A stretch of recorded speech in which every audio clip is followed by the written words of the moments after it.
Welcome, ladies and gentlemen, boys and girls. This is the Garena Survivors brought to you by Call of Duty Mobile. 3 days of finals is exactly what we get to enjoy. I absolutely love how Garena is taking the new format of these competitions and they are just changing it to a drastic point where it's pushing all of the teams to the edge, but it's also bringing out the best out of each and every single one of them. And we, your casters, are here to shoutcast as well as to highlight each and every single one of those amazing plays. My name's AJ. I'm the Mustachio down here with the best analyst in the Call of Duty Mobile Battle Royale scene, Neptune, the gentleman Garcia. And we also have a special guest who we will be bringing on later on to assist us with some of the speaking out there on the battlefield, Neptune.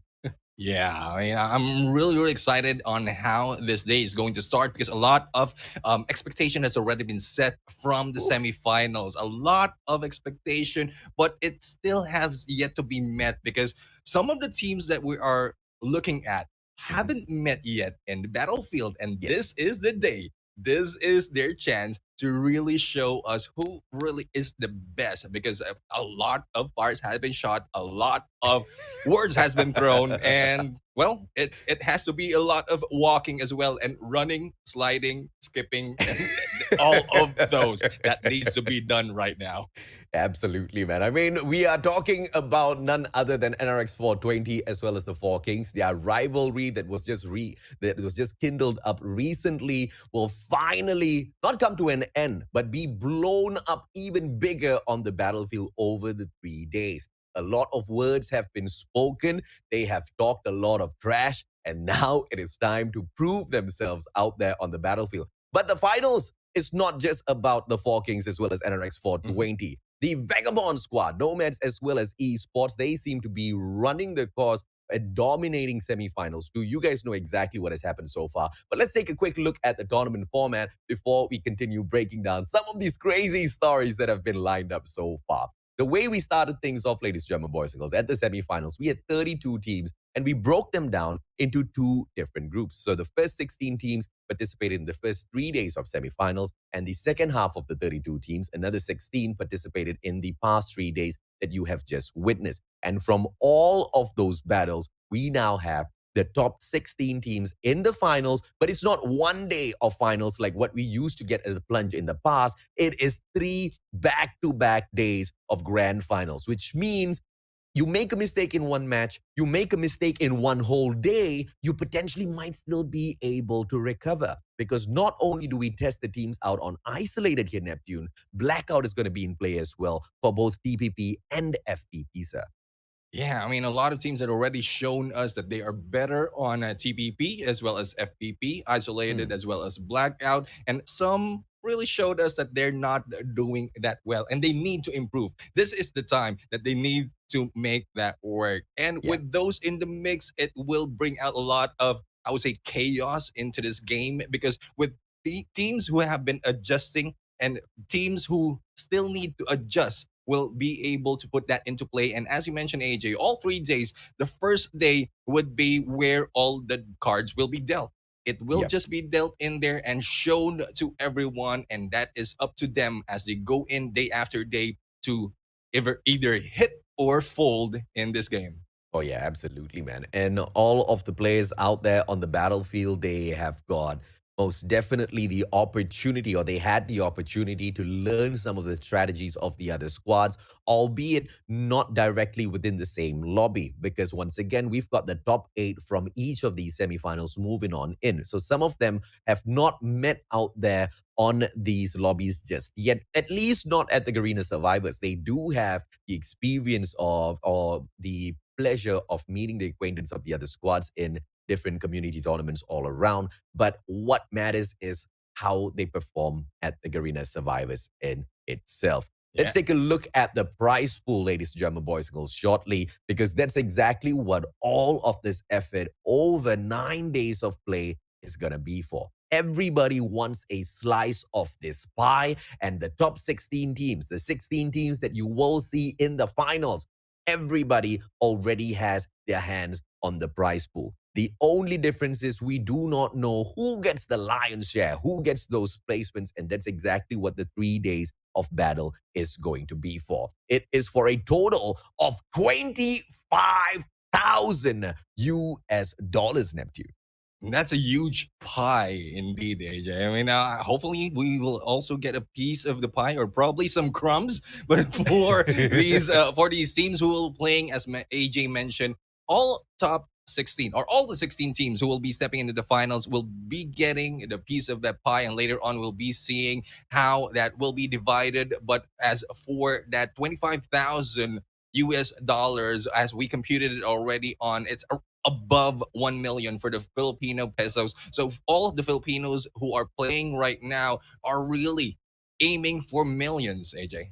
Yeah, absolutely, man. And all of the teams out there, ladies, gentlemen, boys and girls, in terms of grabbing something for themselves, we do apologize because I think we haven't shown you guys the prize.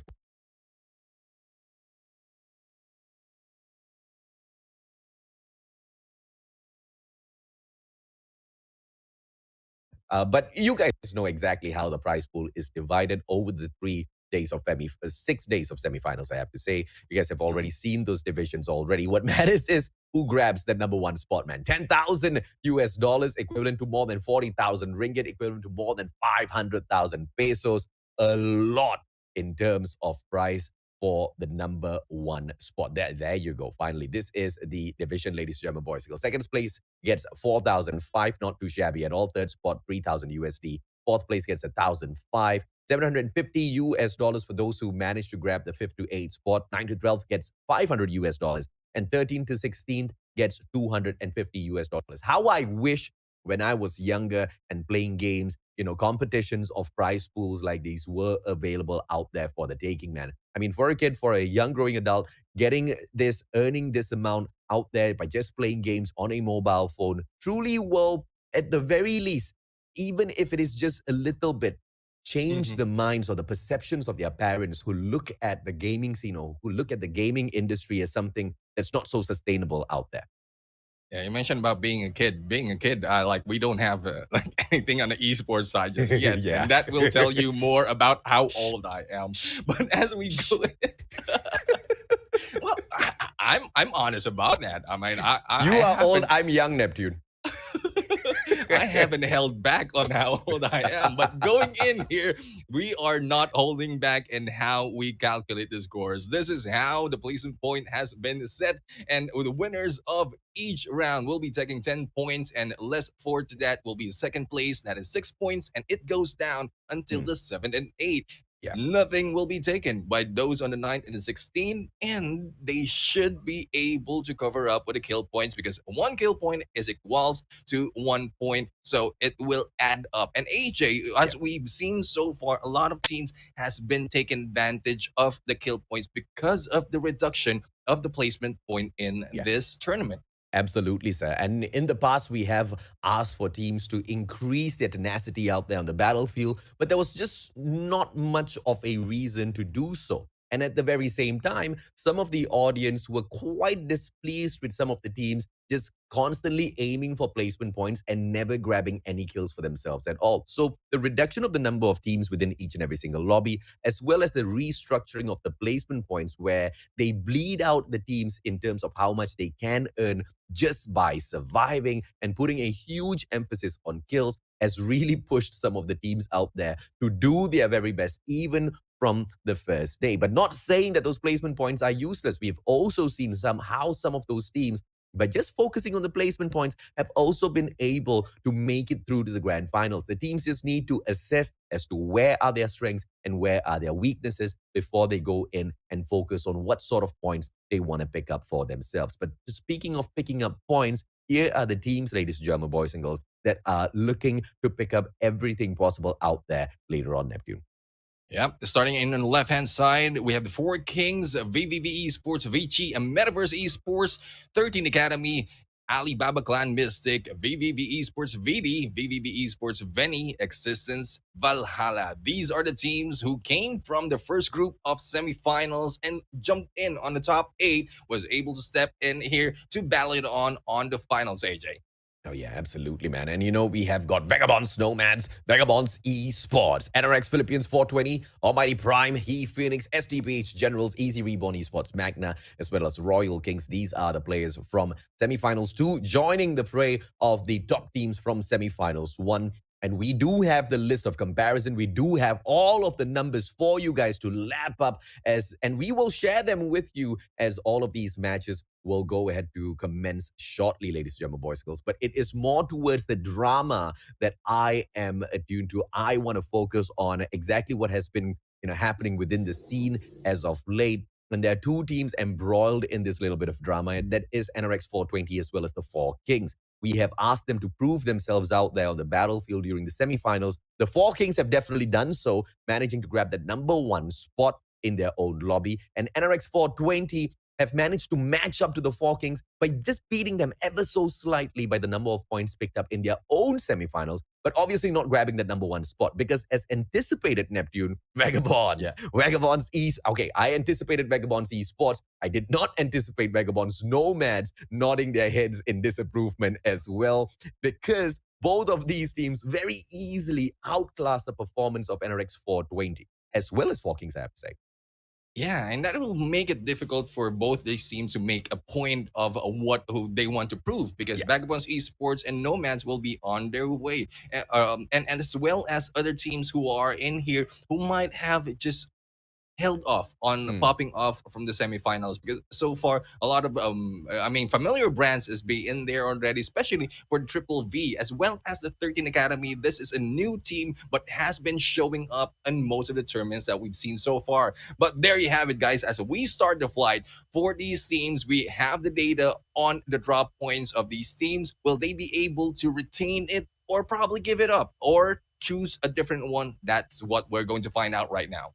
Absolutely, sir. Let's take a look at the flight path here, ladies and gentlemen, boys and girls. Very quick steal of the chopper coming through, and I wonder who that is. Mr. Alatsky, as usual, goes ahead to strike once again. And from Circus into Estate, the players of the Royal Kings will not have that extra maneuverability around the battlefield through that chopper, all thanks to Mr. Alatsky. But every single team out there picking a drop spot for themselves, not wanting to visit any other squads early on in the game. You gotta love the finals already, Nephew. Yeah, I mean, earlier we were expecting that the teams of the Four Kings will be using Heat as their drop points, but from the information that we got for all the fans out there, they have shown us, they have given us that Estate is their hometown. So I Yes. think AJ, and when it comes to isolated, that is one reason as well as to why they didn't pop off because Mm. they were not starting off on the right path. They are choosing a different drop points, thus not really showing up with the same rotation that they have done so far on other tournaments. So we'll have to find out how will they be able to do this right now. But Alatsky, on the other hand, had started it off already in Circus with a chopper just beside him on the parking lot, waiting for the rest of the teams to come by. Absolutely, man. Alatsky, the guy every single team needs to fear. The guy that every single player out there on the battlefield needs to look out for. And also the guy that the players of Four Kings need to protect no matter what. Although, yes, we do see some of the other team members from the side of 4K popping off sometimes. Alatsky is the most consistent player out there grabbing those kill points for them. And we know how the Four Kings survived in that #1 spot. It is through their kill points, not through placements. In fact, they are miserable when it comes to picking up placement points for themselves, but absolutely deadly with their gunfight on the battlefield. Almost every single team they come across, I'm sorry, sir, ubos, ubos, ubos, all the way. The Four Kings have no chill at all, nephew. Yeah, and that's one reason why they were able to dominate the first set of semifinals because regardless of getting a good placement, they are already taking it up on the kills. And just to look at the data right now, AJ, in isolated for all the three matches for all the 3 days that they played on isolated, they only got 8 on the placement point. And that is really surprising for a team that really are dominant on a semifinal. So I'm really sure that they are holding off on something and haven't shown it just yet. And I won't be surprised if they will still hide that for now because it's too early into the grand finals to really pull up all the aces that you have for the other teams to see. Oh, yeah. And I'm very sure you are very happy that nobody is sharing any drop spots here for your Excel sheet then. It really will help us later on to determine who's going out aggressively to shut down any other team very specifically, right? Because once we go with their confirmed drop spots and don't stick around too much, later on down the line, we will see some vulturing going on out there. We will see some predator movements coming out from some of the supreme teams as they try to attack teams that they assume will not be able to fire back. Because in a lobby that you have to prioritize kills so much, you don't want to walk around and accidentally attack a team early on in the game that can wipe you out. But if you know the drop spot of a team that cannot sustain itself in a battle with you out there on the battlefield, that's who you want to wipe out first from the lobby. And teams like Four Kings, I think that might just be a strategy of theirs. Yeah, I mean, they're in the hunt right now, and knowing that this is the house of existence, they might be seeing that, but they will be focusing on the chopper that is in front of them. This is HE Phoenix right now, and being gunned down. Not only the guns, but the rockets are flying through right there. But I think it is 4K who will be backing off a little bit. I'm not quite sure why, but I think it's more of the airdrop that they will be focusing on, and we've seen this so much for the top teams. They focus on objective first before going for the kill. But with the move that they've done, that is already the information gameplay. It adds up a little bit to the flavor that they will be putting into this fight. And of course, it's going to be the green airdrop first. What they want from this green airdrop is all of those golden mods, as you can see. Kyun picking up a couple for himself and drops one because the Four Kings know the meaning of sharing, right? You need to be able to share all of those gold mods between your squad because it's not about just one player that excels by grabbing all of it, but there will be a little bit more of attention paid to Alatsky, knowing what he can do out there on the battlefield. Sato now, here comes the players as they go in for the shots. Watts will be able to shut down Sekre as the players of BVV now tickle Amethyst Esports. They find out that they are going in to attack the wrong squad. BVV has to back away immediately, and you see Watts doing exactly what he is not supposed to be doing in this scenario, going out all alone. Although BVV might not be as dangerous as Amethyst Esports, you just cannot take a chance out there. And you see the quick disengagement coming through from the BVV players. They do not want to stir the hornet's nest, and the last team they want to meet out here is Amethyst Esports, a team that is hungry to prove themselves out there, not currently embroiled in any drama whatsoever, so the attention on them isn't as aggressive as some of the other teams are receiving, but through their performance, I'm pretty sure they will be able to grab our attention once again. Another team that has managed to grab our attention with their spectacular performance out there, Almighty Prime Neptune. Yeah, Almighty Prime taking in this team of from the Philippines and taking a banner from Singapore right here is proving us that there is crossing borders when it comes to the teams. But right now, I think they were able to battle a team right there, just left one alive. And no, not just one team. There are several dog tags in there already on Sakura. And with one kill in here from Almighty, I'm just wondering who got most of those kills. And I think with this chopper, they will be able to hunt down and spot who is responsible for that battle, but they will not be able to engage just yet because we know how the Almighty is playing this. They want to play it smart. They don't want to risk that much, especially that they have one of the only few choppers that is in play in this map. Yeah, and of course the players of Four Kings now very slowly. Existence right in front of them. Can they try to shut them down? Existence, Valhalla. Those players will really try to reposition, but Debu is caught out in the open. Fright with those shots back to back tags him up just a little bit. And here comes the SMRS play as well. And Fright will fly on right through as the ninja that he is. Catches the back of KKPG. KKPG sprayed down to the ground. Debu goes down as well. Frightening plays out of Fright.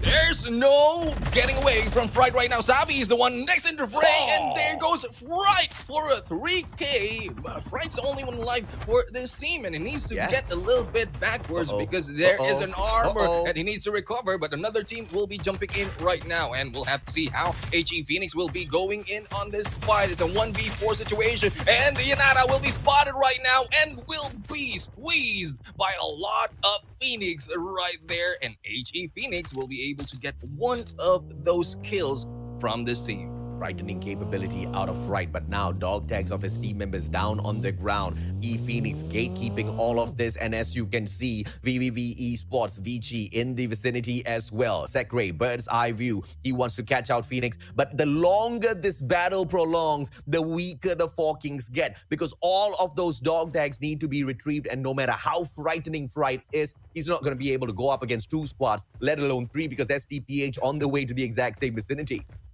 Yeah, I think that will be the tactic of some of the teams right here. I mean, they will be gatekeeping all of those dog tags, especially as the kill feed is giving them information as who those teams are. And it's just, I mean, like as you mentioned, frightening to see 4K being taken down in there as early as that with only one member to their team. So it's a huge potential for other teams to be able to stop them in their tracks as they move in towards the next safe zone. And as we start it off, we are going to look right now as Alibaba Clan Mystic, who go for the smart move every time, taking this high ground and goes in for the distance hit before they goes in for the rush. Absolutely, man. On that note, ladies and gentlemen, boys and girls, shout out to the whole community. Do not forget to hit that like. Do not forget to hit that share as well. We have got 5.7 thousand people watching on Facebook right now. Let's get that number on Facebook alone up to 10K, man. We can do this as one community. Please hit that share. 5,000 of you out there, but we only have about 600 shares overall on the stream. You know we can do much better than that, ladies and gentlemen, boys and girls. With the power of the community, show me what you've got. Hit that share right now. As the players of Team J, it will be Vagabonds Esports very quickly, very slowly approaching the vicinity of NRX 420. They have got the bird's eye view here. Boji hasn't spotted them out just yet. Very quick movements left to right. They spot around, but in the grass, in those bushes, hides the players of Vagabonds Esports. Not striking just yet. Here comes Lukey very slowly now. The backstab might be pulled off. Peanut gets away, but Lukey has already shown his position. And the flanking position of Lukey now will be attacked, and that will give the opportunity to the other players of Vagabonds Esports to then take that backstab. Amazing setup by Vagabonds Esports, but can they execute it?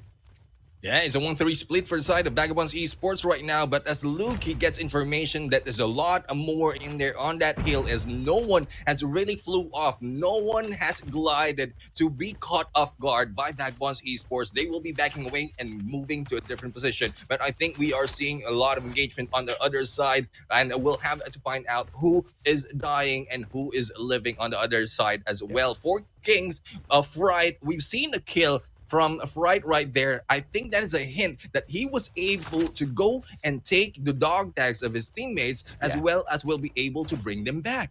Absolutely, man. Hashtag Garena Survivors in the comment section, ladies and gentlemen, boys and girls. You know what it is. This is just the first match of the day. First match of 3 long grand final days. And you know exactly how we light it up in the comment section. You guys, the community, it is all up to you to make it a party in here. So make sure you hit that like. Make sure you hit that share as well, okay? Ever so slowly, the numbers are increasing. Ever so slowly, you guys are catching up and making this into one solid live stream, one solid broadcast, as the players of Easy Reborn has managed to do for themselves in the near past. They have not been the most threatening team out there, but this is that platform that they can use to impress everybody else. But 13 Academy have managed to spot out Narosa, I believe, and Rold approaching very slowly from that left-hand side. 13 Academy about to be ambushed by 2 different squads. It is going to be Amethyst Esports, and from up top, Vagabonds Nomads as well. So if they want to get out of here, now's a great time.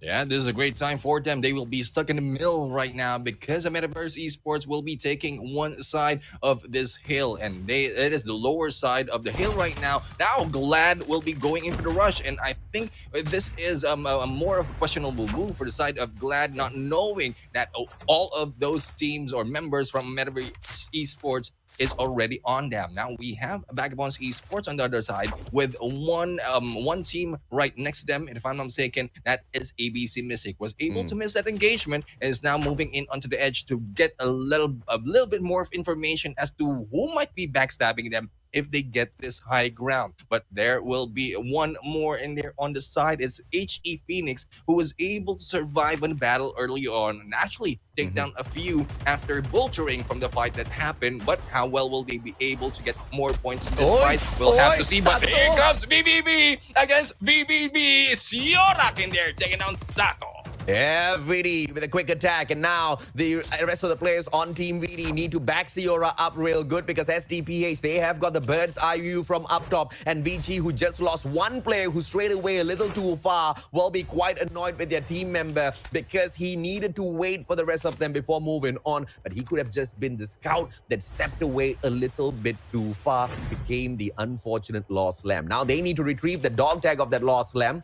And Almighty Prime, as well as SDPH, will be trying to prevent that. Siora! Snipe! One more shot needed. Reposition. Siora does not take advantage of that. But all of the sounds will not be much of an issue as well. All thanks to the suppressor on that snipe. Jewel now with those shots. It is going to be Almighty Prime with the strike as White gets knocked down. And VVV, this is going to be Team VD repositions. GB not going to allow him to run away though.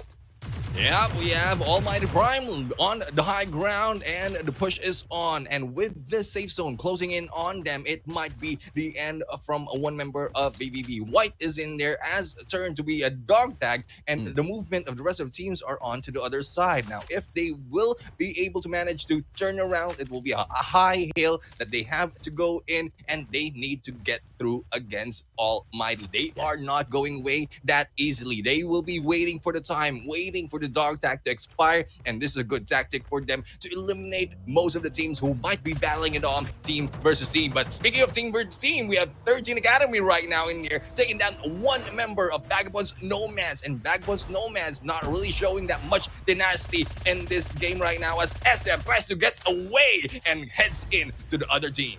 Yeah, this is going to be 13 Academy outside of the circle now. The one and only Glad, but straight into the hands of VG. And he spots out Ainra. AK-47 won't be able to catch him off guard. Ainra down on the ground, and SDPH will be able to take advantage of any VVV players who move on in for the dog tag pickup. But now Glad, he's trying to finish off Ainra. Will he go in to loot Ainra's box as well? Because if he makes that wrong move, SDPH needs to attack this. That team has been staying on that high ground for a little too long now, and now they overstay their welcome as Instinct spots them out as well. Calibre down on the ground. SDPH in trouble. Ultra Instinct in there coming from Instinct, and here comes the gatekeep against SDPH. Bubbles right now is in there. Hopefully he will not be popped, but on the other side, we have Blue going against NRX420, and Boji, the Wonder Kid, has been taken down. But the rush is still on for 13 Academy, and they will be going against two teams. Almighty on top and SDPH down below, who will be able to survive the wrath of the 13 Academy. 13 Academy now taking the high ground spot, but then just playing the very edge of the circle. Almighty Prime right in front of them. Calibre will be able to backstab Almighty Prime if he takes advantage of this situation. But now the traps all being triggered. Breezy shuts down Siora from the back, and that's a totally different VVV squad that 13 Academy is taking on at this very moment. Angel Cutie, as they try to reposition from the back, they try to catch the players of VVV, but nothing seems to be working. Almighty has positioned themselves quite well behind that boulder, and now as Dre hops on up, this is his opportunity to perhaps tease Instinct, but all of them want to play this safe. Dre still behind, but Chase manages to catch Calibre off guard, and that is not going to be a huge win for them because 13 Academy is the target. Chibi leading the charge alongside Dre. It will be Instinct still teasing them, and in a couple of seconds, when that circle continues to move on in, both of these teams are going to regret not moving a little earlier.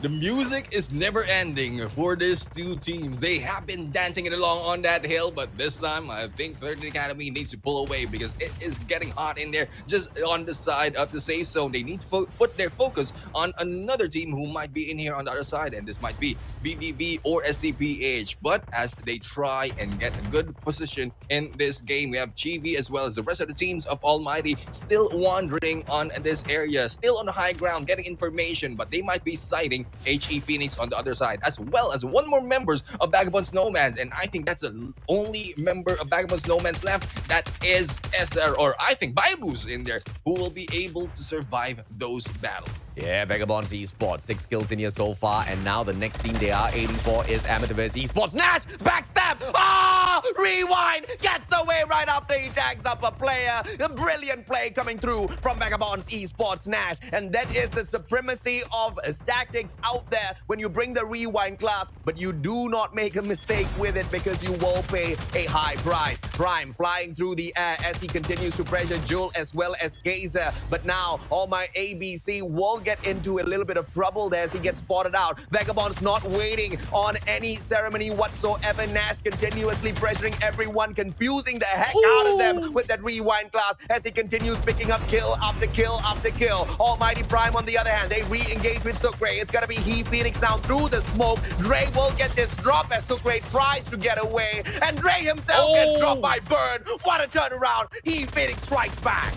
That was a good distraction tactic from He Phoenix, but here comes Assassin right now going face to face, but there goes Quasi and Chase going in for that fight, and they will be able to take down Burn and Merc in that battle. It is not yet over because on the other side, Chase will be able to see Secre, but Secre will be able to get up top that hill, but on the behind that, it is Vagabonds Esports who is making it very, very difficult for all these teams to be able to focus because they are just so annoying in there at the bottom as Chase will be taken down by Timothy on that gunfight. Vagabonds Esports still alive and kicking. 10 kills in here so far, and this is something that we were worrying about. Regardless of who goes out there to show off, Vagabonds Esports will always show up on the final day when it truly counts. And this is not even the final day yet. It is just the first matchup of the grand finals out of 18. Yato strikes again. Almighty Prime J this time drop at Vagabonds Esports. Still on the hunt. No, Luki's not your enemy, Yato, but it doesn't matter. That is the tenacity of Vagabonds Esports. They spot, they shoot, they take the kill point, and they move on to the next circle. Nerosa,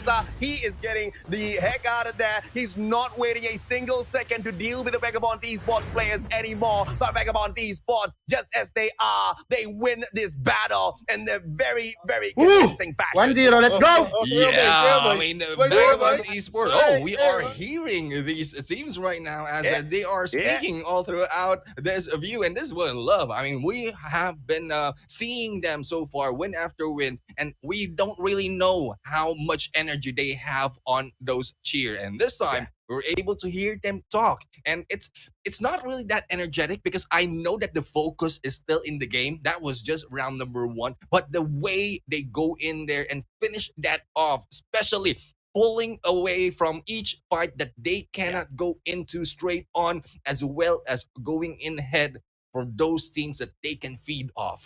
Vagabonds Esports are still in here to show us that they have what it takes to retake the title of the Kings. But where are the Vagabonds Nomads? You know, I mean, throughout the whole of semifinals too, all we did was just watch how Vagabonds Nomads dominated, you know, gunfight after gunfight after gunfight after gunfight. But this time, the Nomads, they do not even appear in the top 9, which is quite a surprise here, ladies and gentlemen, boys and girls. Let's take a look at the scores because it is Vagabonds Esports, your current king of kings of Call of Duty Mobile Battle Royale, bagging that #1 spot with 13 points. Solid performance, 10 placement points they grab as well in that #1 spot. Right behind them is going to be Amethyst Esports with its 2nd spot, 6 placement points alongside 4 kills. That gives them a total of 10 in this round. Almighty Prime, on the other hand, with Drake, Quasi Chase, as well as Chibi, they grab the 3rd spot alongside 9 kills. And this is team number 2, which is VVV Esports Vici, with the 4th placement alongside 4 points as well. Team number 6, the VVV clan, just sticking by each other. This is Team Vidi, grabbing the 5th placement here with a overall 5 points. What? Are they trying to match up the number of kills to their placements? But, you know, jokes aside, that's exactly what we see. And 13 Academy in the 6th placement, Neptune, with a total of 5 kills for themselves. Yeah, I mean, 30 Academy in there only got 5 kills from that fight, regardless. I mean, despite of how they try to challenge Almighty in that game. But as we move in there, it is HE Phoenix who was able to challenge them on that hill and was able to get a decent amount of kills in this game. But they were taken out of the battle. Thus, they will be ending up on number 7. On number 8, we have 3 kills coming from Alibaba Clan Mystic, and they have stayed passive all throughout that game, not really putting up a lot of aggression in this game. And on the other side here, on number 9, SDH Phoenix or SDPH. They have 2 kills, but on number 9 spot, not that much on the placement, AJ. And of course, in terms of them moving on down the bottom here, you can spot in the 10th position, Vagabond's Nomads. The aggression is present as they pick up a total of 6 kills for themselves. Since they have no placement points, that will be all of the points that they do manage to grab. But NRX 420, they bomb out early, bro. Yes, 11th spot out of 16 isn't, I mean, the worst position that you can get, but no placement points either way. So they will most definitely struggle from the get-go in here. And a late moment comeback can still be possible, though, because we are talking about a 3-day grand finals here, a total of 6 matches each and every single day. So a lot of time for NRX 420 to make a comeback. But I don't think the fans of NRX 420 want to see a late comeback. I think they want to see all-out dominance from the get-go, and that is what the boys in 420 should be giving their own god community. Peanut, Cape, Boji, as well as Zeus need to step up their play. Easy Reborn, on the other hand, expected performance after what we saw they were holding on to with their engagements out there on the battlefield, overstaying their welcome in certain parts as well. They work out a little bit too early. Spinks giving 1 single point for the team. But NRX 420 will be happy that they placed better than 4 Kings, but 4 Kings have the last say here, has the last laugh, because even though both teams get no placement points, 4 Kings managed to get that 1 kill that, but was Sprite not hitting many players? I guess he only got those knocks, but not really the wipe there, because that 1 kill is all 4 Kings were left with by the time they got taken out of the equation. A little bit of a disappointing performance for both of these teams here that are embroiled in this drama, man. I guess it's you know, the light at the end of the tunnel that when I don't perform, you don't perform as well. So we'll call it quits and not think about the first match at all. Yeah, I mean, that might be the case. Or as you mentioned, some of the teams are like building drama into the gameplay that they have, not really popping off on the start of the game and then later really exceeding expectation. But for the teams like Backbones Esports, they are not waiting for anyone. They are in there. They're no waiting for anyone to show up and give out all the performance that they need. Thus, they are just going in rotations after rotations, team after team, and getting all those kills. Thus, as silent as they are, they have been so loud in this game. And, you know, as things first started out in the 13 Academy, they were super aggressive, man. And SDPH, they were just cornered in a small little spot. And although the high ground was great for SDPH to hold on to, I feel like that is exactly where they kind of overstayed their welcome. Albeit this was quite a small circle for all of the teams to deal with. They should have known better, because at the very end, they still got caught out as well. Almighty, on the other hand, they were just looking for kill after kill after kill. And every single time they saw a team in a great position, they went there to rip that position away from them and replace themselves as the team that held onto the high ground, held onto the bird's eye view. And, you know, that strategy kind of played out quite well for the team Neptune. Yeah, I mean, for those who are taking the high ground, it really plays well because the information gameplay that they can get in this battle, especially with everyone stuck in the middle, with that smoke, even with that smoke, at least they have an idea that a lot of teams are battling it out and trying to survive. And later on, as they jump in, they might be able to go in for the kill. But as we've seen, Vagabonds Esports, regardless of you're waiting or not, you're challenging us or not, we are going to target you. And as they stick together, they have not been taken down. And 4 members of Vagabonds Esports was able to survive that final moment. And Nerosa had really no choice because of the numbers game. And Nerosa just had to back off. Vagabonds Esports in here bagging number 1 on round number 1 as well. Oh, yeah, absolutely, man. Vagabonds Esports, you're the king of kings of Call of Duty Mobile Battle Royale. If anybody asked a question as to why were they not performing in the semifinals too, you know, I think Neptune and I kind of brought up this topic as well. They didn't need to. They had nothing to prove, and all they need to prove is at the grand finals. And over 3 days of play, we can anticipate a lot more dominance from this team, from this brand. Vagabonds Esports once again stomps their dominance in the very opening lobby of this day, and I cannot wait to see what more they have for us. But it is great to see Amthavas Esports living up to the hype as well. This is something that we mentioned during the matchup in itself, where Amthavas Esports, at the moment, they're not embroiled in any sort of drama whatsoever, but they are definitely a team that deserves a little bit of attention, and they are going to garner that attention by performing out there on the battlefield. So good on them. Amazing plays by Narosa to also make sure Vagabonds Esports does not get that extra single point in play, Neptune. Yeah, definitely. And we'll have to see how well the other teams to perform right now after round number 1. But as speaking of performing, AJ, we have already hit a milestone right here because of the love of the viewers out there. And because of that, we're going to give you this calling card. This is the free low calling card. You can screenshot that and take in the code in game and go into Redemption Center and redeem it. And this is from us to you. But I know, AJ, this is just one of many, because so far it's not yet. I mean, it just started. And it haven't heated just yet. And the viewers out there probably haven't really jumped in because they want to see more of the final gameplay where everyone is desperate to get those kills. I'll tell you this, Neptune, everybody wants to watch every single match, man. We've got 18. They will watch every single second of the 18 matches because this is what we have been waiting for. We also have the GOAT, the greatest of all time sticker in here. Dude, I need to redeem this now. I'm just kidding.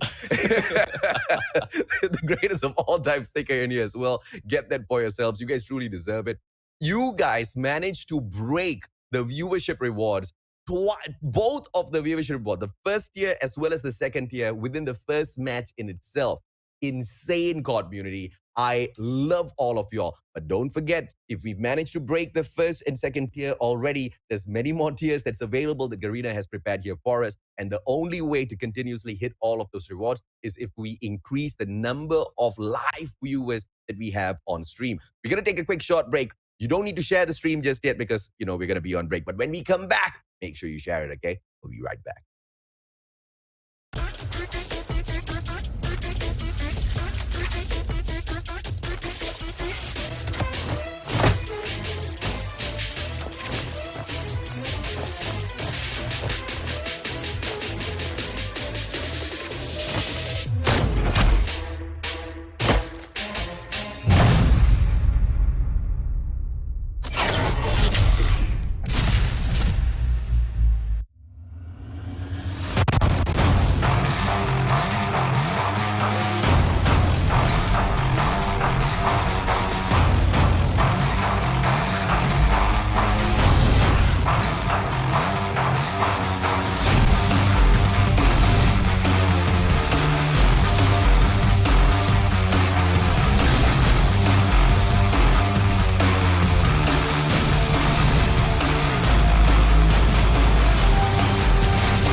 plano mga lods. Last 2 squads na lang.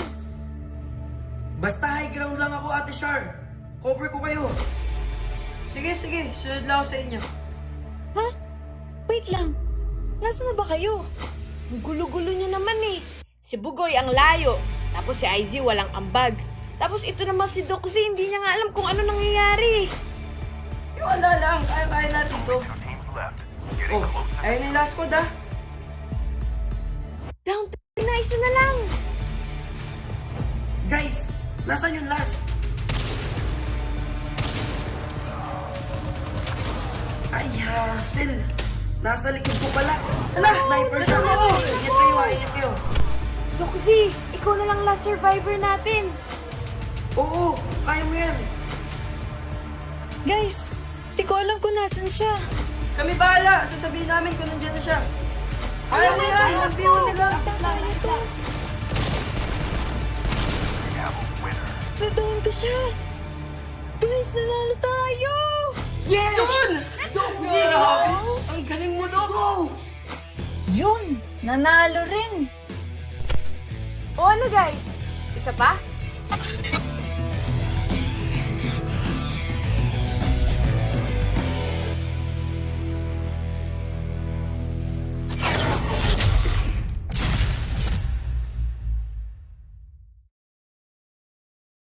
Welcome back to the Garena Survivors Finals Day number 1.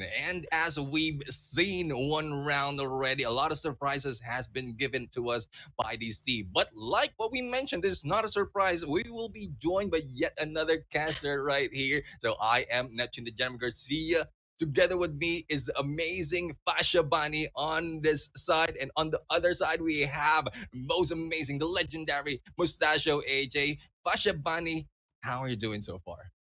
I'm doing great. I'm doing great. Just like as you said, that I am surprised. We are also surprised with a lot of viewership rewards and everything, and as well as the engagement, the gameplay, the performance that is put out even on the first round. The teams that we were expecting to pull all out even from the first game did not pull through. But then we got another surprise. I'm the surprise. I didn't expect me to be the one who surprised my own self. So, but then I'm just happy to be here. Thank you so much to the Garena Call of Duty, Baba, as well as to both of you guys to be like next to each other. This handsome boys, this handsome men, gentlemen right here. Obviously, I am truly honored. But let's get down to business. What was happening on the round number 1, AJ? A lot has happened, Fasha, but the most important thing that happened there was Vagabonds Esports hitting back hard, because it was a question as to, are the King of Kings not going to be as dominant anymore? Do we have a brand new team that's going to be taking the throne? Because you saw the dominance of Vagabonds Nomads. They took a total of 314 points over the same exact number of matches that all of the other teams took, albeit they didn't have to go up against semifinals A. But in this matchup, Vagabonds Nomads, they bombed out technically in comparison to their previous performance. But Vagabonds Esports, they showed us a little bit of what they're always used to winning out there. Yeah, I mean, they really shows us a lot in this game. And for those who haven't performed just yet, I'm pretty sure they will not be giving up. And speaking of giving up, I'd like to not giving up. I'd like to give a special shout out to One Hand Gaming, one of the inspiration to a lot of players out there in the Call of community who haven't really given up despite of his situation as a person with disability. And salute to you, brother, as we go in right now and look at the overall standings for round or after round number 1. Pasha, I think this says a lot already on how the teams have performed. Amazing with Vagabond Esport with 23 points. The numbers has already been counted out by AJ previously. And then we got Almighty Prime with 40 points at the second place. A Metaverse Esport, despite getting that second place, was not going to be enough because the engagement did not pull through, but they still maintained at that third spot with 10 points. VVV Esport Vichy with 8 points, tying up with their own brother team as well, which is VD with 8 points. But the numbers that actually stacked up the most is probably because they got the most balance points between their placement point as well as King's points. That's why they put out at the 4th place, especially when VD is at that bottom.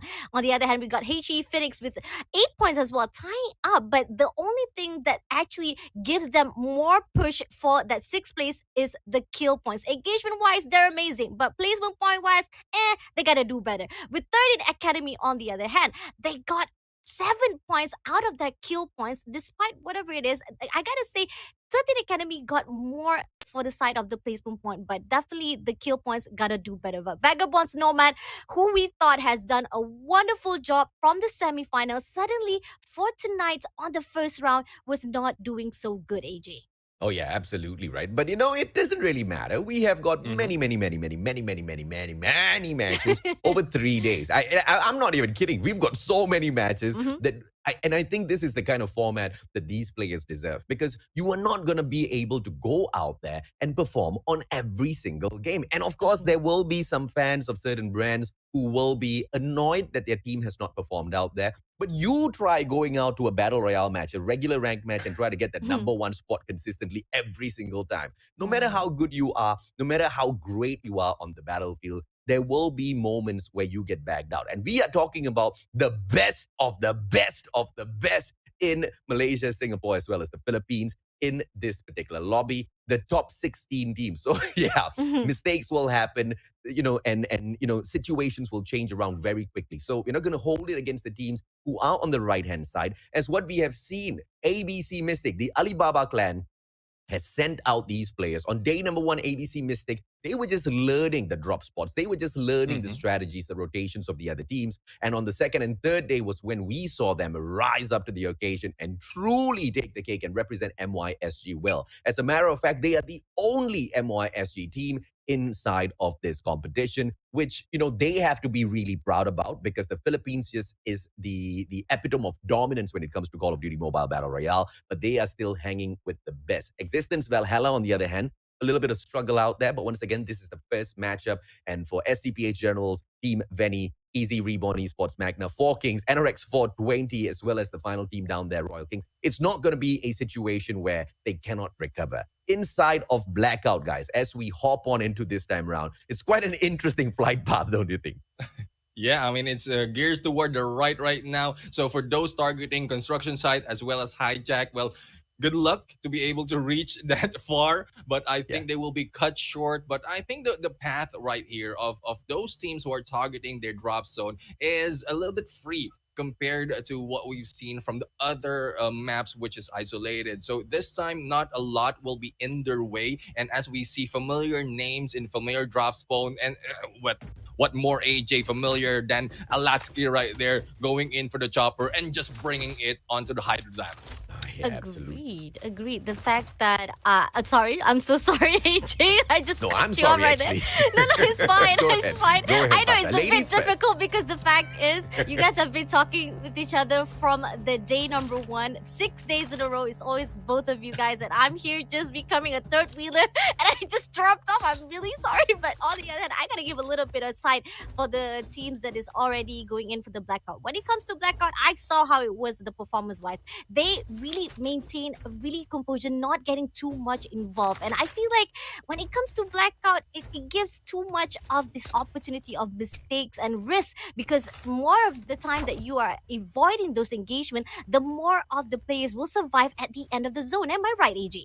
Oh, yeah, absolutely right. But of course, you cannot be too careful as well, because if you try to get to that final circle without really getting yourself into a lot of these engagements, then you lose out on those special skill points. And yes, surviving is going to be one of the main intentions in here. But once again, this is the top 16 teams of 3 different nations. So the capability of getting a couple of kills is definitely going to be possible out there. So surviving through placements alone, whoever the team is, they will be hurt overall. But even if that is said, sometimes that strategy might just come very, very handy. Yeah, it will be very handy. But one thing that will be very handy is for the viewers in there getting a lot of prizes, because so far we have reached 25K viewers on all platform within the community, and we're here to ask a little bit more. Let's go and hit 30,000 on viewers for those doing watch party, for all the content creators right now doing and helping us reach this target. Thank you very much. For those viewers who are in here who haven't shared just yet, who haven't tagged friends just yet, then we'll ask you a little bit more. But speaking of tagging, we have Tom Peeps right now in here tagging one member, and that is Rogue from Alibaba Clan Mystic. And I think this team of ABC meeting up on construction site will really end up together, Fasha. Yep, definitely. But on the other hand, I just like to give a little more add-on for the viewerships. I am super stoked out to see how amazing the support from our COD community, the love and the cherishedness of the the support of the community itself for this event, for the Garena Survivor. Thank you so much. Please do not stop giving this support. Do not stop sharing this live view. We want to keep on reaching those 30Ks. Even who knows, we might even get 50K views to even tap it out all. But on the other hand, don't forget that this is not going to be empty-handed, because those efforts that you are giving to us, we're going to give it back to you guys as well. There's going to be a lot of viewerships, rewards as well. But on the other hand, coming back to the games here, we got VVV Pulse able to snipe down, taking down Mr. Kaiser right here. And on the other hand, Jules still maintaining at the helicopter spawn site. And I feel like this is going to be tough because he is moving away while his teammate is already falling down. Yeah, VD taking on Venny, and one team obviously needs to pull away from this engagement, and that's going to be Team VD, who tries to survive to battle at a later point. They need to retrieve this dog tag, though, and I do not think the players of Venny will be sticking around long to gatekeep these dog tags, because the type of intention that they bring into here is obviously going to be focusing on getting that upgrade on his chip, as well as then moving on for some of those airdrops that will be in play shortly. After all of that, ladies and gentlemen, boys and girls, perhaps they can continue to focus the pressure on some of the squads out there. 13 Academy engaging with the players of Alibaba Clan Mystic. EZR from behind as well might be able to get the backs of Amethyst Esports here, and that backstab might prove to be perfect for a wipeout. This is going to be the third party that Amethyst Esports does not expect, and Sphinx is already sending that information back. But the Royal Kings dropping by, a quick flight by, hang in, Omega, it's going to be Frost as well, who hops on out. This is going to be a GG, a four-way battle out here on the battlefield.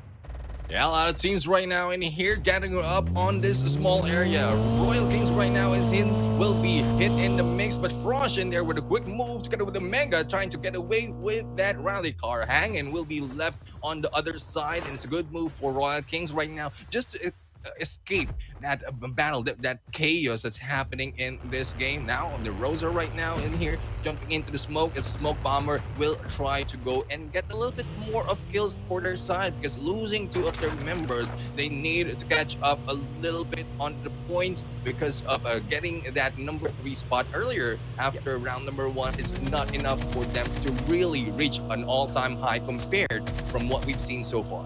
Just a little bit more, they might be able to actually explode that muscle car, but unfortunately it's not going to be enough, so Royal backs them off again. On the other hand, I gotta give a little bit of heads up. If on the Garena Masters, on the MP scene, people keep saying that I have a little bit of thing for Young Jay, let's talk about the Battle Royale scene. If people ask me who I have a thing, I gotta say Metaverse Timothy. When I first started casting, the scene was absolutely hyped out for the Metaverse, not to give out, or should I say to be less biased to the side of Vagabonds. What I know, they are phenomenal. Hawkins, they are up and rising, but Metaverse was already there doing the scene that I was casting out, and Timothy, they're doing well, and even so, already left with 2 more players. They still try to survive this, but on the other end, right here, Luki spotted out with the high ground expectation to spot out enemies, but unfortunately not able to break through to not see, but coming in with that bumper car. Unfortunately, Luki, that was so safe close, but Omega coming in from behind, he able to evade that shot, and right now going out to regroup their teammates and gonna get that Arsenal airdrop.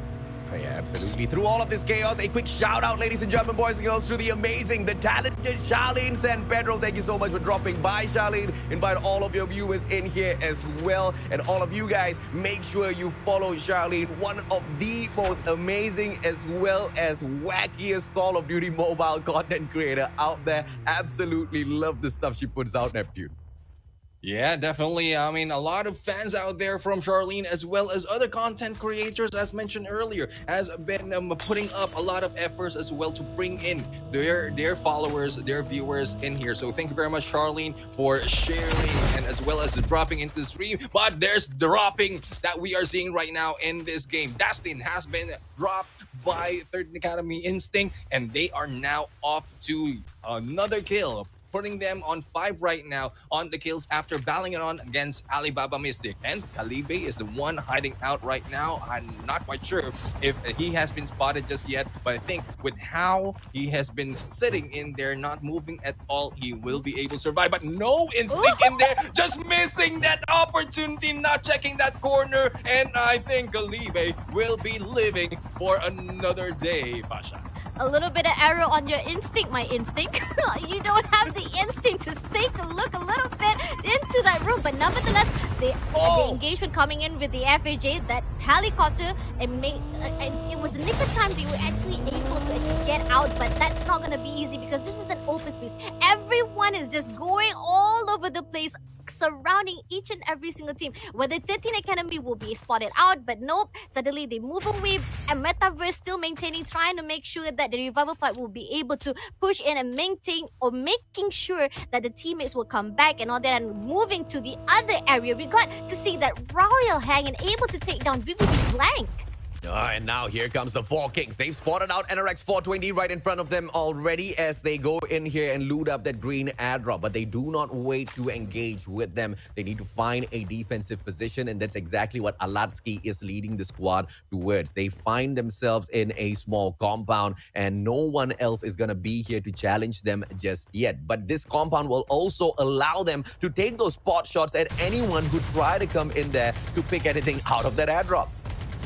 Yep, they need to get on the airdrop to really prepare on this fight, but with no one surrounding them, I think they are still good. NRX 420, on the other hand, have a few more teams right now surrounding them, and they are trying to gun them down, but so far unlucky with those hits, and they will only get one kill for their name, and they need to move to a different spot, really, if they want to catch up on the points. But on the other side, once again, it's all 13 Academy that we are seeing, but finally, Zeus was able to go in for the hit, and this time it is Vagabond's Nomads. They're targeting. Swish will be going down, Fasha. Yep, with Kapi right now spotted out 13 Academy. They're gonna do a third party right now. They're gonna join in the party, but no third party will be given out because 13 Academy say, no, you're not coming in here. But suddenly we got here 13 Academy, one player has already down. Top piece already been taken down. 3 players still maintained right now. Instinct gonna do a little bit of sniping to the side of Peanut, but not able to land that shot. But unfortunately takes down Zeus in that process. Yeah, Peanut now, as he tries to run away, Glad has been taken out of the equation already, and he will most definitely be glad about that. 13 Academy, as they try to take the one and only Raging Peanut out of the equation, they lose a player to him, and 13 Academy on for the hunt. But as they move on straight towards hunting down Peanut, Amethyst Academy might just be able to spoil some of their plans in here. Instinct immediately realizes the kind of unfortunate spot that he is in that open ground, repositions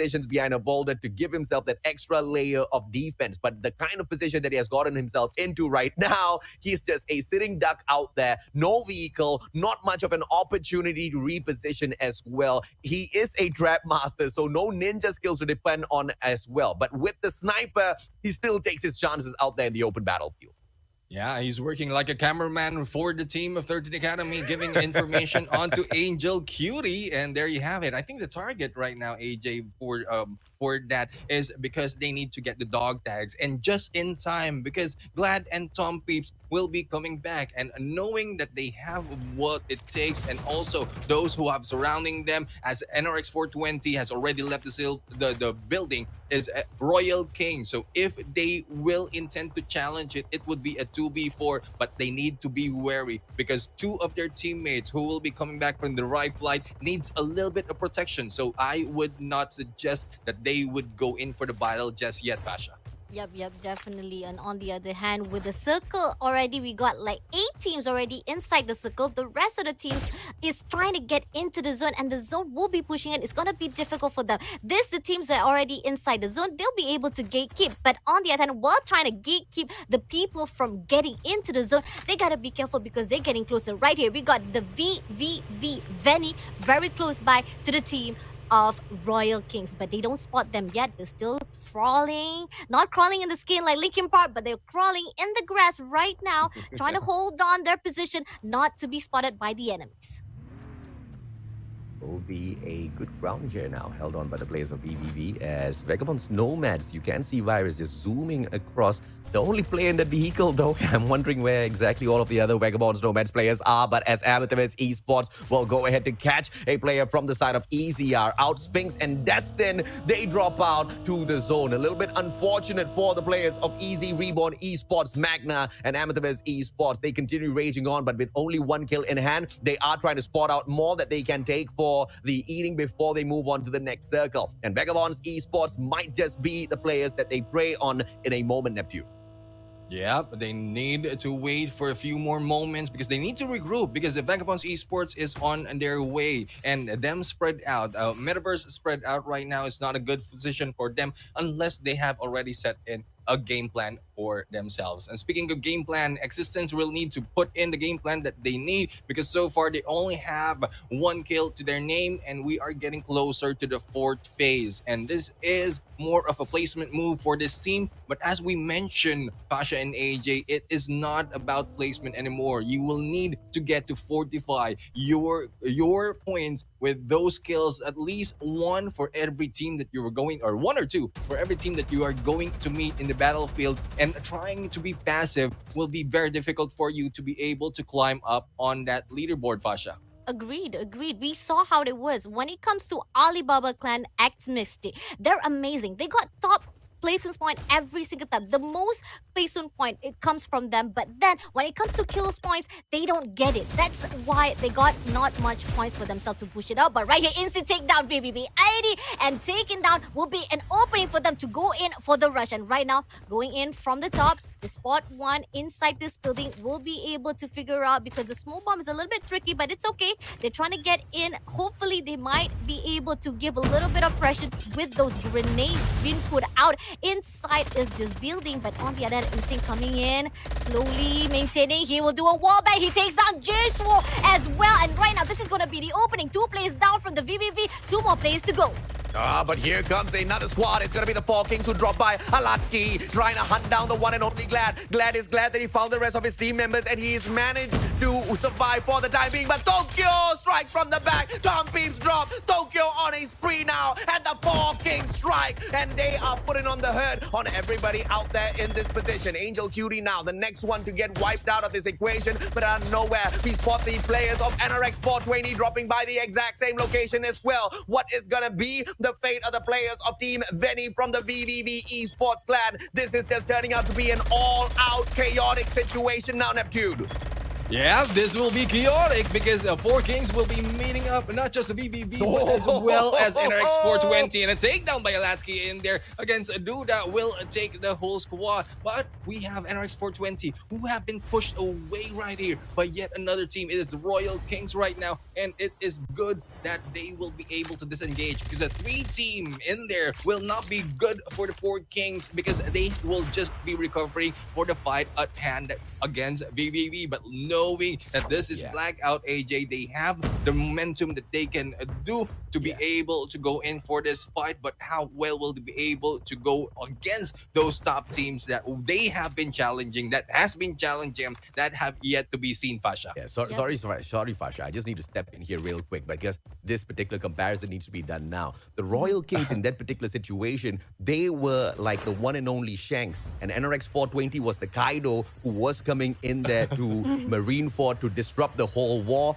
And my, oh mine, any One Piece fan out there, you guys will know exactly what I'm talking about, man. Because NRX 420, that Kaido, the strongest beast in the world, yeah, they might have been able to make such a huge difference in that fight. And 4 Kings might have not appreciated that at all. So they owe the players of Royal Kings a little bit of a coffee right after this matchup. Agreed. I'm loving it. But on the other hand, right here, the circle is already moving into the train station. We got the VVV. VD has already spotted out their location on the high ground of the rooftop of this train station. They are not being spotted out by anyone so far. This is amazing. Even though they're already at the open space, anybody can actually snipe them out, but they got the upper hand. They snipe out to the ABC. Tulip has already been taken out, but nevertheless, right now, they're trying to maintain a composure, not going to overextend themselves. Just wait for the time while the zone will be pushing out every single one of this. Spotted out Metaverse.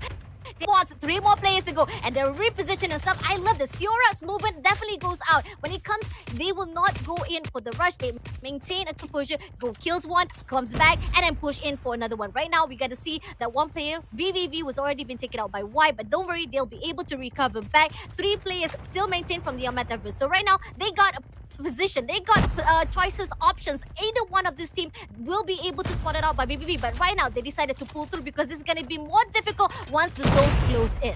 Absolutely, man. Now, ladies and gentlemen, boys and girls, shout out to the one and only Doc Z Gaming as well. The pretty lady has managed to join us. Amazing streamer for Call of Duty Mobile. She absolutely wrecks it out there on those MP Battlefield. But we also have the one and only Daddy Blink out there with the watch party. Make sure you guys support all of these content creators. And together with them, make sure you share the stream out as well. And here's an extra challenge. I'm going to call out 3 different personalities all at the same time. If they respond to me in the comment section, then I win this challenge. You guys have to share the stream for me, okay? I'm going to call out Daddy Blink. I'm going to call out Shade in San Pedro. I'm going to call out Doc Z. I want all of you guys to throw into the comment section, all 3 of you to throw into the comment section, #Mustachio. That's all I want. And if you guys see that, you better share the stream, man, because we are aiming for 10,000 viewers just on Facebook. And overall, you guys have managed to hit the 25,000 already, just like how Jewel tries to hit into Vagabond Esports, but unfortunately loses his life. But all of y'all, make sure you share the stream. And make sure you share the stream, but there's no sharing of points right now. That is being done by Vagabond Esports. 13 kills already to their name, and they will be taking another round of this game. Whoa. That's crazy. Second times in a row, Vagabond Esport as the winner for the third place. And despite the fight, that was just phenomenal at the train station. Ay.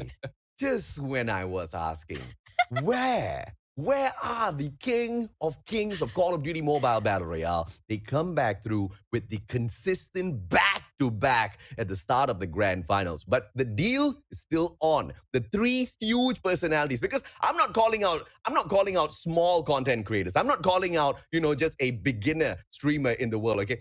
These 3 personalities alone are, I believe, together is more followers than any one of us can grab over our lifetime, guys. These are huge personalities for the Call of Duty mobile world. But if they throw that #Mustachio in the comment section, then you know that they have taken on the challenge to share, and you guys have to share the stream out as well. And the one and only Vagabonds Esports manages to serve up the consistent plays. Back-to-back victories, and not only do they get the back-to-back victory, they also manage to bag a whole lot of points through those kills this time round. A total of 9 kills minus Luki, including him, would be 14, and that number 1 spot gives them 24 points as opposed to the 23 that they picked up earlier. Fantastic, outdoing their own performance in this matchup. And that second spot is going to be the one and only team Vici from VVV Esports with a total of 3 kills to their name. And Almighty Prime, with the almighty consistency, ends up taking the 3rd spot with the 4 points to the skills, Neptune.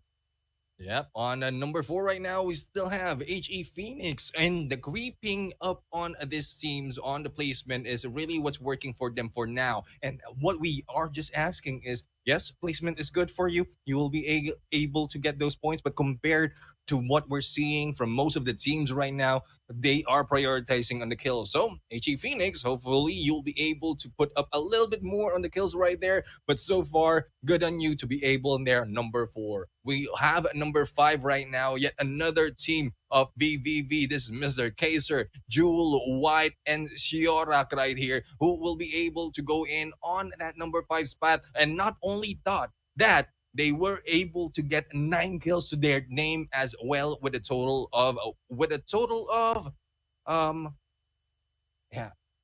that's my mistake of putting it to myself. Trying to calculate it.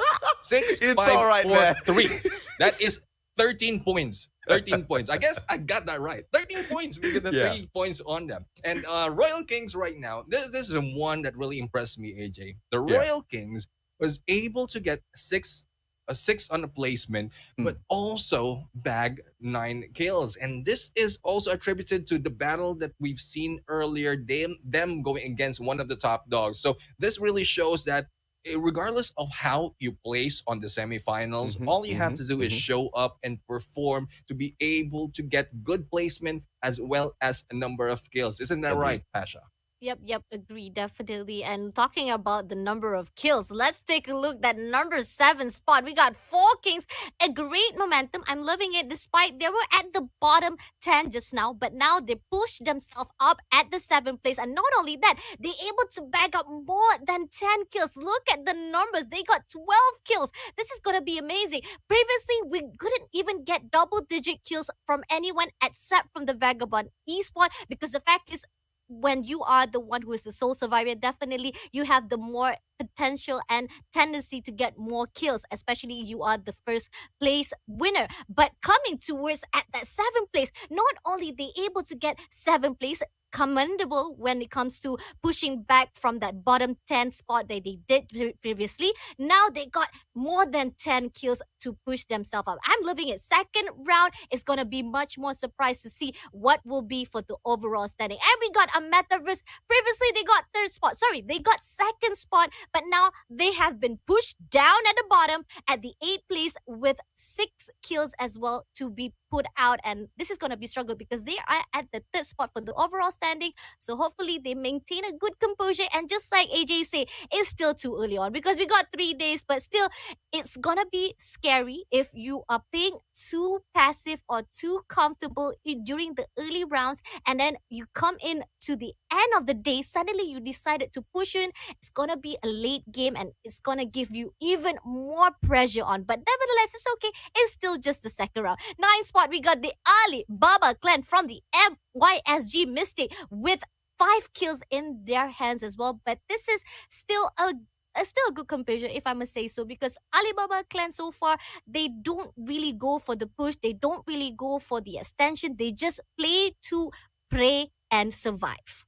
Oh, yeah, absolutely right. And of course, the one and only team, Venny from VVB Esports with a 10th spot with just 1 kill to their names. Not something to shout about, but they surely know exactly what they have to do out there on the battlefield. So hopefully they can execute that to perfection later on. Existence, on the other hand, with the 11th spot and 1 kill to their name. But the baby dinosaurs, they bomb out, my friends. They bomb out in the 12th spot with a total of 3 kills to their name. Peanut, we saw him trying to survive out there on the battlefield, but unfortunately, towards the end, it just came down to them getting removed from the equation all that too early. 13 Academy. They are so different as they bomb out in the 13th spot because they raged on with the number of kills that they took for themselves. 0 placement points, but just through their kills, ladies and gentlemen, boys and girls, they have managed to find for themselves a total of 14 points through those kills. Vagabonds, no match, all of the consistency that we saw in semifinals 2 seems to have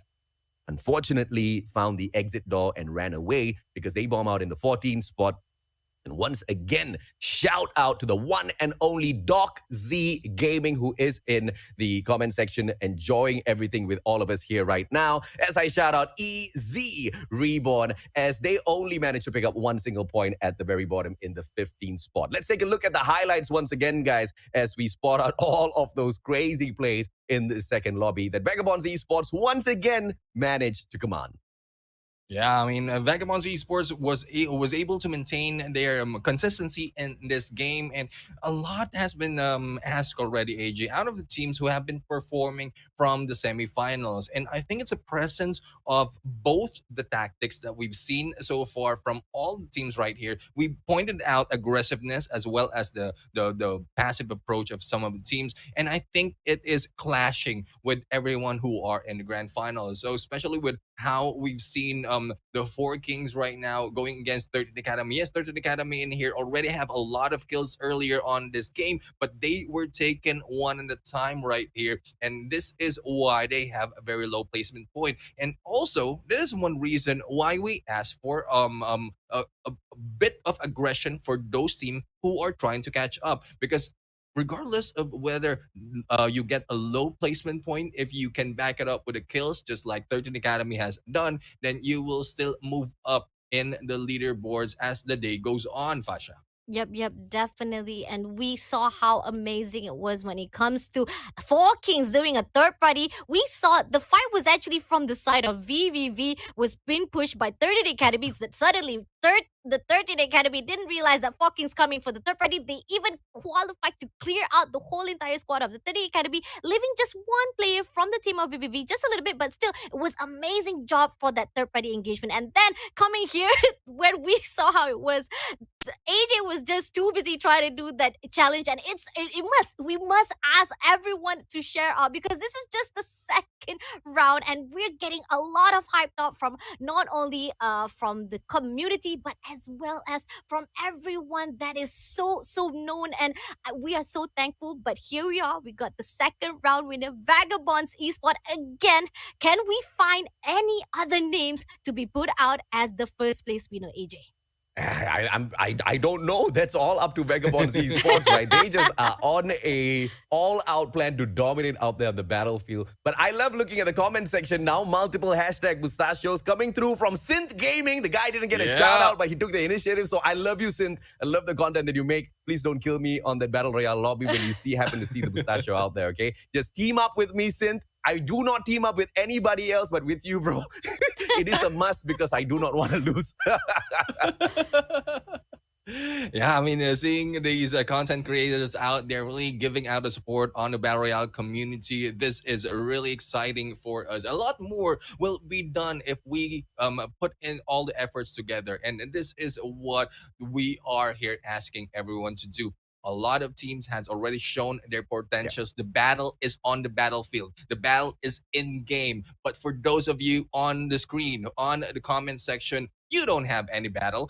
All you have to give out in there on everyone who's watching is with love, as Fashabani is showing us right now. Yeah, definitely. I gotta give a heads up as well. AJ's getting a lot of love from the community. Not trying to say I'm a little bit envious and jealous a little bit, but I want to see a little bit of hashtag as well for Neptune, for Gentleman Gaming. Come on. Anybody want to give a little bit shout out? I got one comment, at least one comment. I gotta give shout out to Kenneth Tarot. Pasha, saya sayang awak juga. Saya sayang community. I love all the community, man. Kita community CODM tayo. Okay, all right. But anyway, Look at this girl. She said she wanted the hashtag for herself, but she very slyly threw in give the hashtag for Neptune first. I tell you, very cheeky Fasha. But on that note, ladies and gentlemen, boys and girls, quick short break. We continue all of this happiness when we get back.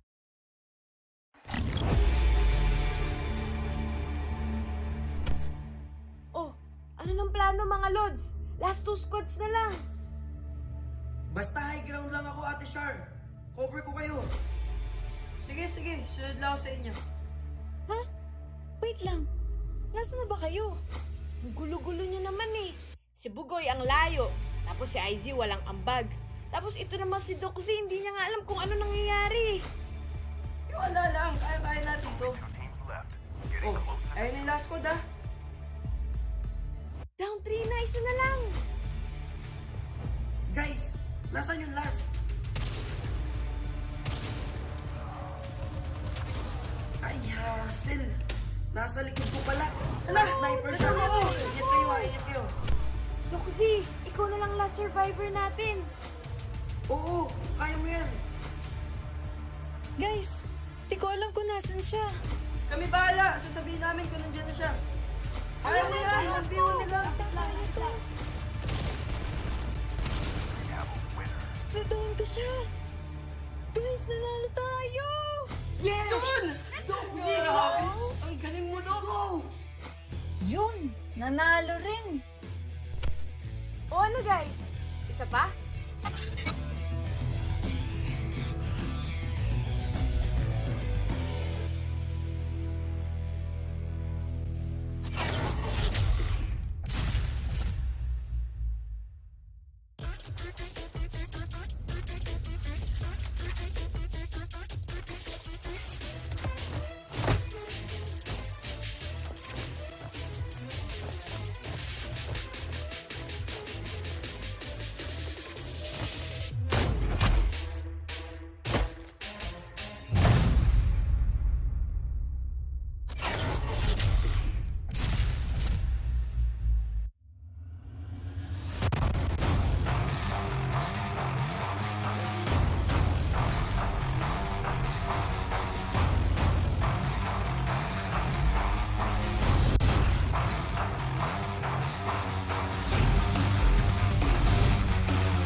Assalamualaikum and welcome back, guys, to the Garena Survivors, brought to you by Garena Call of Duty Mobile, the one event that we have been looking forward to, the Battle Royale scene that has been called. Everybody been saying that we need more engagement, we need Yeah. more fight tournaments for the Battle Royale scene, and this is where it is. Not only we give out a great tournaments, it is the best tournaments to put out a lot of engagement, a lot of the performance to put out, and to make sure that everybody shows off who is the best among the best. Here on out to give out that hyping is me, Fasha Buddy, streaming with both of the handsomest of all casters right on both of my side. We got Neptune, Gentleman Gaming, as well as the mustachio AJ. I don't want to be the most handsome. I want to be the greatest of all time. That's what I want to be. I mean, good looks expire after a while, right? I want to be legendary. I don't want to expire, Fasha. But thank you so much for the compliment. I do agree, though. If at all we are good looking, Neptune's definitely the more good looking one. Ladies and gentlemen, boys and girls, I'll tell you exactly why. I mean, clearly, you see me very happy. You see me ecstatic. You see so much of life in the mustachio, right? Because, guys, this is what we've been waiting for. This is exactly what we have been waiting for in the COD community, for the Battle Royale community very specifically. We have been waiting for the cameras, to be honest. We have been waiting for all of the attention because MP has taken all of the love for the longest of time. And now, finally, Battle Royale gets its main stage. And this is the very first Garena Survivors in here. And clearly, look at the audience, man. Everybody's loving it. Everybody is in here cheering for the teams that they love, cheering for all of the other teams, even though their own squads are not out there, because they just want to witness Call of Duty Mobile Battle Royale supremacy. That's what we are here in for, and it's all thanks to you guys. So thank you for keeping the comments lively. Absolutely love the energy coming through from all of you all out there today as well. Yeah, definitely. I mean, all the energy needs to be put together to be able to bring up the Battle Royale community. It's been a while since we have a tournament as big as this, or this is bigger than all the tournaments that we've seen on the Battle Royale community. And Garena is in here. Garena Call of Duty is in here to bring it to us. But speaking of supremacy, the supremacy still remain as Vagabonds Esports right now is in here taking 2 wins already into the game, bagging 46 total points, 20 on the placement and 26 on the kills, but not bad for the side of Almighty Prime. Take away all the placement point right now from the Vagabonds Esports is very close for trying to catch up to them, but they were able to get 10 on the placement point as well as 13 points on the kills. A little bit half and half, AJ, or in Fasha, as I say. Yep, definitely. And I gotta say, the placement points so far, it's a little bit tricky. There are such switch side placement points. There are certain teams that are going up, going down. But again, we gotta give this heads on and we gotta remind everyone this is just the first day. There will be 3 days for the grand finals of Garena Survivors. So maintaining a great position is amazing. When it comes to Vagabond C-Spot, could be this is their day. Could be this is the amazing day for them. And so far, nobody is able to stop them, even for 2 rounds in a row. But 4 more rounds, still maintaining to see how it will be for the next teams who will be able to get that first place. I'm not sure. Is it gonna be the same for the Vagabond Esport, or will be different because it's gonna be for the isolated at the FPP. And we know how it is when it comes to FPP. It's gonna be a little bit struggle. But we got Royal Kings at the 9th spot with 11 points, ABC Mystic with 9 points, Vagabond Nomads with 6 points, SDPH Generals with 4 points, tying up with Existent Valhalla, been pushed down a little bit, NRX Philippines 420 with 3 points, also tying up with Veni, VVV Esport Veni, and Easy Reborn Esport as the first team who's also been knocked down. They were the too soon team at that round 2, making them at the lower rank so far. Oh yeah, absolutely, man. And this is not a shout out, but it's a call out for ABC Mystic. Korang janganlah tunggu lama-lama. Can you all just go out there, make sure the pride of MYSG is just amplified in the academy, because I don't want to wait for the second day to start screaming MYSG supremacy again, right? ABC Mystic, a lot of capabilities in that squad, but I do understand the battle out there on the field. It's not easy, man. Once again, this is the toughest lobby that anyone can throw themselves into out there on the battlefield. Because when we look at Call of Duty Mobile, we look at Garena being the server that serves up the best of the best of the best in terms of talent. And the boys from the Philippines, my oh my, the kind of tenacity they have out there on the battlefield truly is unmatched, guys. Yeah, definitely. I mean, the craziness that we've seen for the Filipinos so far is in there, showing us that it's very difficult to challenge at all. But speaking of Philippines, and also the content creators that we have been talking about, I just got a message from a Blink right there, and I'd Mhm. like to give a big shout out to Blink. Thank you very much for that message. And for those of you who aren't here, I will also like to ask you to share the stream because a lot more excitement will be in there, and the continues um, the continuation of the increase of our viewers will really bring in more of the excitement. Oh, Also, yeah. more of a lot of comments right there for us to be able to read and also to find out what you want to happen with this community as well as how you want us to give out everything on this fight as well as the teams really AJ because and Fasha because a lot of teams are in here with not that much of a fan base but they have a lot who have been silent in the comment section so far. So if you'll be able to cheer them up on the comments, put them cheer those who have not been cheered just yet by anyone in the comment section, that will be greatly appreciated. That might be the only thing that they need for them to pop off in this game, Pasha. Agreed, agreed. For 256 teams, out of that 256, only 60 teams already able to push them through to the qualifiers of the grand finals. And that is saying something. You are the ones who's at the top for the Battle Royale scene. We gotta give a little bit of highlight. We gotta give credit, acknowledgement, credit at its due because the fact is 16 team right here fighting off to be the champions of Garena Survivors. We gotta know their name. We gotta remember their name, give the credits and give the love and support because without the support, how are we to grow as a community? Because community is the reason that we will grow. And I always say this on my live screen, who are how to grow without the community, because community is what is all about. When community grows together, the game itself will grow as well. So that's why we need the community support. So give some love, hashtag the teams that you are supporting right now, whether or not it could be the most famous team or maybe even the teams that you might see is not having a fan base, just like AJ, or should I say Neptune said just now. Give that hashtag Porking, hashtag VV Esport Vici, hashtag Ametaverse Esport, hashtag 13 Academy, and BC Mystic, VV Esport VD, Resistant Valhalla. Every single one of the 16 teams deserve that highlight. And I gotta say, there was two teams was already at the nuclear plant. We got two teams. It was actually VV Esports, Vici, as well as Ametaverse, but there's still no engagement. I haven't seen yet any engagement so far, even though they already landed at the same spot, AJ.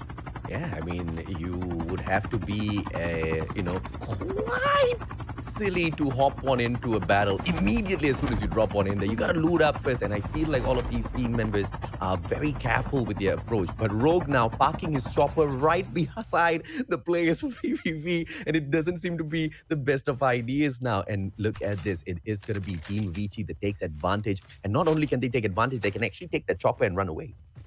Yeah, I mean, stealing a chopper, it's not new in this competition. And it's just how bold are you to be able to do that as well as to get away because earlier in the game, yes, you'll be able to do so because a lot of teams are focused on getting the loots. But this time, with all those guns pointed at them, VVE Sports right now is slowly putting a lot of pressure into ABC Mystic. If I'm not mistaken, there's only one member in here from ABC Mystic who is surviving and who really needs to get away. Otherwise, VVV Sports will be able to eliminate the first team to be on this isolated map. And this is FPP, AJ and Pasha. It's not easy to go against a team that quickly in this game.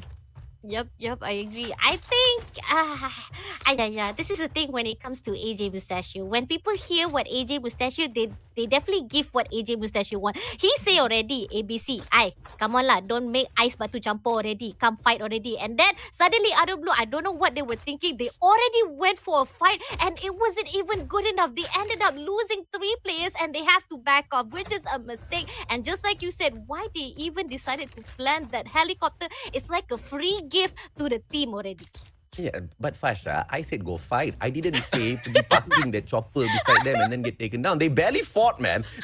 They didn't even shoot back. They just got taken down one after the other. I mean, ABC, that's not the way to go. I mean, they probably parking chopper tepat-tepat right in front of the players of VVV, and then after that get taken down one after the other. But thankfully, there is one final player still surviving out there, so potentially the dog tag retrieval can be played a little bit later on. Royal Kings, on the other hand, this is the team that has got a lot of potential. This is the team that has got a lot of promise out there on the battlefield. Definitely not one of the most dangerous teams out there for sure, but whenever they want to, they can bring on the pressure, right? Because we are looking at the lineup of Omega, Del Cutie, Frosh, as well as Hangin. The one player that truly stands out the most to me is Hangin, man. He loves to hang with the best, and most of the time, they can't hang with him. Yeah. Fun fact in there, hanging is, it is slang for hanging, like hanging out, hanging whatever, like hanging with one arm. But hangin in Tagalog and Filipino is wind. And at some point, he is moving just like the wind. Yeah. In this game, he just swoop in, he just swoosh in that game. But before we go forward, we'd like to give a big shout out to Synth fans out there, Synth gaming fans out there, because Fasha asked for the hashtags, and thank you very much for the support. So we're giving a lot of focus as well on the viewers out there, because we really love how much support you're giving out in here, as well as this is FPP, and not much is really happening on the early parts of FPP compared for what we're going to see right now, Fasha. GG, Nep.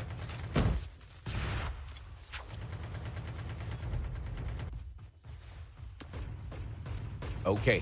It is going to be the 4 Kings now as they move on through. Apologies, ladies and gentlemen, boys and girls. A very small disconnection there, but we are right back on cue now as they go in for the straight attack. Tokyo hops on out of the smoke one by one. They shut down the players of Vagabonds. One by one, Vagabonds Nomads, they get taken out of the equation, but Existence Valhalla, they were the first ones to get knocked down in here. And I don't think the players of 13 Academy expected that ambush out of nowhere as well. But right now, down on the ground, this is a frightening moment for 4 Kings. Back away from this engagement, or will they stay and fight Neptune?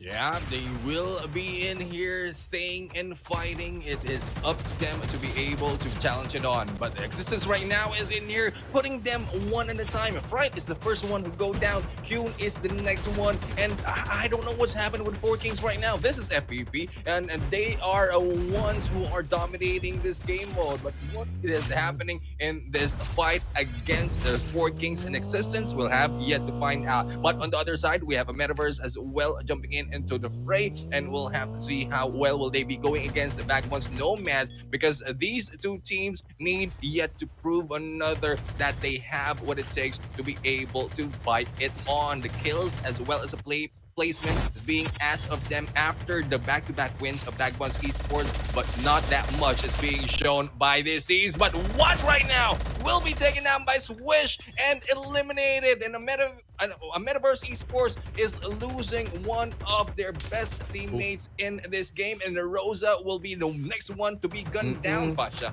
Yep, definitely. And higher ground advantage really goes out to the Vagabonds, but it's okay right here. Virus spotted out Alatski. It's going to be a little bit difficult with the trap master already been activated, and it will give an information. And right now, Alatski been taken down straight away by Dre. That is amazing, but nevertheless, that's a great composure from the Vagabond Nomads. They don't really go for the observation. They just maintain at that higher ground, giving that opportunity and advantage for that higher ground to be taken out, and nobody can take away from Vagabonds. Vagabonds will just kill out just like fishing the fishes at that bottom sea.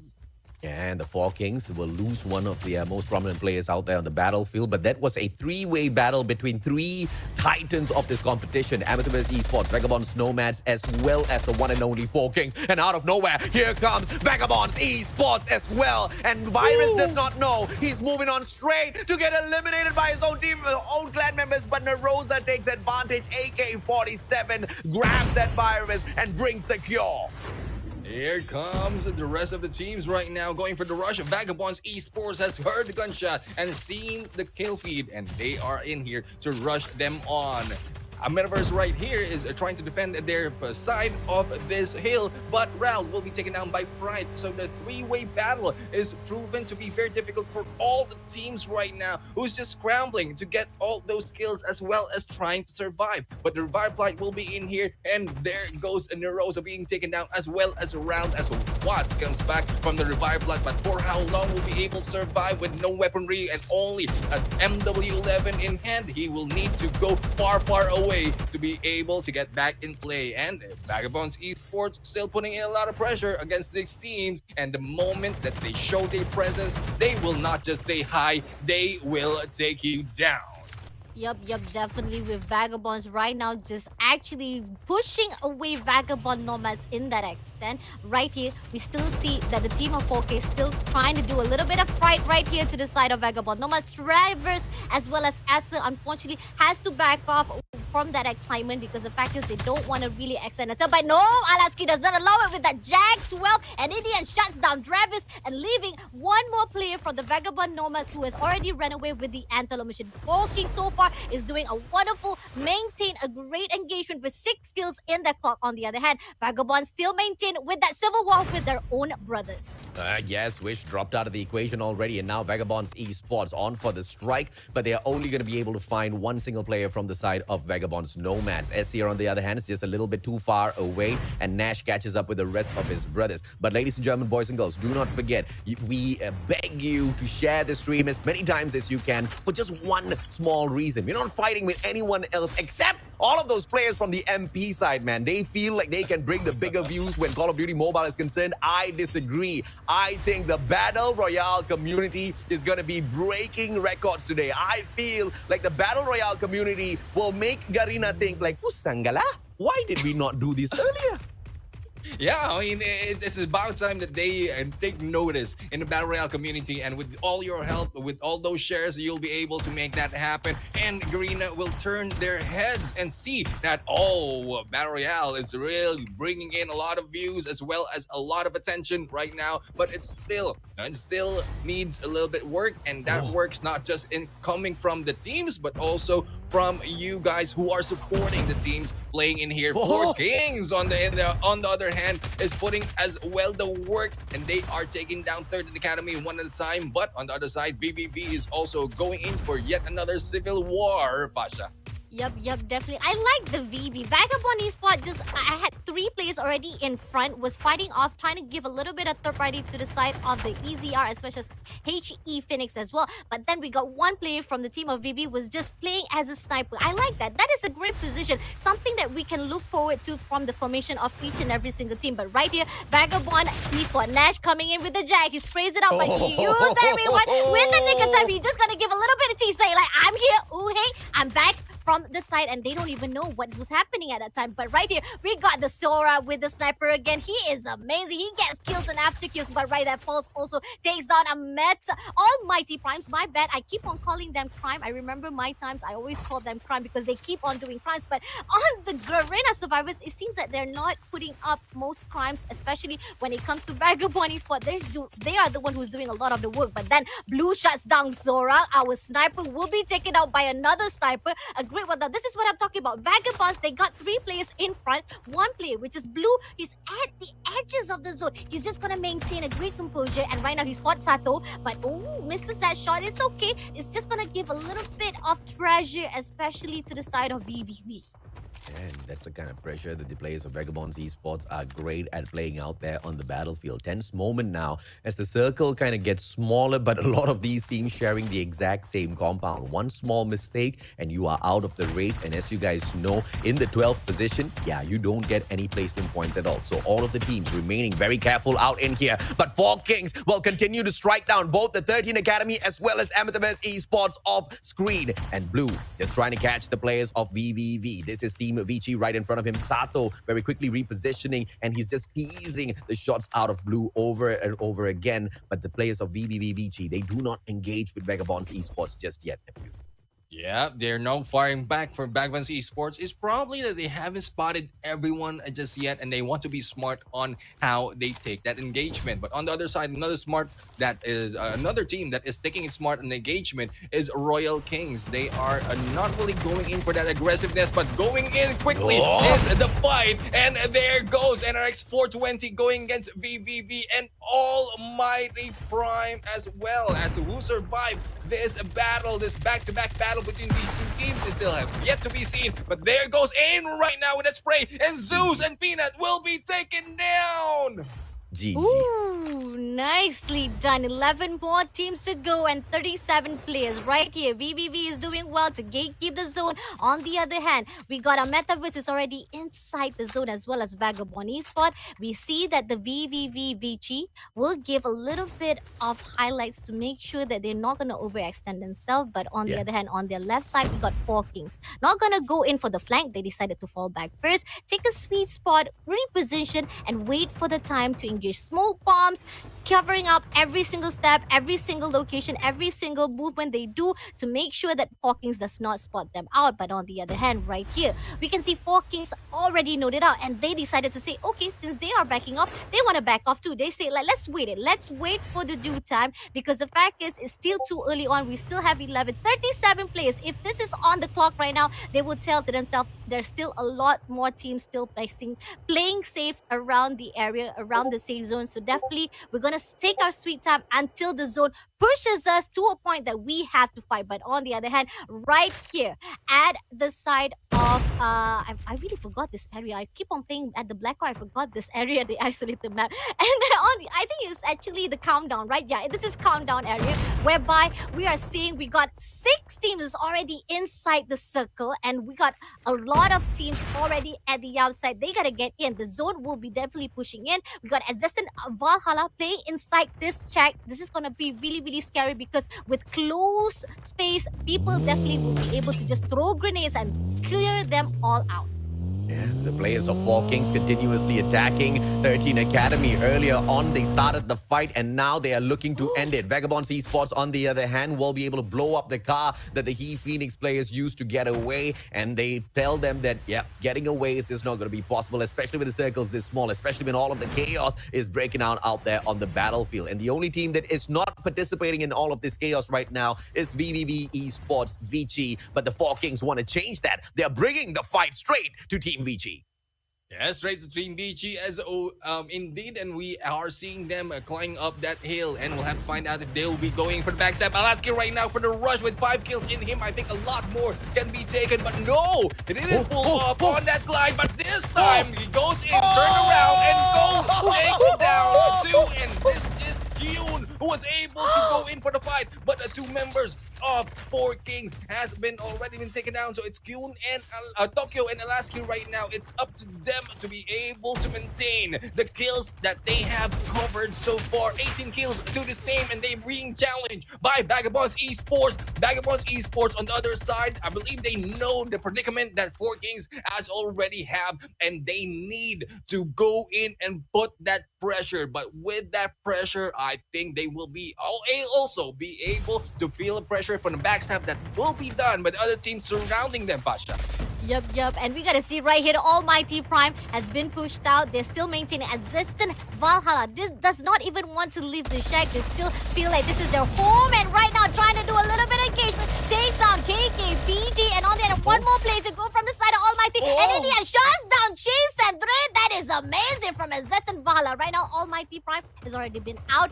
5 more teams to go. Zone is pushing them. They gotta make sure to maintain right here. Debu is already out from the game right now. How will be happening? happening at the inside circle.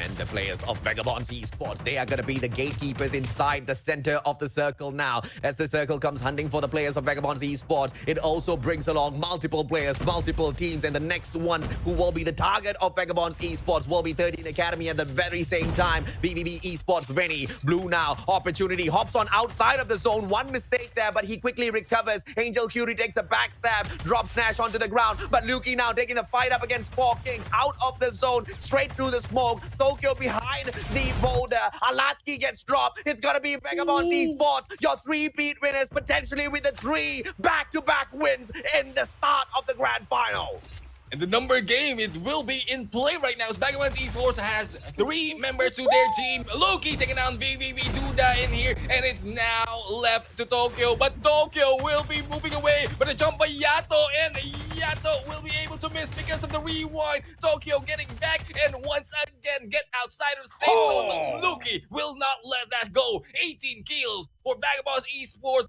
and yet another victory for this team.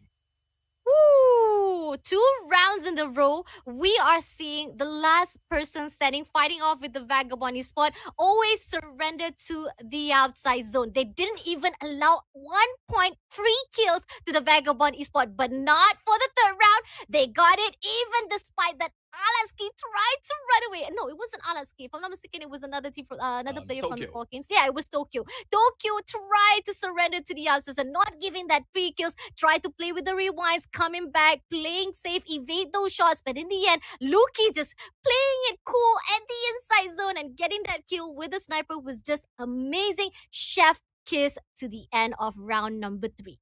Oh, yeah, absolutely right. And Vagabonds Esports, your three-peat winners with the 3 back-to-back victories at the start of the finals. This is just day number 1, ladies and gentlemen, boys and girls. But a quick shout out to anyone who feels like the spectators are all fans of Four Kings or fans of Vagabonds. You have to understand that the spectator watches the player that is either killing a lot or potentially going to pick up more kills. And from what you can see here, it is Vagabonds Esports and it is the Four Kings who were picking up a massive number of kills in this lobby. Hence why we look at the game from their perspective a lot. But there are other teams being highlighted out there as well. And although we understand your feedback, it is irrational, okay? The spectators are doing a fantastic job, and I feel like they are guiding the story amazingly well today. So keep it up, spectators. And Vagabonds Esports, I don't know if I need to ask them to keep it up because they are doing it all on their own. Just between Blue and Nash, we have got 12 kills in here, plus Yato as well as Luki.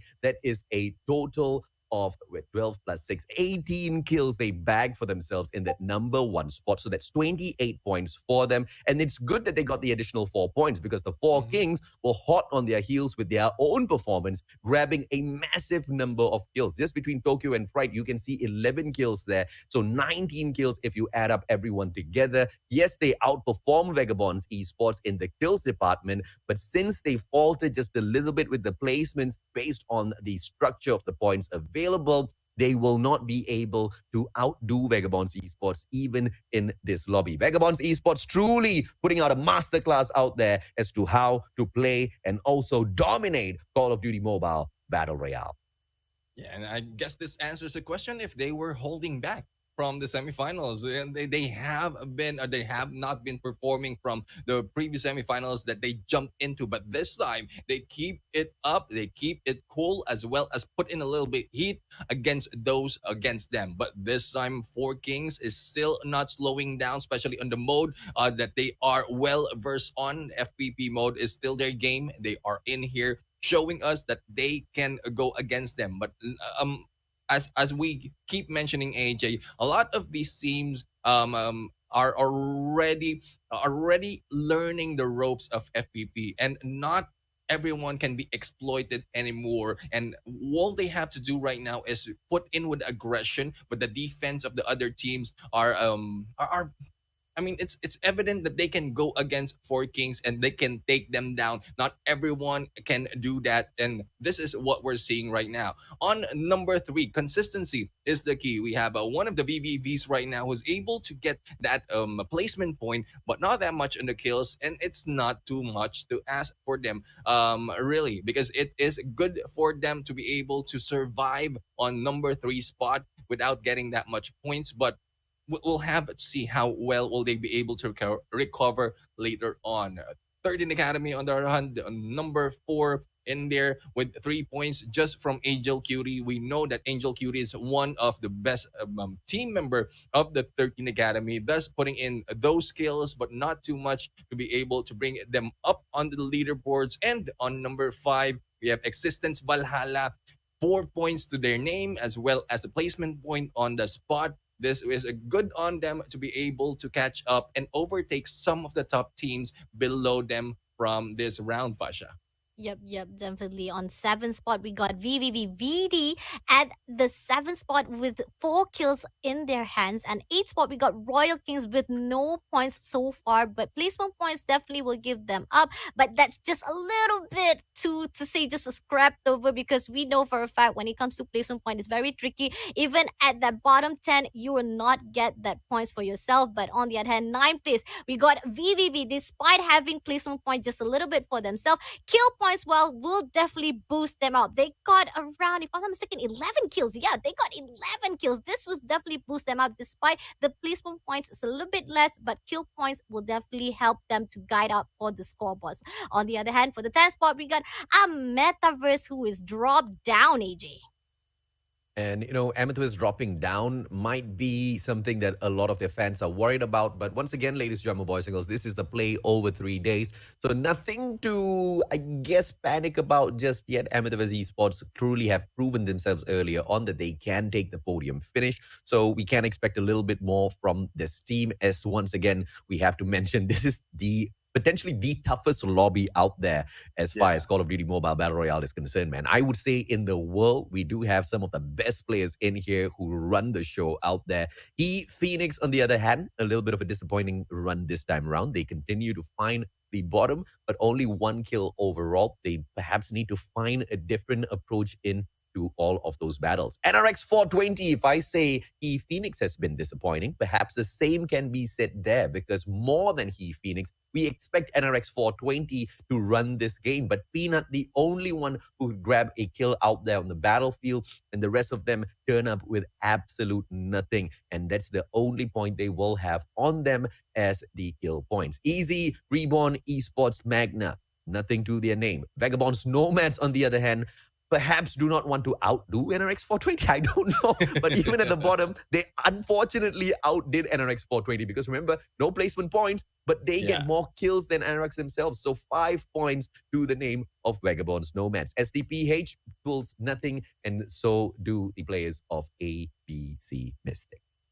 Yeah, I mean, it's really a tough lobby right here that we have, where we already pointed out some of the teams who have dominated the semifinals, and putting them together, it would not be a surprise that it will clash. It will cancel out some of the performance that they've done, as well as we've seen others who have been really laying it low on day number one. Because as I've mentioned, and I think everyone from this team would agree, this is the day wherein the cards are being put in the table. This is where you will be able to find out as to who you can challenge, who can challenge you, as well as the drop points, as well which rotation you can go. And with the mix that we've in I think it's evident already that the teams have already their specific drop points, and not that much has been happening on early engagement. So that is one thing that they can breathe about, but the rotations themselves is very difficult, knowing that they don't have that much information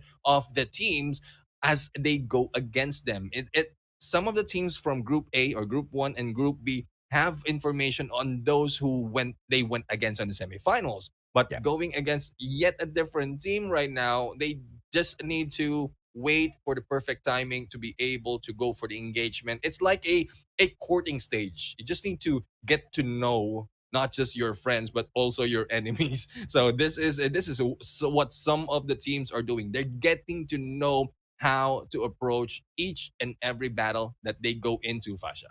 Yep, definitely. I gotta agree on that because the fact is, when it comes to the first day, this is like an opening. It's like a pre-launch to the real thing. When it comes to the real thing, that's when you push it all out. And I love it. I love the analysis. This is true. I gotta agree on AJ. When he said the best analysis is definitely gonna be Neptune. He gives out the idea to you guys first. When it comes to first day, don't sweat about it, guys. They're still learning. And agreed, I agree, they have a lot of teams they haven't met yet. Group A, Group B mashed up together. And when it comes to this lobby itself, I don't think I want to actually challenge this team. If I join in, if I ever feel very idiotic to even want to challenge anyone from this team, I say myself, 1 second inside the lobby, I see somebody, I'm dead already, my friend. So this is definitely one of the toughest lobby. Is non compared to any scrimmage, any tournament whatsoever, because we got the best of the best and it is amazing. I gotta give a little more highlights despite the highlights has already been done.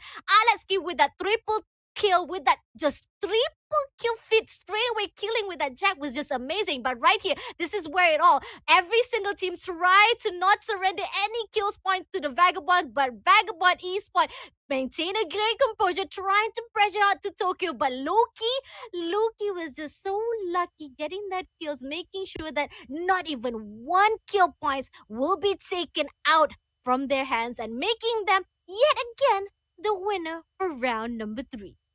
Absolutely. And Vagabonds Esports, 3 wins in 3 rounds. Can anybody best the Kings? And this is why, ladies and gentlemen, boys and girls, when the whole rivalry between 4 Kings as well as NRX 420 started, I said that it really doesn't matter, because as these two teams go head to head against each other with the war of words, it has to be the performance out there on the battlefield that speaks for itself. But are they going to even be able to replace the current Kings? That was my main question. And it looks like the Vagabonds Esports squad wants to answer that question. Hell no, Mustachio. Nobody is taking our throne. But on the spotlight of the battle between 4 Kings as well as NRX 420, we clearly see one team winning out on that battle, guys, for now.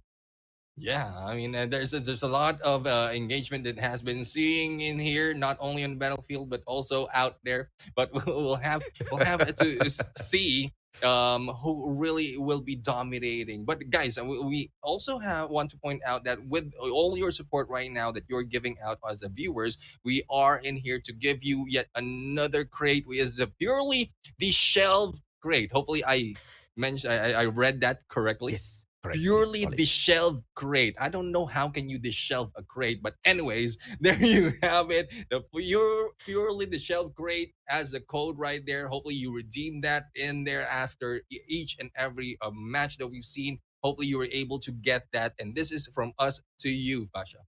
Yeah, not yeah, to you, definitely. Pasha, but to everyone Go else. to me?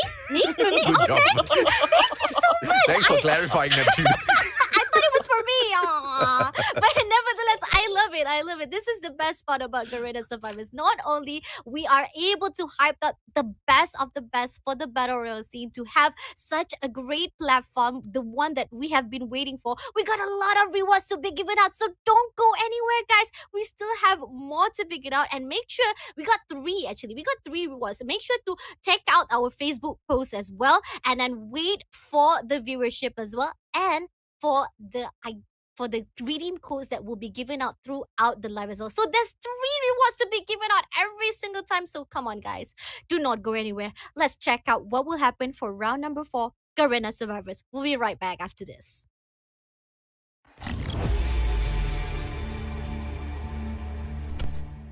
Oh, ano ng plano mga lods? Last 2 squads na lang. Basta high ground lang ako, Ate Char. Cover ko kayo. Sige, sunod lang ako sa inyo. Ha? Wait lang. Nasaan na ba kayo? Ang gulo-gulo niyo naman eh. Si Bugoy ang layo. Tapos si IZ walang ambag. Tapos ito naman si Doxy, hindi niya nga alam kung ano nangyayari. Wala lang, kaya natin to. Oh, ayun yung last code ah. Down 3 na, isa na lang. Guys, nasaan yung last? Ay, hassle. Nasa likod ko pala. Hala, sniper sa loob. Ingat kayo. Doxy, ikaw na lang last survivor natin. Oo, kaya mo yan. Guys, di ko alam kung nasan siya. Kami bahala. Sasabihin namin kung nandiyan na siya. Kaya mo yan. Nagbiwan nila. Nadoon ko siya. Guys, nanalo tayo! Yes! Yun! Doxy, grabe. Ang galing mo, Dox. Yun! Nanalo rin! O ano guys? Isa pa?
Welcome back, ladies and gentlemen, boys and girls. This is the Garena Survivors. It is day number 1 of the finals. Yes, we will be playing 3 back-to-back days of all grand finals matchup. Each and every single day will have 6 different matches in isolated as well as blackout on both TPP and FPP. Yes, we are pushing all of the teams to their limit, and it looks like there's only one team that can provide consistency back to back to back, regardless the level of challenge, regardless of the level of the teams, regardless of any rivalry going out there. The big bosses, your current king of kings, the Vagabonds esports squad, continue to dominate 3 back-to-back matches. My name's AJ. I'm the Mustachio down here with 2 amazing shoutcasters to bring you guys the whole broadcast, Fasha Buddy, as well as the amazing analyst, Neptune, the gentleman Garcia.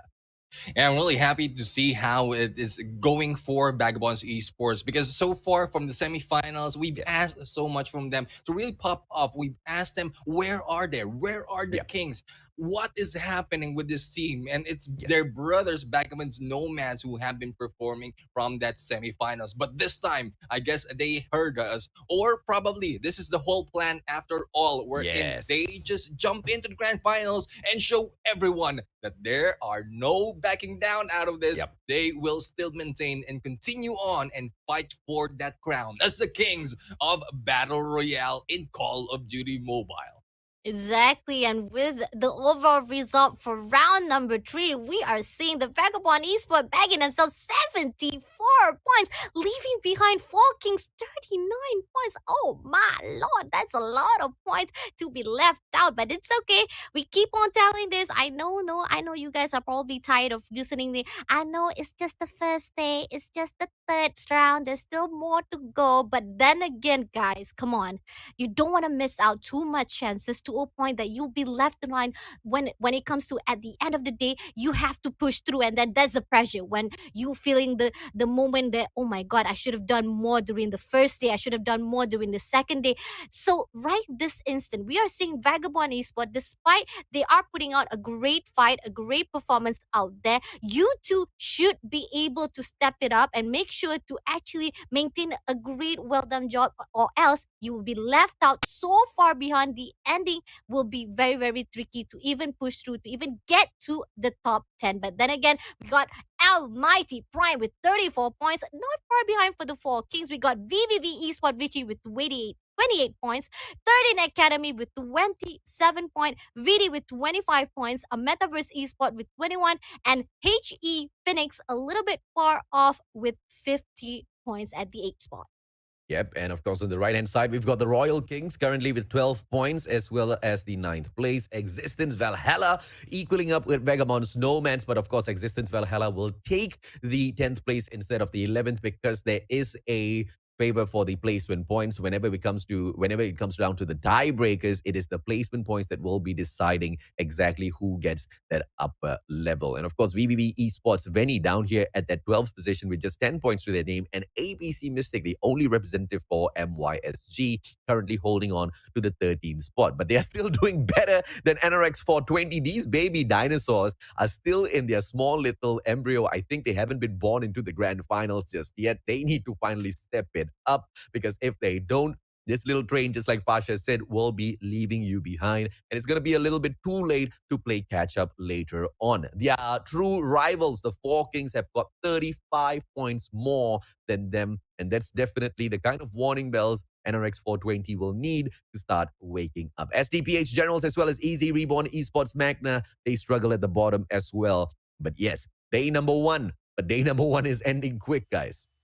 Yep, it's ending quick, and it's like actually starting strong for teams like Vagabonds Esports. So the way they're moving right now is really that fast, wherein a lot of teams might be having some difficulty catching up. But as we start our our flight right now on this game, this is round number 4. It is coming in slicing in the middle from estates right down in there, just below or between Lighthouse and Factory. And so far, Hijack is one of the map or one of the area wherein 2 teams will be dropping. This is a team from ABC Mystic as well as Royal King. So we'll have to find out how well will they be able to balance it out. And not only are they going in for those area, those drop points, they are also splitting up. So it's still a question of how will they be able to survive not a full squad for each of those drop zone, Pasha. Agreed, agreed. And the fact that it's not gonna be easy when you are being separated and you're trying to figure out how to actually build a great composure with the full squad power when it comes to fighting with another team. This is gonna be a struggle. But I gotta give a little bit of add-on from what AG has already stated out, and I still see it at the comment section as well. Previously, they keep on saying that we are giving a little bit too hyped out or too viewers to the only popular fan base of the teams. Is because they're at the engagement. We're gonna give, if we want to view somebody, if we want to give a little bit of a great engagement, especially a great live for the Garena Survivors, definitely want to give the fight scene. You want to give the drama, the engagement, definitely. So if you want to see your own teams that you are supporting, tell them, support them, saying, please go for the fight. Make sure to give all out for this Garena Survivors. Right here, we got SDPH being knocked down straight away. 3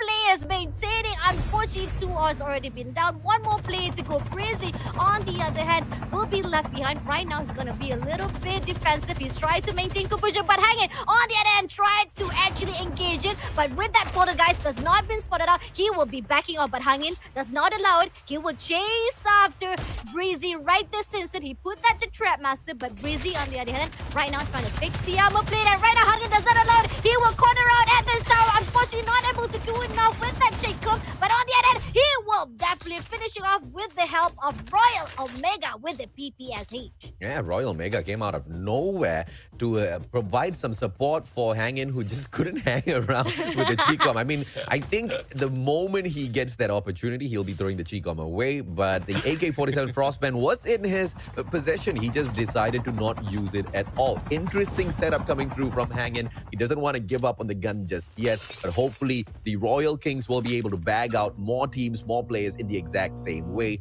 We know they definitely can do with a few more points. But of course, Phoenix, on the other hand, ladies, German boys and girls, this is one of the teams that hasn't really gotten a lot of highlights out there on the battlefield just yet, because they're not getting involved in those strong engagements. And when they do, they kind of get bagged out a little bit too early here, Neptune. So it potentially might just be a game of positioning that they have to really focus on playing right after this.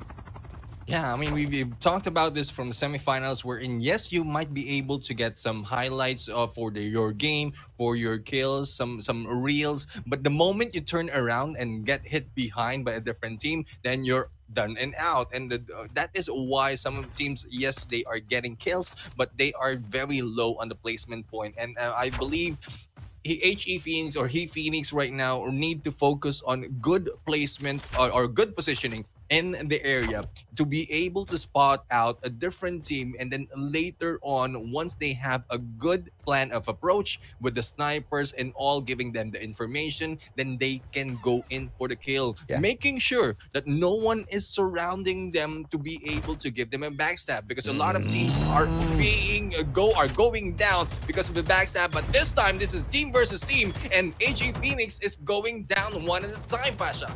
Yep, definitely 2 more players to go. Assassin Burn right now being engaged with, unfortunately not able to throw that smoke bomb in the end, will be shut down straight away. 2 more players from the side of Resistant Valhalla. They are doing well. They were at the bottom 15 right now. They pushed up at the top rank of 10 spot right now. And at the moment right now, we are seeing the team of VVV also around the area trying to actually do a little bit of third party. And there you have it. Resistant Valhalla, they were doing well with the Heishi in the end. The third party is going to cost them. KKPG is right here waiting for the side, but no! Unfortunately, he falls down as well, and in the end, the team of Resistant Fala, who was doing so well, fighting off with the team of Heishi, has been shut down in the end. And right now, I think they're going to go to the bottom again, AJ.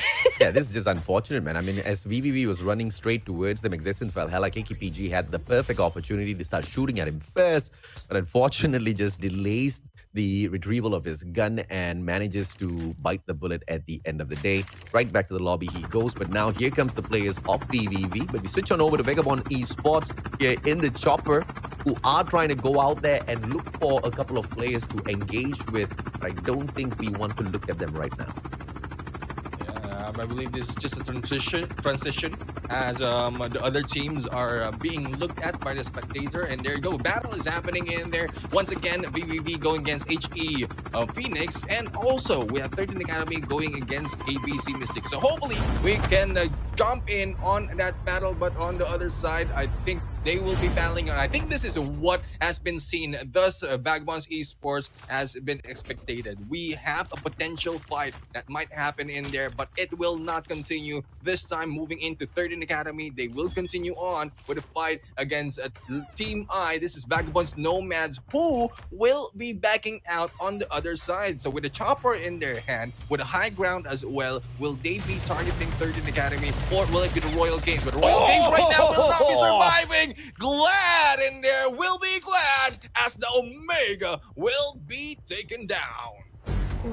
But I think Royal still maintain right here, because we still have 14, and right there we can see Hangen still maintaining. They doesn't see it. They don't spot Hangen right now. Spraying to the side of Alibaba. Clan mistake. With that explosion, Chuluk will be taken down. And on the other hand, we still have few more players to go from Alibaba. One more player to go. If they finish that one last player, it's going to be the end for the ABC. They have been too soon for too long. This is going to be tough. But on the other instinct, going to snipe to Hangen, the last player from Royal King as well. Royal King was doing well during the beginning of this round, but now they are at the tie spot. On the other hand, on the other side of the area, we got the Almighty Prime right here, very close by. They close in with the engagement, but now they fall back. Don't want to overextend themselves to the side of NRX 420. NRX 420, they have got these snowboards out there, and Phenom, FHJ, they gotta abandon that vehicle right now. But NRX 420 just taking every single chance that they can have for themselves. GB manages to break one of the plates out there, but it doesn't really matter because they are not close enough to take advantage of all of those gunfights. GB trying to cut a little bit of the distance here and spots out a swimming crew inside of the water. And it looks like it might just be fishing time here for Almighty Prime as VVV Esports really, they get caught out there in the open waters.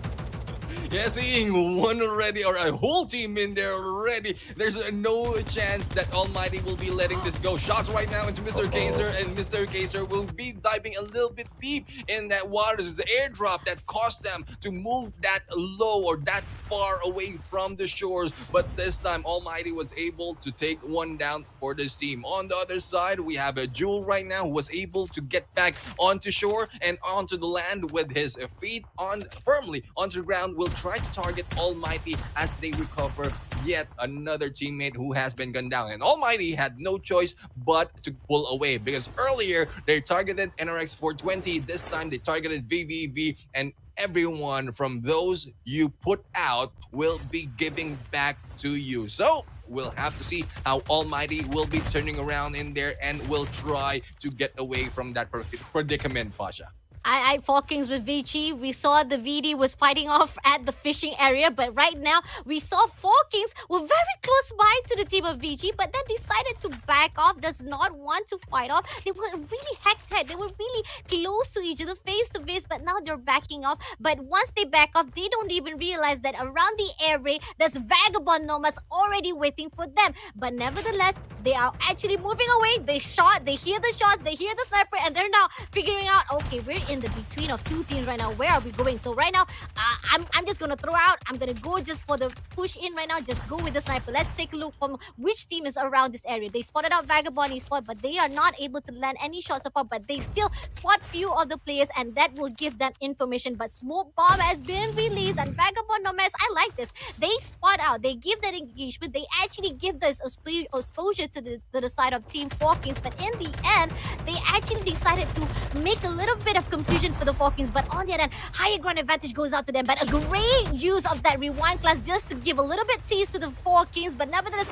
Vagabonds Nomad still maintain a great conversion, not gonna overextend themselves, and they go back again into the array side. Yeah, Vagabonds Nomads don't look as effective as they did in semifinals too this time. It's one of those few rare occasions where you see them backing away from an engagement. But when you meet a team that has got the higher ground advantage, the best that you can do is reposition and find yourself a better defensive ground. But I was truly annoyed because we almost got that battle, man, between Falkings as well as NRX 420. And unfortunately, all thanks to Vagabonds Nomads, that battle had to be put on pause. But hopefully we do get to see a little bit more of those instances out there on the battlefield, just so that the COD community can have a little bit of fun in the comment section. Yeah, I mean, we'll have yet to see these teams battling it out. But on the other side, we have a VVV right now who might be battling out against a Metaverse Esports. They are hanging back on the other side, both waiting for the airdrop to come down. But I think this is a little bit too early for VVV right now because they will just be waiting with their heads up in there with that airdrop. But with the smoke, will be able to cover their approach and might be pulling away because shots has been fired already by Metaverse Esports, and all they need to do right now is survive, get a good position, and then fire back if they will be firing back. But I don't think they will not be they will be risking it that much. They have the next safe zone that they need to think about. Thus, they move a little bit further into the edge of the zone, planning a good approach towards those who have already been on the next safe zone. On the other hand, another team of BBB right now is going in for the edge of the safe zone, and this is good tactics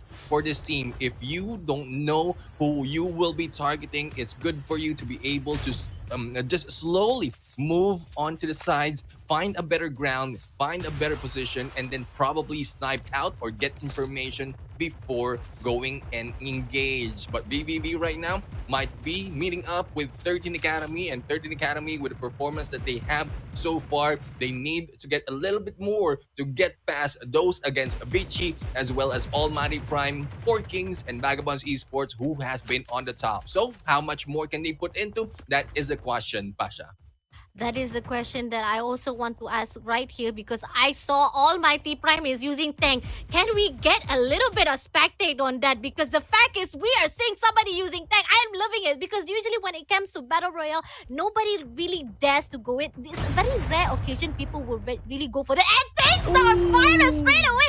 I'm loving it. Almighty is doing the crime that I'm looking forward. This is why I call them the Almighty Crime. They make crimes as they go, my friend. And right now, they take down with that tank. Just use up that tank all over the place. And Quasi takes down Esser as well. This is amazing. This is what we need from the Almighty Crime. Despite they are being a little bit passive-aggressive once in a while, but here or not, for round number number 4. They are all out with this tank, AJ. Yeah, Amethyst Esports managing to find the frightening knock onto Fright himself, and therefore the Four Kings are going to be responding. But Amit, it will be Almighty Prime from afar. Chibi managing to get the headshot onto ECR as well. Almighty Prime wants to bag everything from this, but so far only 2 kills they have to their names. Easy Reborn Esports Magna, on the other hand, a great compound they hold on for themselves. But as you can see, all of the forces around them are very slowly approaching their compound in here. Fright will be brought right back into the mix, which means Four Kings will be as solid as ever to get into the next circle. NRX 420 just in the building beside Easy Reborn Esports Magna. But I don't think you want to be shooting NRX 420 at the moment. I think those boys are a little fired up. They want to get a few kills out there. And look at this Four Kings, not slowing down at all. Players coming right back through in the mix, and Amethyst Esports are the next one they go for. And Four Kings really has something to show for, because they have already been jumping into FPP and they are bagging a lot of kills. So they really want to get that advantage they have been getting on the FPP mode, especially on this map, that Blackout. So will they still be the kings of Black? Yes, to be seen, because so far only 3 kills to their name, and this time they are challenging a Metaverse Esports, where Nerosa right now was able to escape, and Nerosa is being gunned down, but it is still fighting back. There goes Fright for the hit against Nerosa, and Odin will do that damage. Nerosa right now will be on the ground, and where are the other members of a Metaverse? Right here, there goes the backup as well as a follow-up on that hit. And a Metaverse right now losing. This captain will have to wait for another chance to go for that kill. Now Almighty and NRX 420 will get another chance to battle against each other, and Chibi will be able to take that hit against Peanut, AJ. And whether or not Peanut will be able to recover from that situation as well as get out there a little bit more aggressively still needs to be seen, ladies and gentlemen, boys and girls, because NRX 420 overall has just been struggling in the finals of the Garena Survivors. Yes, it may just be day number 1, but the day number 1 jitters is just lasting for a little too long for a team that is very used to engagement out there on the battlefield. They are supposed to be one of the dominant ones, but no dominance is being shown at the very moment. But at the end of the day, of course, this is going to be FPP at Blackout, and the one team that you expect to aggress on would be the Four Kings. Definitely. But on the other hand, right here, Almighty is not actually pushing towards the side of NRX. They got that opening. They actually able to take down NRX 420 Peanut, but then they don't even go for the extension, because the fact is they're still trying to wait it all out. And I feel like Peanut could have actually been able to revive back in the nick of time. And right now we are seeing NRX is already moving into the zone. They're not going to go in for the rush. But on the other hand, Vagabond Nomad still around this area. So Almighty decided to flank around the edges of the zone. They spot another team, and right now they're going to go in for the rush. They throw a little bit of grenade right there. Going to use this ninja class to actually go for the higher ground advantage. Doesn't spot anyone yet, but nevertheless going to the construction side. We got Forking Fright right here, chasing after the HE Merc right this instant. Not going to give any chance, and will be able to shut down straight away with that Mac 10. A wonderful job indeed with the construction site right here, filled with almost 7 teams already getting into the circle at the moment. Right now we got Four Kings gonna regroup themselves. They will be spotted out that steps at the moment right now, and Fright on the other hand, I feel like he's stuck right there. I'm not sure what happened right there, and I knew it, he already stuck. And at that moment, with him being stuck, that's an advantage for the side of BBB Satu to take him down, and Q9 will be taken out by Blanket. Okay, this is gonna be a problem, because the fact is when one player has been actually having a struggleness with the lagginess or probably being stuck in a between of that snowboard, it's gonna give a great advantage for another team to take them down.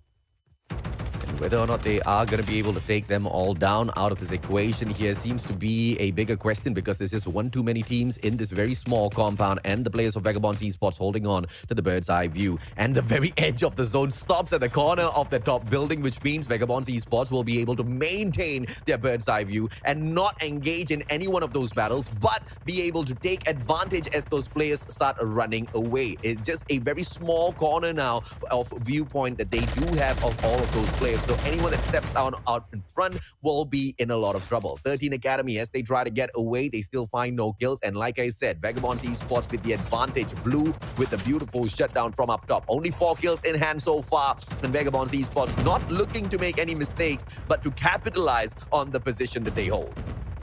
Yeah, I mean, we are seeing one of the gameplay that we've seen so far from Vagabonds Esports. Wait for the mid game and follow it up on the later game. And I guess this proves to show as well that they are not that confident on blackout, especially on FPP mode, because they know that there are four kings still alive and kicking in this fight. But this time, as we'll look into that field, it is Alatsuki as well as Tokyo, the only one surviving, so they can take advantage of only two members of Four Kings. But this time, on the other hand, as well, BBB right now is moving in towards Easy Reborn, and Easy Reborn will be stuck in that tower, and we'll have to see how will they be able to go in and rush, because the next safe zone will be out in the open. And with this tank, AJ, this will be a lot of damage that will be done. Sato right now is riding that tank, will be able to go for that hit, but they need to leave it behind because Fasha, it is going in on this hill, and there's no getting up that easily. They need a little bit of mobility from their side. Four more teams surviving, 5 more players to go. We got 4K Tokyo again, the last man standing every single time, always been left behind. But 2 more players to go from 13 Academy. This is amazing. We haven't able to see 13 Academy surpass their performance as they were during the semi-finals. But right now, Viviju is hiding inside the smoke bomb, and he's trying to survive. He's trying to struggle at the outside zone at all. But 13 Academy been wiped out by Asa straight away. We thought that engagement, or should I say the number stacks up for them, but nevertheless, Tokyo Ray has spot down one enemy, and Indian using that rewind plus, but no! Tokyo will be shut down by Jill. 1v1, we got Vagabond Nomads versus VD. Who's gonna be the winner? We got a new winner for this round, my friend. Let's take a look right now. Circle is pushing into yes. Gonna throw a little bit that cluster grenade to the side of Vagabond Nomad S. Gonna give that confusion, does not know where he is. With that Travis, they're gonna give a little bit of spray with that Jack, but will he take him down? It is Ju who takes him down with that confusion, and in the end, the new winner for round number 4 goes to the team of VVV Esport VD. Yes, Smoke Bomber going up against a Trap Master. I guess you guys know the verdict right now as to who bags the winner at the end. VVV Esports VD managing to step on up as Vagabonds Esports fail to command their very fourth victory as they try to grab for themselves. But in terms of positioning, in terms of placement, you know Vagabonds Esports has done more than enough to maintain their top spot. In fact, even if they had bombed out in the dead last place, they would have still been number 1 at the end of that round. But Vagabonds Nomads waking up in these rounds, that's something that I've been looking out for, because in semifinals too, the kind of dominance that the Vagabonds Nomads showed us was like none other. Nobody could match up to them, Nephew.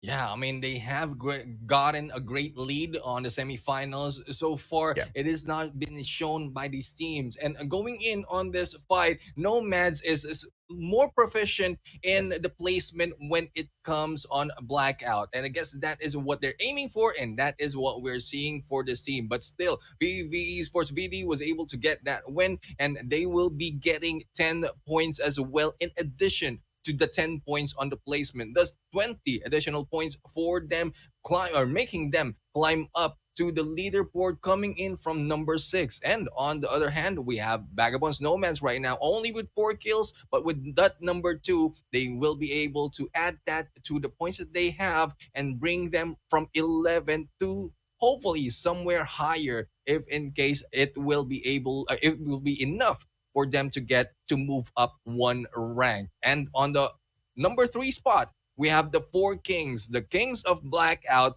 has been dethroned right now on this round. They are left on number 3, but with the kills that they have, it's still enough for them to outlead those who are below them. So far, it's 9 kills to their name, and as well as the additional placement point is more than enough for them to slowly climb up the leaderboard, Fasha. Yep.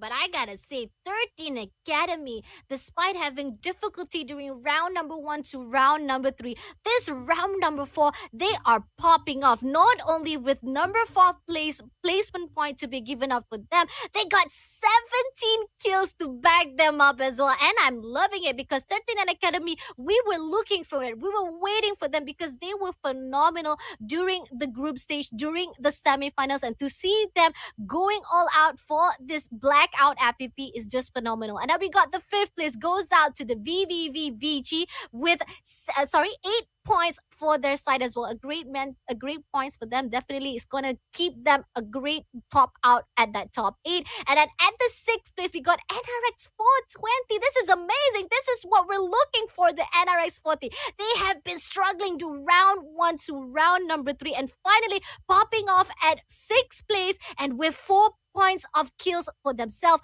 This is gonna push them from that bottom place.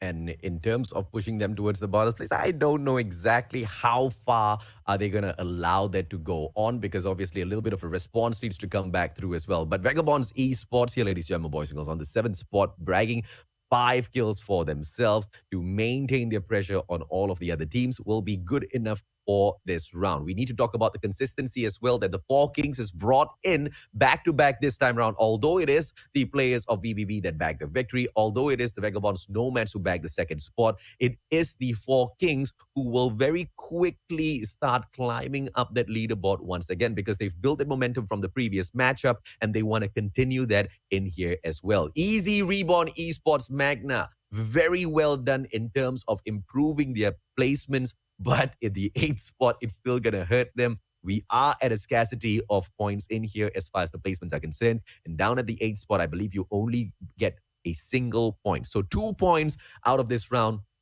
isn't anything to brag about at all. So that's something that EZR needs to kind of go in there and tweak. The exact same thing can be said for Amethyst Esports. They struggle. 2 points for them as well. 3 points for the side of Almighty Prime, all thanks to those skills that they have gotten. And Team 7, this is VVV Esports Many. They'll be happy with their performance this time round.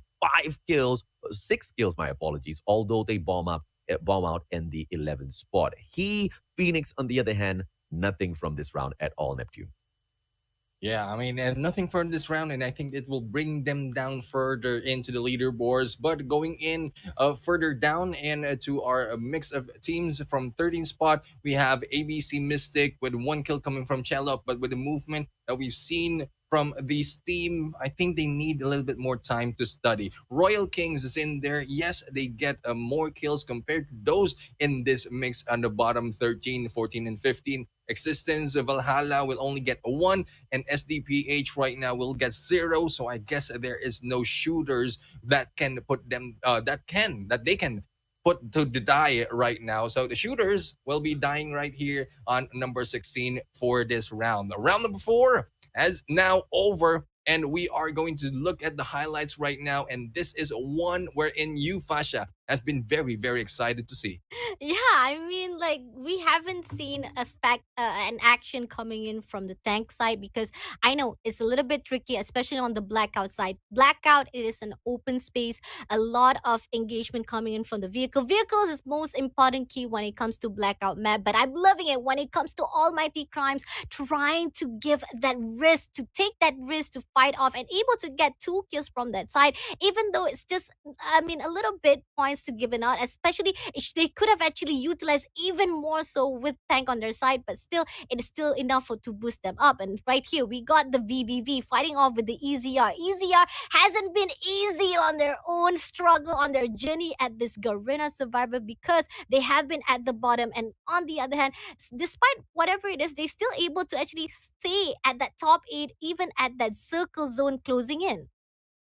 And in terms of the circle closing in, this was something that, all of the teams who have had a lot of experience on Blackout right now, especially within a circle of this manner, should have been able to understand. And that's exactly why Vagabonds Esports were playing the high ground. But as they tried to make their approach towards those final fights from that high ground, that's exactly where they faltered. And the Four Kings had a really, if you ask me, the better position overall, because down at the lower grounds, at the edge of the little bit of a hill here, there's a little bit of an incline, that's exactly what gave them all of the defenses. And Tokyo played this to perfection, only to step out at the very final moment when he felt like he had no choice. The one failing point here is that he was just a little too close to the edge, and when he played the rewind skill, he hadn't really moved all that too much from the previous part, and that is one of the weaknesses of the rewind skill. You need to continuously move around on the battlefield for it to have its full efficacy. So if he had a snowboard on him in this final circle, maybe things would have been a little different, but it just wasn't the case. At the end, it was a battle between a smoke bomber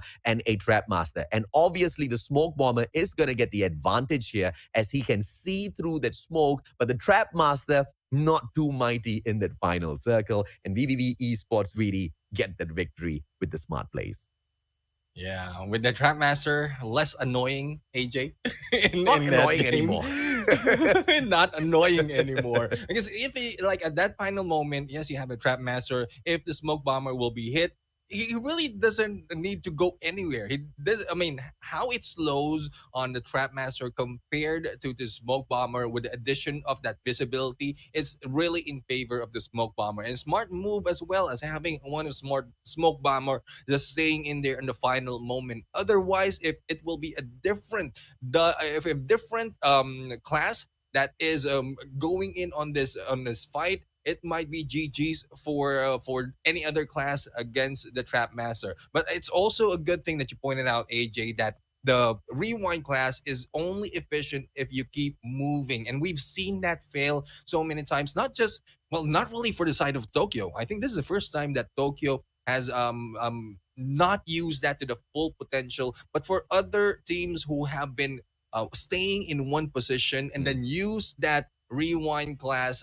and still stay in the same on the same place, it's really GG. But this on this round number 4, it is a different story. VVV Esports VD will be able to get that additional 10 point as well as 1 win for their team, thus changing the pattern that we've seen so far for Vagabonds Esports. Yeah, absolute. Sorry if I shut. Yes, Go on. go ahead. No. No, go on. After ladies you. first. All right, I'll go ahead. So there you have it, guys. We have these 2 casters who are shying away from talking. We're in. Talking is our job. Ladies gotta say what she wants to say, man. I don't want to get on the bad side of Asha. Buddy Neptune, do you want to get on the bad side? I don't think you want to get on the bad side.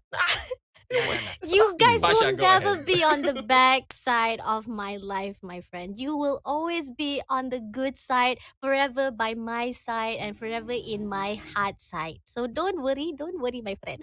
On the other, I said friend, okay? Thank you for clarifying. On the other hand, we still have 2 more rounds to go. Don't go anywhere, guys. The hype is still on. I'm just happy the 3 win streak has already been break. There's no more curse. Right now, let's see who will be able to back out that first place point for the next round. Keep on liking, keep on sharing. We'll be back right after this.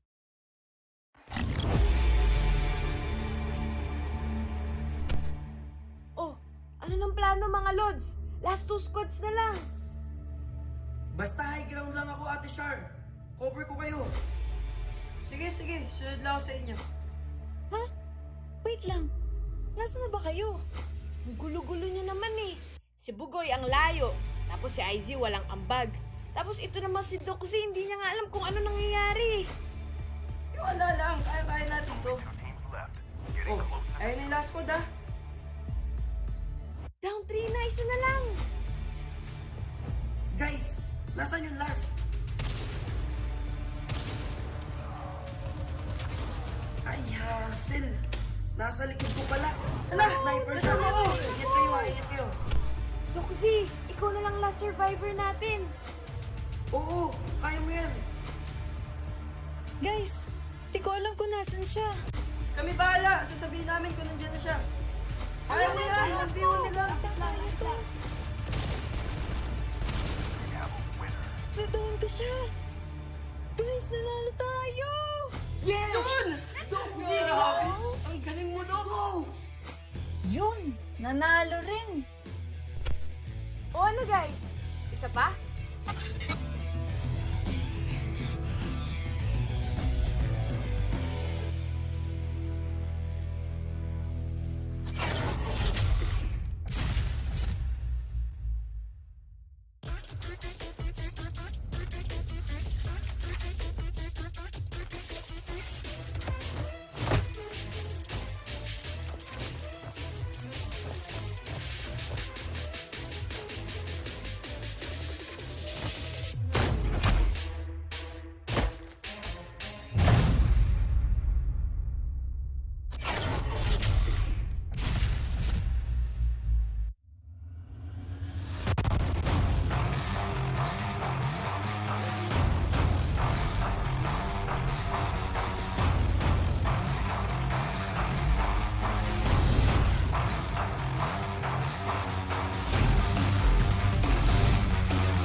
Welcome back to the Garena Survivors Finals, day number 1. So far, we've seen 4 battles already, and this has already stated the chapter, the story of all the characters in this play. How it ends, it still depends on them, but how the story goes, it will depend on us. We are your storyteller. I am Neptune, the Gentleman Garcia, together with the amazing storytellers as well as shoutcasters. Indeed, Fashabani and Mustachio AJ. And so far, Fashabani, a lot has happened so far. A lot of engagement, a lot of broken dreams as been in there but down, because to be honest, not all those teams who have promised to be able to perform are showing up.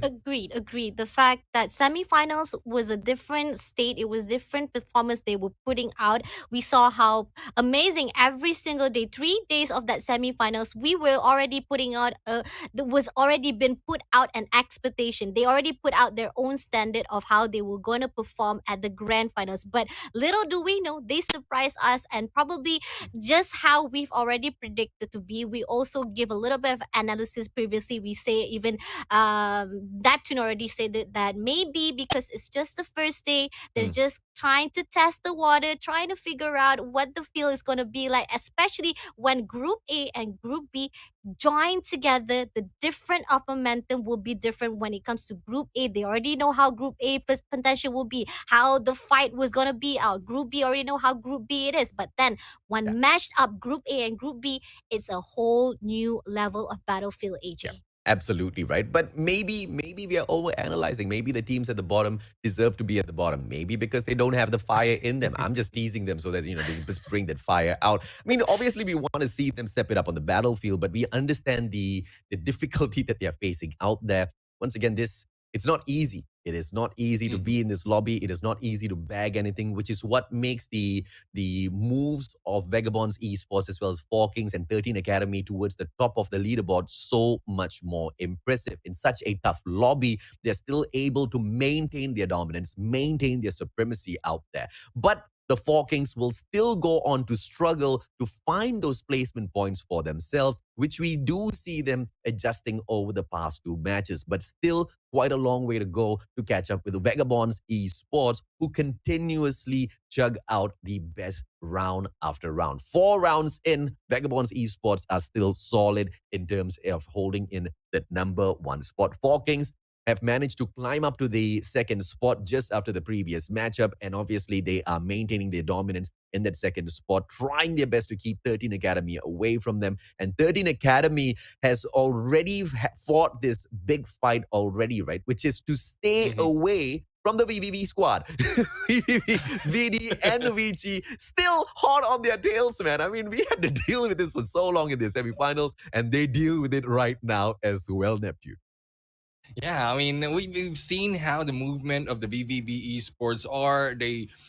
I mean, it's probably because of the similar approach that they use in the battlefield. VD and Vici is moving up. Well, I'm not putting you out, Venny, just yet. You still have a chance, so you'll be able to catch up with the brothers. But with VD and Vici, the approach they're using are quite similar. Thus, their movement on the leaderboard as similar as well.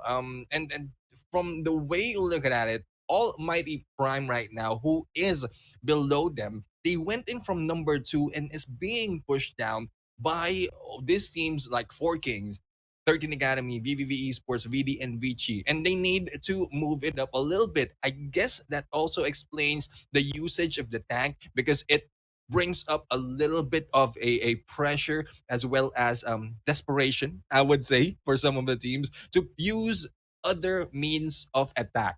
And Almighty tried to use that, but this time they really didn't put that much just yet. But we still have 2 rounds, so I guess we'll still have to see how will they perform. FPP or 2 FPPs is now over, and this time we're going to move back to isolated. And if I'm not mistaken, it's another TPP, and this is where most of the team really pop off, especially as we go into number 7, a Metaverse Esports. Right now, they are number 7 with 22 points, but as they jump in yet to another TPP isolated map, this is where they're performing very well. They might be able to catch up real quick. Agreed, agreed. Definitely when it comes to FFP, it's not their best game so far. They have been struggling, especially at that bottom, making them even from that third spot from round number one, right now at round number four, they're at the seven. But I'm like I'm not gonna complain much because the fact is, despite that FPP was a struggle, they're still at the left side of the list. They're not at the bottom. We still see the bottom list still maintains the same name, but I can see that Assistant Valhalla is playing off from 15 to 10 spot to 12 spot right now. So they're just playing around that numbers, but still, it's okay. We keep on saying that it's just day number one. But back again to the OG map, the map that we love and we grew up with the CODM scene itself. The flight path is definitely a really balanced map. Either way, they can go to their own base. But we got, is it gonna be three teams at the nuclear plant? No, I don't think so, right? Definitely that's gonna be even tricky if that's three teams right there. But nuclear plant, we are seeing two teams, same team that we saw previously. It was the team of VVVVG versus the Metaverse. But yet, knowing for a fact that they know there's gonna be the same team at this spot, they will not go for the engagement, AJ. Yeah, and moving on with the engagement from the early part seems to be something which we have to wait for, as all of these teams very politely avoid all of the engagements as well as the other squads and find their individual drop spots. And this is what we love to see, Neptune. This was something that we were covering all throughout the semifinals as to the mistakes that some of those teams were making out there on the battlefield. But the top 8 of each semis do not make, jump mistakes in that manner. They all have done their homework in here, and that is the reason why we get to see these amazing battles back to back, my friend. Yeah, I think we did a little bit more of that work. Thus, it's a little bit late before we see an engagement. I mean, it was a little bit too much. A lot of fans out there might be wanting an early engagement, but it is from us to really show that it is all fair from all this battle. No one really wants to see one being gunned down because they don't have any weaponry. And that is what usually happens when you drop into a point the same as a different team. This time, everyone has their own place. They already have a good placement on the whole map, especially with Isolated, where there's a lot of options as a drop to. So it's regardless if you have been taken in there from the first part, second round, third round, there's a lot of options right there, and they can choose that. They can do the homework and choose a specific drop point as well as work on a rotation that will work for them. But on the other hand, I think there's a battle that will be happening between SDPH as well as the Royal Kings. Where that is happening, that will have yet to be seen, because we have to jump in onto SDPH because the Royal Kings are taking a lot of damage right now, Fasha. Agreed. Royal Hanging has been shut down by Mr. Bree, and we are moving into another team which is also being engaged with that FAJ is ABC Mystic. Okay, they have been struggling. They are at the bottom so far right now, and they have to actually leave out that helicopter. I'm loving it. This is fun. And going back to what we were saying, we got the SDPH fighting right here at the screen, able to shut down Royal Omega by Calibre right here. There's still more players to go because he's still knocked down. So that means the SDPH has not been able to clear out the whole squad because we got 16 teams still maintaining. On the other hand, the other side, we have the HE Sucres has also able to take down one of the players from the EZR with a cluster grenade. That's amazing. And whether or not they can capitalize from that, it still needs to be seen, as SDPH now needs to very carefully pick up everything that they can from all of these crates. But they will be anticipating a response as well from the Royal Kings, who have dropped 3 players out there. So potential gatekeep plays might come through for SDPH as they want to pick up as many kill points as they can before they move on to the next battle. But NRX 420, one of the teams that has been struggling throughout the grand finals in here today, this is their opportunity to step right back up. Isolated is the place where they usually pop off, and TPP is their play, man. TPP is the way they manage to find all of those supreme kills out there, Neptune. But, hoping for them to excel, hoping for them to do better, I don't know if I'm asking for too much from a team that has been truly struggling the whole day here. Yeah, I mean, we'll have to find out if they'll be able to respond and answer the question. But I think our question has been answered. The battle between HE against SDPH will be continued on by BVV right now. Oh, we also have another team right here, and this is the Four Kings. And BVV right now taking down the Sekro. That is Jesuo taking down Sekre, and we'll have to see Assassin in there moving in onto the side. On the top of one of the buildings right now are the rest of BVVs, and Tokyo from the Four Kings is just waiting for the opportunity for the shoot. But here comes the rest of the teams going in for the move when the flank is on. They will not be stopping. Right in there taking down Assassin, but just in time, Merc was able to go and pass by, and if I'm not mistaken, a dog tag has been captured just right there. Perfect timing from HE Phoenix right now, and we'll have to find out how will this 4K and BBB battle emerge and who will be victorious in this fight. Previously, it was the four-way games. We started out with HE Phoenix fighting off with the Easy R. Suddenly, the Four Kings come in. VVV coming in closer as well right now. Four King, oh, Kyun takes down Adi. And on the other hand, right now, they're coming in for the push. They know that for a fact that this is going to be an opening. They don't want to waste any more time to give more points for themselves for the kill points. But nevertheless, it's a little bit too slow. They're not moving in. But Fright able to shut down J-Swa as well. So that's going to be two more players to go. Going to use this snowboard to actually chase after Duda. He spots it, but now Snowboards goes straight to Duda. He's waiting for the right distance to make sure that he'll be able to actually get out, but finally realizing the distance is too far off and decided to regroup again and actually chasing to Paul instead, retargeting to another player he seems that might be easier to actually chase off. He spot Paul, and right now going to switch out to the Fennec right now, but able to be confused with that cluster smoke. But is it going to do anything? Nope, not at all with the Fennec on the head. But no! The MSXC is even more powerful in the hands of Paul, and in the end, Alatski will be shut down. But here, Cute coming in for the revenge. Can he do so? But no, it is Fright who takes down Paul instead for the revenge. Yeah, solid now, Four Kings, but then Alaski just paying the high price as he gets a little aggressive out there on the battlefield. But the Four Kings want to maintain their supremacy. They want to maintain their dominance in picking up those plays as well as kill points. And our X420, great grenade that we saw off screen out there. Hopefully we can catch up with the battle in a little bit. Boji manages to take out Vagabond's Nomads S-Tier. That's a big fight coming through. Almighty Prime, on the other hand, they are going up against the one and only BBB Esports Vidi. Jewel from afar. Chibi cannot strike him down just yet. Off screen, once again, Existence Valhalla. They meet 13 Academy. And there's just so much of battles out there on the battlefield, ladies and gentlemen, signals that we cannot focus on all of them at the very same time. But you will be able to get non-stop action. That's for sure. Yeah, and this usually happens as we go into isolated and TPP mode, because as we mentioned, this is a one mode at that as well as one map wherein everyone is proficient, and a lot of teams are taking advantage of this. And this time, the Four Kings are also doing a lot of damage in isolated. So I guess they've done their homework. They have their coach right beside them to guide them through isolated. Wherein on the semifinals, we have seen how poorly they have done and how much they can pull off in here that have yet to be seen so far. We have 15 teams still alive. A lot of opportunity for them to go in for those kills. But Almighty right now going against VVV. The scan will be on by Quasi, confusing some of the members of VVV. And here comes the shots against Black, and Black will be shot down, but not yet to the point of a knockdown. But GB will be able to follow it up. And here comes a rush by Almighty Pasha.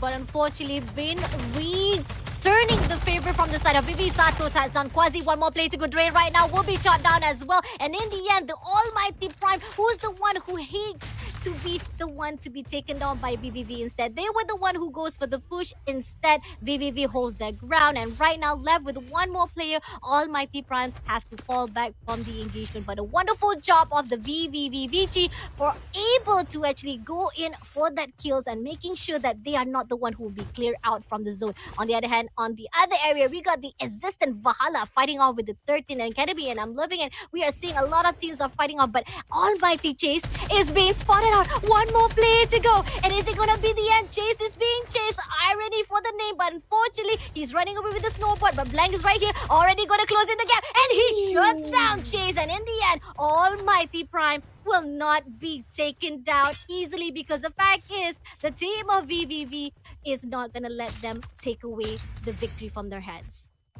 Correct. And Almighty Prime now, as they men end up in front of Team VVV. We switch on over to Vagabonds Esports, on the other hand, who do have the 13 Academy, at least one player from the side of 13 Academy just behind them, who's silently waiting for his opportunity at that airdrop as well, not wanting to make a single move, not wanting to make a single sound so that he doesn't get caught out. But Luki moving towards his location, and if he gets spotted out, that might just be the end of 13 Academy, and Angel QT does not make a single move at all. When will Vagabonds Esports move away from this position? That's exactly what's on Angel's mind.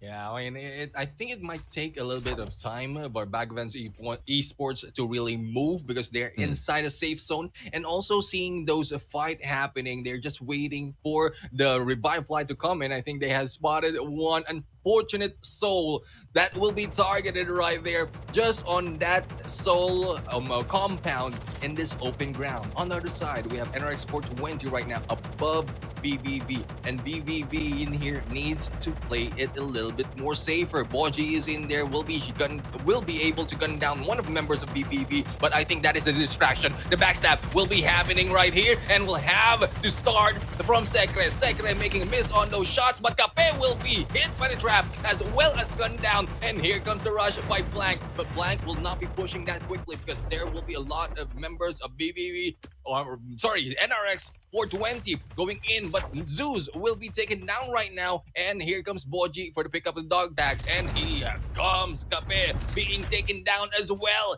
It is not looking good for NRX 420 right here because they are being taken down one at a time, and it is VVV in here running the show. Agreed. I mean, they were already fighting off, clearing out Almighty Prime, and then suddenly NRX 420, who had the upper higher ground advantage, they were able to actually fight off. But little did they know, the team of VVV had a great position with Blank already, with the third party, with also already had a long range. But right here, we are moving into the Almighty, to the Meta versus Sport, my bad, who was fighting off with the 4 Kings right here. Neros are able to take down one player, but nevertheless, they also trade off their own teammate, which is Ral. Dog tag has not been picked up yet. Very close by to the team of 4 Kings, who's actually has already toned down one player, but nevertheless move in to the other side right now. They don't know. They're trying to spot the rest of the players. They're trying to figure out the positioning right now because it is very risky for them to be at the open space. And with 4 Kings right now with the sniper, it's easy for them to just snipe out straight away to the enemy. Yeah, the dog tag still down on the ground, and Amethyst Esports wants to pull that back, but ABC missed it. Kyun spotting him out, but triggered discipline as he does not want to invite more players to this compound. But the player on the side of 4 Kings, Alaski, he has been scanned right back through, and the 4 Kings can back away from all of these engagements out there. They've already done enough to pull away 4 kills so far. But Vagabonds Esports off screen now will engage with the players of 13 Academy, and I don't know whether or not they had brought in the rest of their team members in here, because the last time we spotted the 13 Academy, they only had one final player. A little unfortunate, but that's exactly the rules of engagement out here in Call of Duty Mobile Battle Royale. Blue now shuts down Tom Peeps as well. Looks like that revival flight was successful, but the players of 13 Academy will continue to struggle against the current King of Kings. Yeah, they are on their way to be able to get yet another round if they continue this on. But I'm seeing a pattern right here for the side of 4 Kings. One thing that is slowing them down for any approach that they are doing is because of the lack of Alaski. But this time, I think they will not be slowing down. There goes the takedown against ABC Mystic, and Jello right now is a target. But here comes the spray. Kyun right now, boldly go where no 4K has gone before, and into the smoke he goes, but needs to back away. Kyun right now armoring up because ABC is ganging up, and he seeing Ju and will be taking down Ju in there for the takedown, and Alaski will be back, but Bright and Tokyo needs to go for the rescue. We have a team versus team right here, and Tokyo is just picking him or letting go of some of the alternative to be able to taken by Alaski. And with Alaski already in play, I think they will be able to take them down. Here comes the shots, here comes the flag, and Chellup will be taken out by Tokyo, and the rest of the teams are in a scramble as the 4 Kings are here to run yet another dominating show. Oh yeah, agreed, absolutely. And not only that, we got the Metaverse coming in as well, AJ. Yeah, absolutely. And Amethyst Esports now on the approach from afar. Can they bag the most? Because once again, the battle between the Four Kings and Amethyst Esports will continue. But as Amethyst close off the final battle, shuts down the final players of ABC Mystic, the Four Kings will be allowed to reposition. And now they once again take the high ground. The Four Kings know who's right in front of them. Amethyst Esports. This is that revenge. But Fried drops right in front of Roll, and Roll bags Fried instantaneously. One small mistake, and the Four Kings have to back away from Amethyst Esports. And here comes the Metaverse Esports trying to back away from the safe zone, but into the way of the Four Kings. How far can the Four Kings Tokyo go in this run away from this fight? He has been left once again all alone in this fight with 10 teams still fighting. It will be very difficult for them to go in, but Alatsky, I think, will be spotted on the other side. Will he be able to survive the safe zone as he's being chased by a Metaverse right now? And here we go. The two members of Metaverse Esports Rald will be going in on the high ground, while the rest goes in for low ground, and NRX 420 is on their tail as well. Will they be able to get away? Nerosa will be taken out of the zone. That is unfortunate for him, but that will be the advantage that NRX 420 can take in this fight. Yep, definitely. They're actually playing at the edges of the zone, so this is one place that is very tricky. But on the other hand, we got Vagabonds Esports trying to do a little bit of long-range third party right here. They saw the commotion and right now take a pure opportunity to be the KS, takes down Naruza with this Arctic Exotic. On the other hand, not able to land few shots to the side of the Metaverse, the rest of the Metaverse. So decided to land some shots again, but unfortunately not gonna be enough. So he reposition his targets, trying to figure out which one he wants to shoot. It's like fishing for the fish, but does not know which fish he wants to fish it out first, AJ. Absolutely. So many fish out there. You forget exactly which fish you were shooting at immediately. And Amethyst, Timothy, they have to now deal with NRX 420. NRX 420 helping out their brothers, the Four Kings, to take Amethyst Esports out of the equation. But Amethyst is not up for that battle at all. They disengage and they reposition. And now Vagabonds Esports will continue focusing all of their firepower onto NRX 420 potentially, as Yato now backs away. Boji gets stuck, and one shot, two shot. Oh! BBB! Sacre response, and he saves the players of NRX 420. Surprising for VVV right now will rattle the cages of Vagabonds Esports right here from the high ground. They will try to go for the chase, but they will maintain the high ground that they are taking. This is the move that they have been taking so far, thus the domination that they have provided all throughout the 3 rounds that they won. But will they be letting this go? Will they be taking advantage of those below them? Here comes a Jewel, as well as the rest of the teams of VVV being targeted, but the backstab right now by Yato will not connect, and Yato will miss the opportunity and might be the opportunity push. But on the other side, the Four Kings are going against 420 right now, and Kyun will be taking down Boji. Kyun will be taking down yet another team or another member, but Zeus will be bringing them down. Boji bringing down Tokyo in that fight, but NRX 420 and the Four Kings battle still have yet to be seen. Here comes VVV taken down and going in for the kill against Easy Reward. Who will win out of the 7 still alive? That is a question, and we will have to find out in a bit as it closes in 37 seconds, Pasha. Exactly, and did you saw how it was when it was just funny because they jumped into the area of Izia not knowing that there was an enemy right there and causing them to lose 3 players. And right here, we got Vagabonds takes down Kaiser with the MSNC, and they're gonna gatekeep the zone. They spot another one. They're gonna clear out VVV White as well,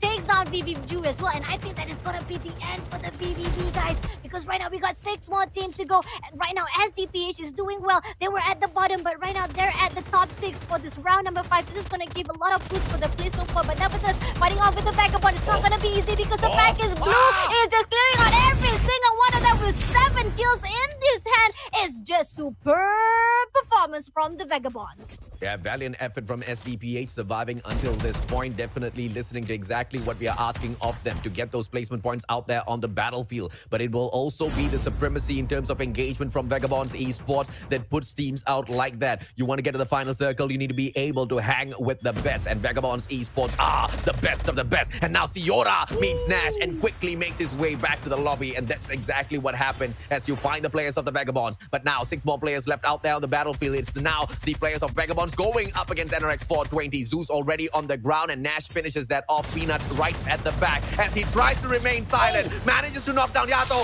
Manages to knock down Yash as well. Peanut, the supreme one from the side of NRX 20, gets taken out by Blue, who now has to go up against Amethyst Esports. Amethyst have gone through the 4 Kings. They've won that battle out by surviving. Gone through NRX 420, but now against Vagabond, 2v1. What stacks one up first. Manages to knock Nash down as well. Amethyst Esports, this is their time, Neptune.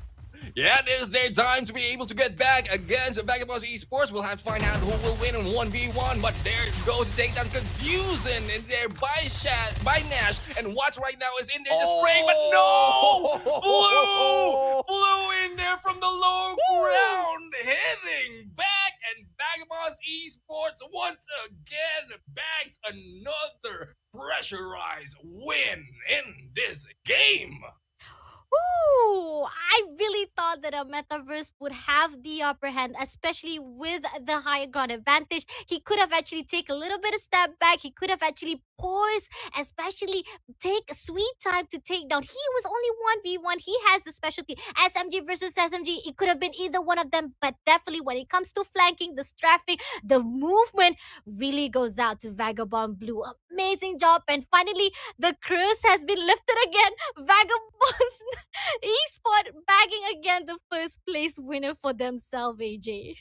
Yeah, absolutely right. I don't know whether they're lifting up any curses, but to lift up the trophy at the end of the day as the champions of Garena Survivors potentially might just be the current King of Kings, Vagabonds Esports. 5th victory of the day. We only have 4th victory of the day, and we only have 6 of these rounds in here, Fasha. A little bit too much of supremacy up top by the one and only Vagabonds Esports this time around, with a total of 17 kills in that number 1 spot. But like what we said, Amethyst Esports, they avoided the players of 4 Kings, avoided NRX 420, and managed to survive all the way towards that last portion where they had to take on Vagabonds Esports. And it was a great engagement, and Watts was doing fantastic. The knock on to Nash was the great setup. But like, I do agree with you, he could have taken a little bit more time in that final engagement. And 5 kills is all the players of Amethyst Esports finishes up with. But together with the 6 placement points, 11 from this round is solid. Close behind them, NRX 420, clearly outdoing Amethyst Esports when it comes to the kills this time round. A total of 11 kills for them in the 3rd spot here, Neptune, to climb right back up the leaderboard. But I don't think there's going to be a lot of climbing here unless they show us this consistency. Yeah, I mean, we've seen this so far. Semifinals, day number 1, we're in the last 2 rounds. That is where they are climbing up. But with the kills that they have, as well as the placement that they got, it will not be that much to be able to really climb that high on leaderboard. But at least they're on their way there. That is one of the good thing about this. Those who are at the bottom, moving up slowly, and then later on studying all the mistakes as well as everything that they can do to be able to overtake those that they need to be able to go to number 1. But Existence, Valhalla right now in here on number 4, 5 points, 5 kills to their name, as well as the placement points will be followed by VVV right now. And this is White, Jewel, Mr. Kaiser, and Shorak. So far, VD has doing better compared to the other VVV esports that has been in there who are on number 7. But SDPH, once again, AJ, you pointed out that we called out that some of the teams go in for the placement. Not only the placement, they went in for the kills with 6 kills to their name right now, and that is a good improvement for these teams, Fasha. Agreed. Because the fact is, once you already play with the placement point, you try to make sure to boost up your own scoreboards right now.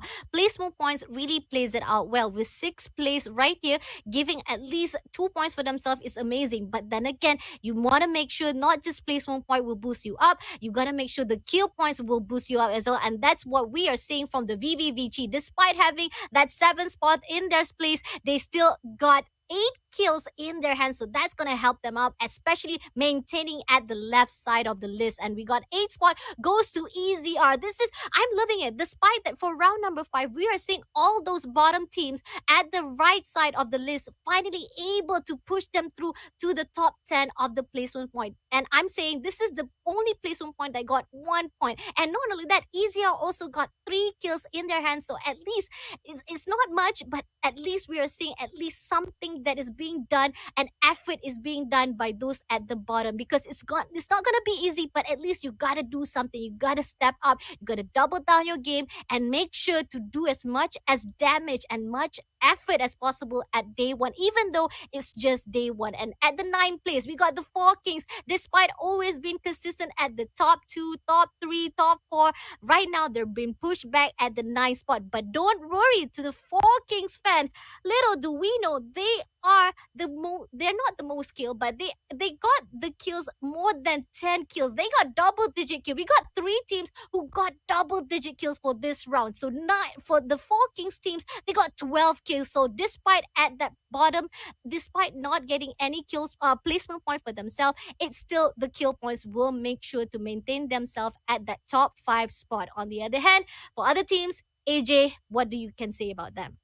Yeah, I mean, I think we've said a lot throughout the whole day in here in terms of the Four Kings this time around bombing out in that 9th spot, but still able to maintain their consistency of slaying out there on the battlefield. That shows exactly who they are and how much they are capable of in the competition. And although NRX 420 does manage to get a better placement this time around, the Four Kings might just be able to overtake them in terms of performance and keep that distance a long, long time unless the team of NRX 420 manages to step it right back up. But of course, in the 10th spot, the 13 Academy, this one is quite a surprise as Angel Cutie bombs out alongside with the rest of the team members. It just that 1 kill in hand. And also the same fate for the Royal Kings, who have taken the 11th position. ABC Mystic, MYSC will continue to struggle against the Raging Filipinos in here, but an overall 2 kills might just help them sustain a little bit of a better positioning on the overall leaderboards later on. He Phoenix, they rise up from the ashes in terms of dominance this time around. 5 kills in comparison to some of their previous performances might just be that fire that they need to continuously step it up, Neptune. Yeah, we have VVV in here on number 14, and they got 2 points, but no on the placement. This is the teams of Venny right now, and they will be followed by Almighty. Not really Almighty on this round, with 1 kill only from Dre, and also 15 in spot. Vagabonds Nomads, once again, bombing out on this game, and the dominance has already died down.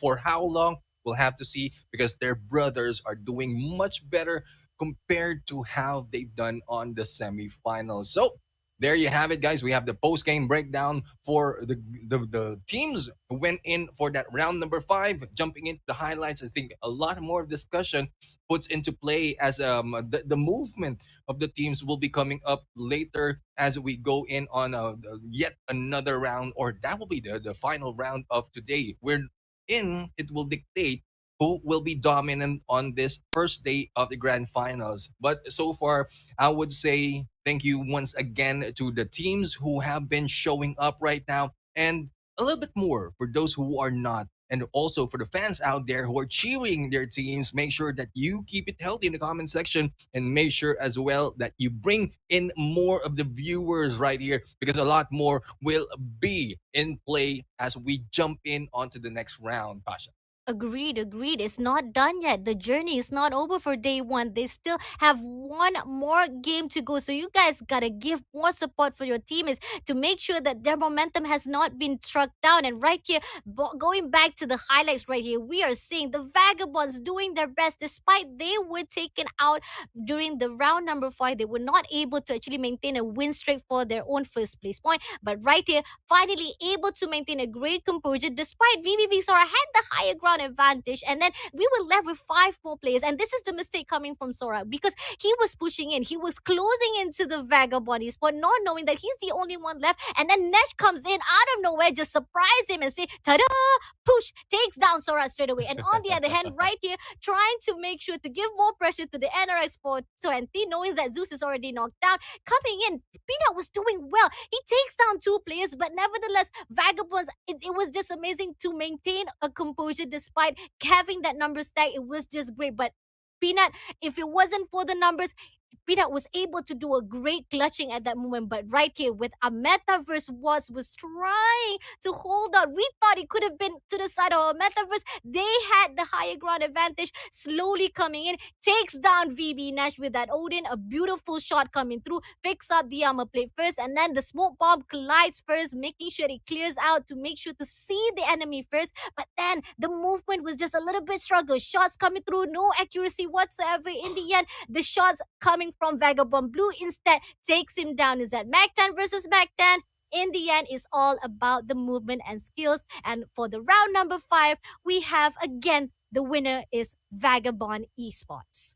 Yeah, and Vagabonds Esports for the 4th time in the day out of 5 rounds have managed to make themselves grab that number 1 spot. And this kind of dominance is currently unmatched in the competition. And the closest team to come through to matching up with the players of Vagabonds Esports in terms of the points on the leaderboard, the 4 Kings, they are not showing any sort of improvement with their placements, man. I mean, if you look at the placement points out of the 4 Kings, I believe the last time we looked into it, it was just about 12 points in comparison to the Vagabonds Esports, 41 out of 5 matches. That's solid, man. You only get, by the way, 10 points per match if you win the round. 41 points is super impressive, nephew.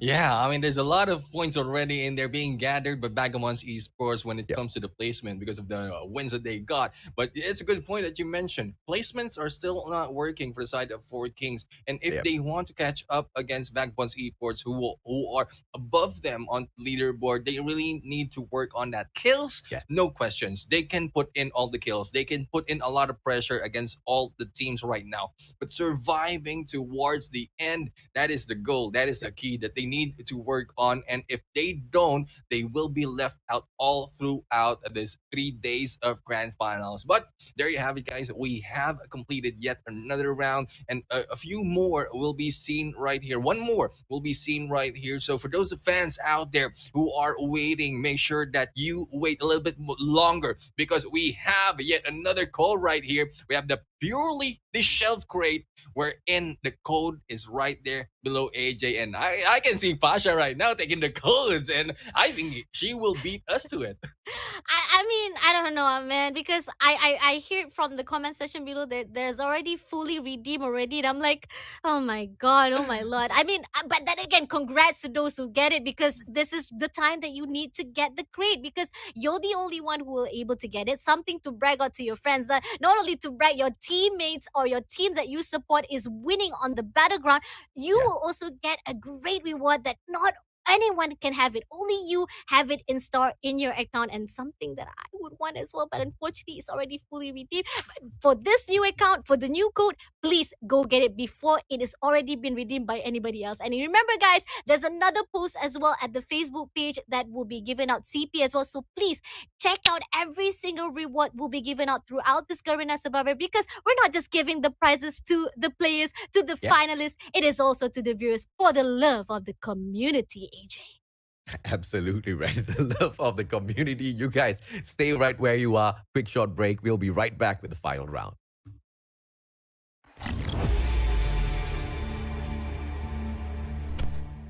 Oh, ano ng plano mga lods? Last 2 squads na lang. Basta high ground lang ako, Ate Char. Cover ko kayo. Sige, sige. Sunod lang ako sa inyo. Ha? Wait lang. Nasaan na ba kayo? Ang gulo-gulo niyo naman eh. Si Bugoy ang layo. Tapos si IZ walang ambag. Tapos ito naman si Doxy, hindi niya nga alam kung ano nangyayari. Wala lang. Kaya-kaya natin to. Oh, ayun yung last code, ah. Down 3 na, isa na lang. Guys, nasaan yung last?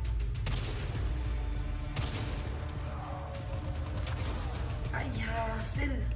Nasa likod ko pala. Ala, sniper sa ako. Ingat kayo ha, ingat kayo. Doxy, ikaw na lang last survivor natin. Oo, kaya mo yan. Guys, di ko alam kung nasan siya. Kami bahala. Sasabihin namin kung nandiyan na siya. Kaya mo yan, ang biyo nila. Nadoon ko siya. Guys, nanalo tayo. Yes! Yun! Doxy, grabe. Ang galing mo, Dogo. Yun, nanalo rin. O ano guys? Isa pa?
And welcome back to the last round of the night, but not for the finals because we still have 2 more days to go. But this is the last round of day number 1, Garena Survivors, brought to you by Garena Call of Duty Mobile. It is the Battle Royale scene, the hyping, the most event that we have been anticipated. Not only the engagement, the performance is out of norms. It is also the prize pool that has been put out, 25,000 USD for the take. Who doesn't want it? I want it, but it's not for me to be taken. It is all for the finalists to push them and to prove to be the champions of Garena Survivors. And who better yet to present to you the Garena Survivors hype? It is the one and only AJ Mustachio, the most gentlemen of the gentlemen, Neptune Gentleman Gaming, as well as Pasha Bunny streaming a little bunny right on both of their sides. I don't know if I asked for a bunny by myself, but I'll take it. I'll take it. Thank you for the great introduction, Pasha. A lot has happened here, ladies, German boys and girls. A lot of Vagabonds esports has happened here so far, which only goes ahead to emphasize what I've been saying all this while. When the rivalry was brewing between 4Kings as well as NRX 420, it's not going to matter at the grand finals because the King of Kings are going to dominate, and they dominate a lot too many times. One too many times, man. 4 victories in here so far. But can they do the impossible? Can they grab the 5th victory of the day? If it wasn't for VVV Esports VD earlier on and the unfortunate circle at the FPP blackout matchup, I think it would have still been on the side of Vagabonds Esports. But nothing's wrong. They still have got one more opportunity to strike out there. But a few of those Supreme teams who have been struggling, maybe they want to show up in this final round, Neptune.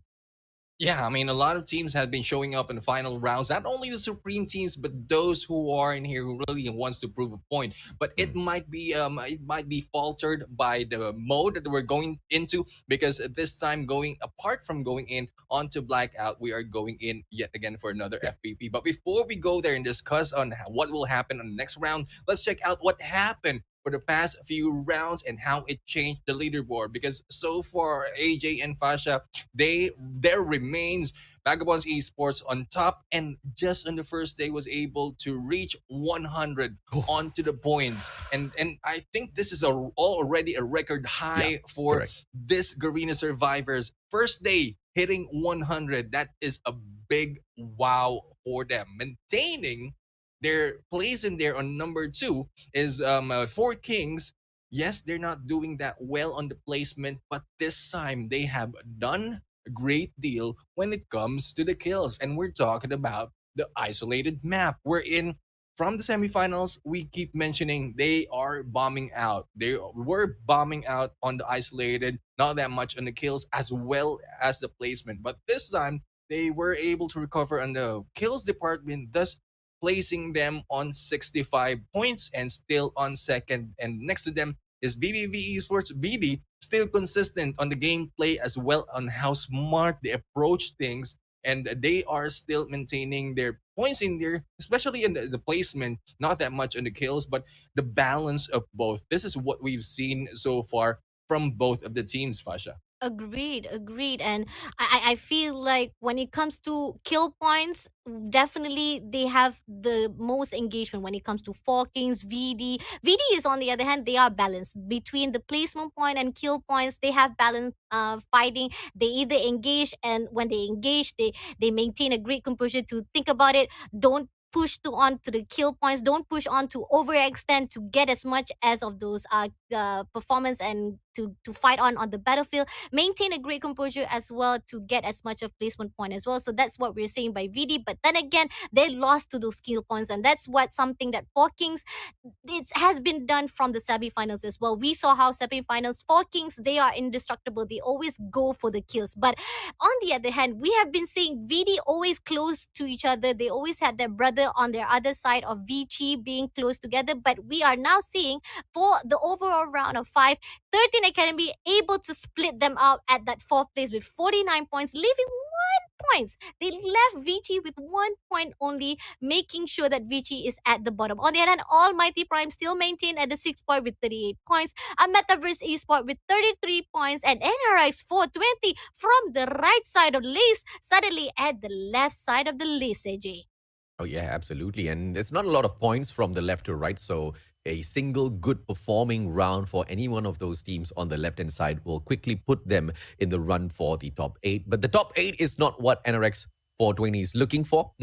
They are looking for that number 1 spot. At the semifinals, it didn't matter. At the grand finals, it truly matters. And they seem to be struggling on day number 1 in here. Let's see exactly how well they will fare out there on the battlefield as once again we move on into Blackout, Neptune.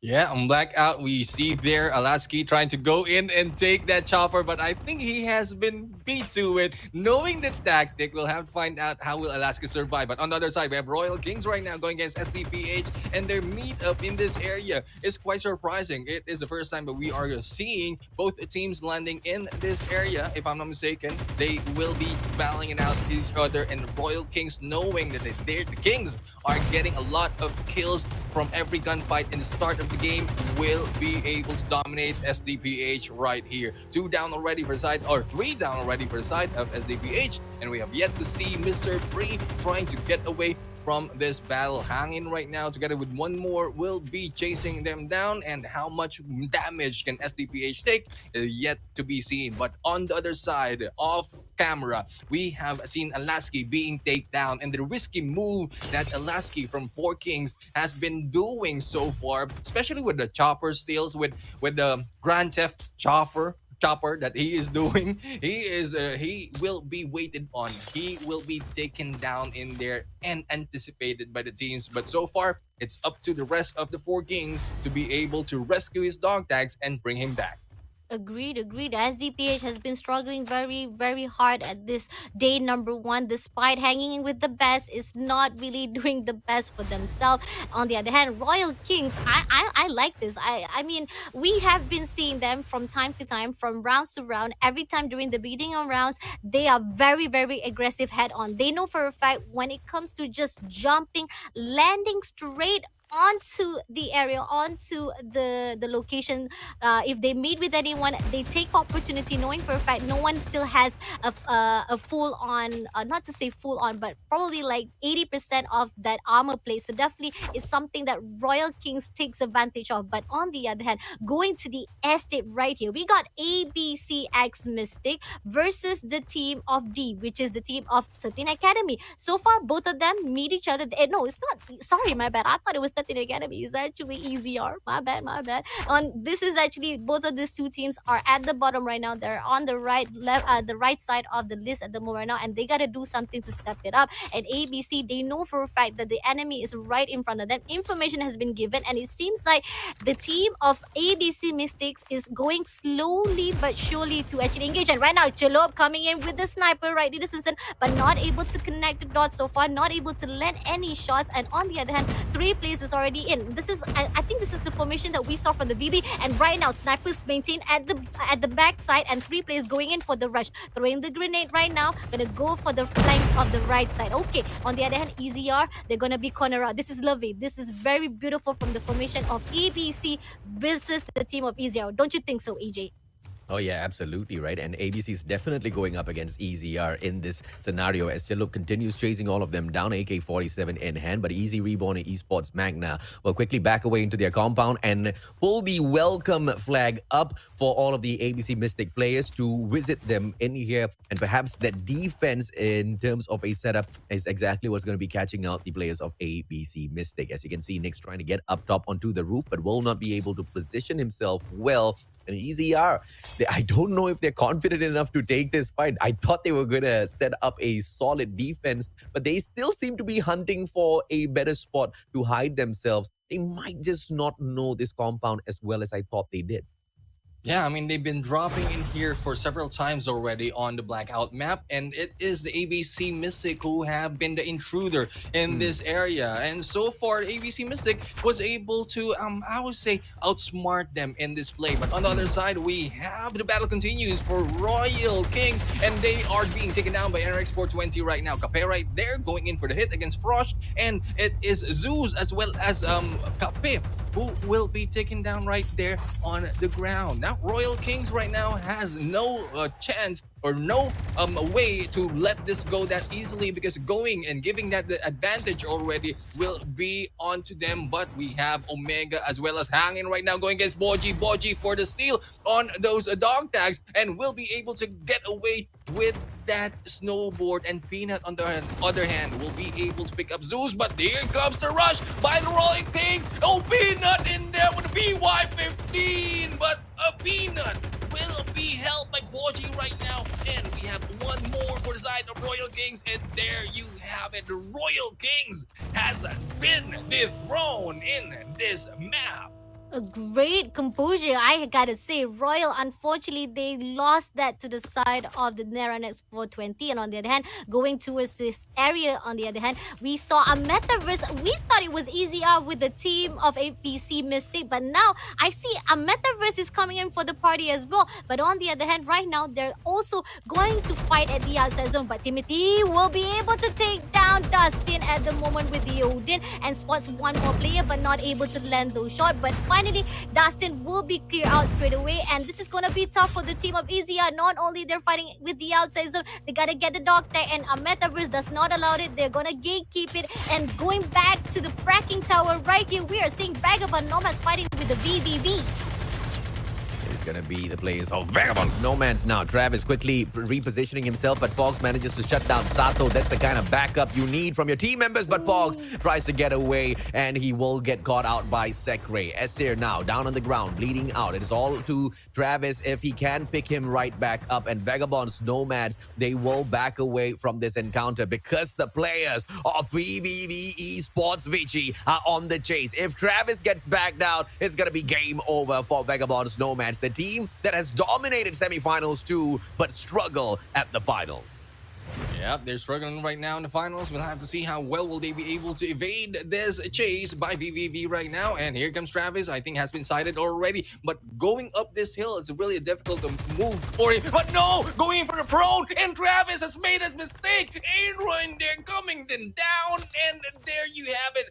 Vagabonds and Nomads has lost their fangs. They will be taken down early once again into this game. And we are now left with 14 teams as HE Phoenix right now with the rest of with the crew are going in for the joyride, trying to look for the enemy. Who they spot, we'll have to see in a bit, Fasha. Yep, agreed. But back to again to what you were saying just now. Vagabond Nomads, Travis, such a mistake. Exactly, because the fact is, if he keep on going, he didn't hide behind that tree. He could have given an opportunity to survive longer inside this map. But right here, coming back to the HE right now, they spotted out one player right here. They spotted out the whole squad of VVV, and they're going to fight off with the team of VD. But unfortunately, not able to shake up a little bit of that that connection of that shots with the Antelope machine. Merc will be able to land a little bit, gonna leave his motorcycle, gonna give that information. He spots the enemy but does not know where to go to, whether to go to the right side or the left side. VVV on the other hand, being cautious, they're gonna move around a bit. But Merc right now, can he do a little bit of backstab? He does not spot it. Could have given a good backstab, but unfortunately missing that chance. And on the other hand, VVV has decided to go into the vehicle and they will be running away instead.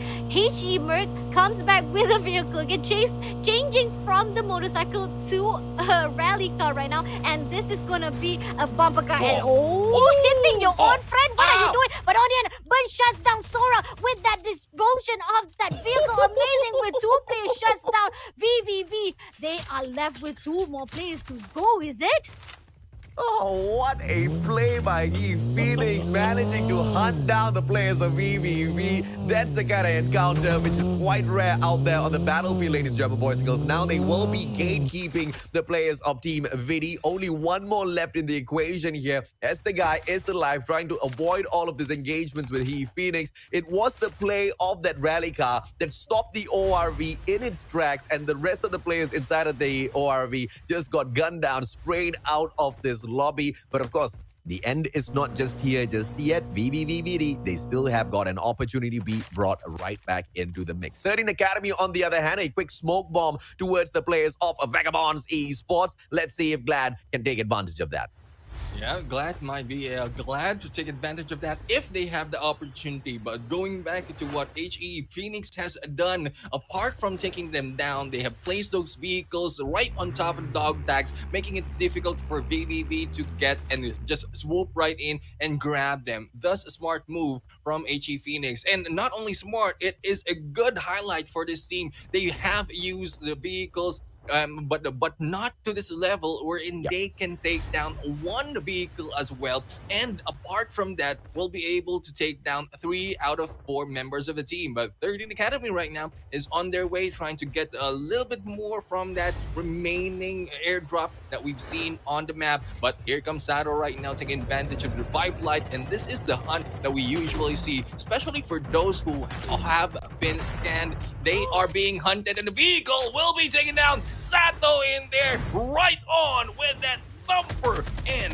there goes the hit. Easy Reborn will not be able to get their teammates back that quick, and Jaeger decides to run away. BBB right now with 5 kills to their name. Still a lot to go on with 13 teams in this game. Agreed. And wow, that was amazing. This is why it's very, very risky, even though you might be able to revive your teammates. But once you've been spotted out by the enemy, especially when it comes to VVVG, they don't let down. They don't give any chance for you to come back alive. It's like you are being live again. You've been alive again. You return to lobby you return to the battlefield just for you to go back to the lobby. VV say like, no, not this time. You go back balik. Right. On the other hand, we are seeing the team of Almighty Prime fighting off with the Vagabond. They spotted out. They're not gonna throw the grenade. I thought that Chibi was gonna throw the grenade, but spotted out. Not gonna shoot first, not gonna give out that information, not gonna expose their location, but information will be given out. They know that for a fact there's an enemy right there. And on the other hand, they spot another player, they spot another team. They said, okay, good choice, good position. Definitely, there's a reason why they didn't even release those shots, or else it could have been a third party. It could have been an invitation to say, hey, it's a party here, let's join in. But nevertheless, right now they're gonna play cool and right now trying to get into the zone. It's okay. The team of 13 Academy, the zone is right there for them to take, so they don't need to worry about that. But on the other hand, something that needs to be worried is that somebody is already waiting inside the zone, and we have the team of Almighty Prime right here putting out that Trap Master. Gonna wait for the Trap Master to be activated, and once it's activated, wait, what? GG. The guy hacks up the whole world. Quasi, the man. And now, as he has managed to unnerve the players of 13 Academy right in front, has got no information on the minimap, quickly finds a compound for themselves. And Quasi, with all of those hacks, could not take advantage of the opponents. And now quickly repositions as he knows out of all of the advantage he has taken out with that hack device earlier on, he is running out of time. But as they reposition, they come right across the players of Royal Kings who were out for a swim. They're still drenched wet. By the time they hop on out, those guns won't fire, man. Those guns will be clogged up in water. 13 Academy from the back. Del Cutie right in front. Almighty Prime to take advantage as well. Del Cutie, is he sitting down in the vehicle inside the water? What? I think he's just hiding out behind it, knowing that it will not explode. I think it will not explode underwater. Physics, yes, that will still work in here, but we'll have to find out if that is the case. But like it's a smart move. Going back to Almighty, smart move for Quasi right there to really use the hacker class to their advantage. Fasha, before before transitioning, it has mentioned about the traps that has been laid, and on FPP, it is crucial that a team has a snowboard, and with those traps in there, it will be very difficult to get in and get out of the battle. Thus, the hacker class is a good way to go with the usage, with the composition of the team. And going in here, we have a Nerosa of Metaverse Esports. They have 2 dog tags to their name already, but Ral will be taken down right now, and Nerosa needs to get and scan one more. But I will have to find out. We'll have to find out if how will this work, because VVV is going for the battle once again, and this time Vici will not letting that go that easily. On the other side, we have a BD who was able to get away, but they'll need to go for the chase to be able to get a lot more of kills, because so far 8 will make them justice, but a lot more will be able to bring them back on to the top. So far, VVVG, no one will be sighted on this scene. They can remain calm right now, but for how long, that remains as to how 4Kings will be taking this approach. Agreed, because the fact is 4Kings is getting closer and closer. They throw a little bit of tamper. They're going to give that pressure for those who tries to get into the area of factory right this instant. But nevertheless, they're not going to overextend themselves. Just going to wait for the time for any of the teams who tries to get into the territory and making sure that the zone will be gatekept. On the other hand, this factory is surrounded. Either one of the angle will definitely be pushed out by, maybe it could be the 4Kings, it could be Existent Valhalla, it could be EZR as well. But nevertheless, right here, gonna go in for the spotting, spot our EZR, but not gonna engage, not gonna spray with the sniper, not gonna spray with the pistol as well as Oden in the hand, probably because the fact is gonna take the sweet time, especially saving up those ammos as well. But Existent Valhalla still maintaining with a full squad right now. The zone is getting smaller as well with 4. This is the 4 circle, and yet we have 11 more teams to go, and so far engagement yet has not been seen. People are just trying to get into the zone, but once they get into the zone and see with people, they might meet with each other. But right there, Vagabonds Esport is able to get full squad again, despite they lost few players just now, but finally able to get a full squad. And on the other hand, Vagabonds was fighting off with the EZR, takes down Jagger with the snipers, and we are seeing the team of Visitor Pala try to give a little bit pressure, trying to put a little bit of grenade, but they're not gonna go for the extension. They're just gonna give a little bit of distraction to make sure that no one gets in. But no, Yanara suddenly being sniped out from behind. Little do they know that is like an invitation from the Vagabonds and Seb saying, kill me now. But here at the higher ground, we got the 4Kings fighting off with the sniper with the VVV, AJ. Yep, let's see what they can pull off in here as the 4Kings take the bird's eye view, route it up top on the roof. Alatsky, on the other hand, looking for those slays at the very bottom. VVV, this is going to be Team Vici, repositioning up top on the silo, awaiting for all of the other players to finish each other off first before they can be the third party in some of those engagements out there. Zawi, Annihilator in for the mix. I don't know what he's going to be able to pull off in a Battle Royale matchup with that, but you got to stake a claim on every single ammunition out there. Yeah, Kyun! Amazing fight as he jumps on in and manages to confuse himself just a little bit, try to shut down Fright at the very same time, but Kyun has managed to do well so far. That one knockdown has pushed all of the Omega players out of this compound.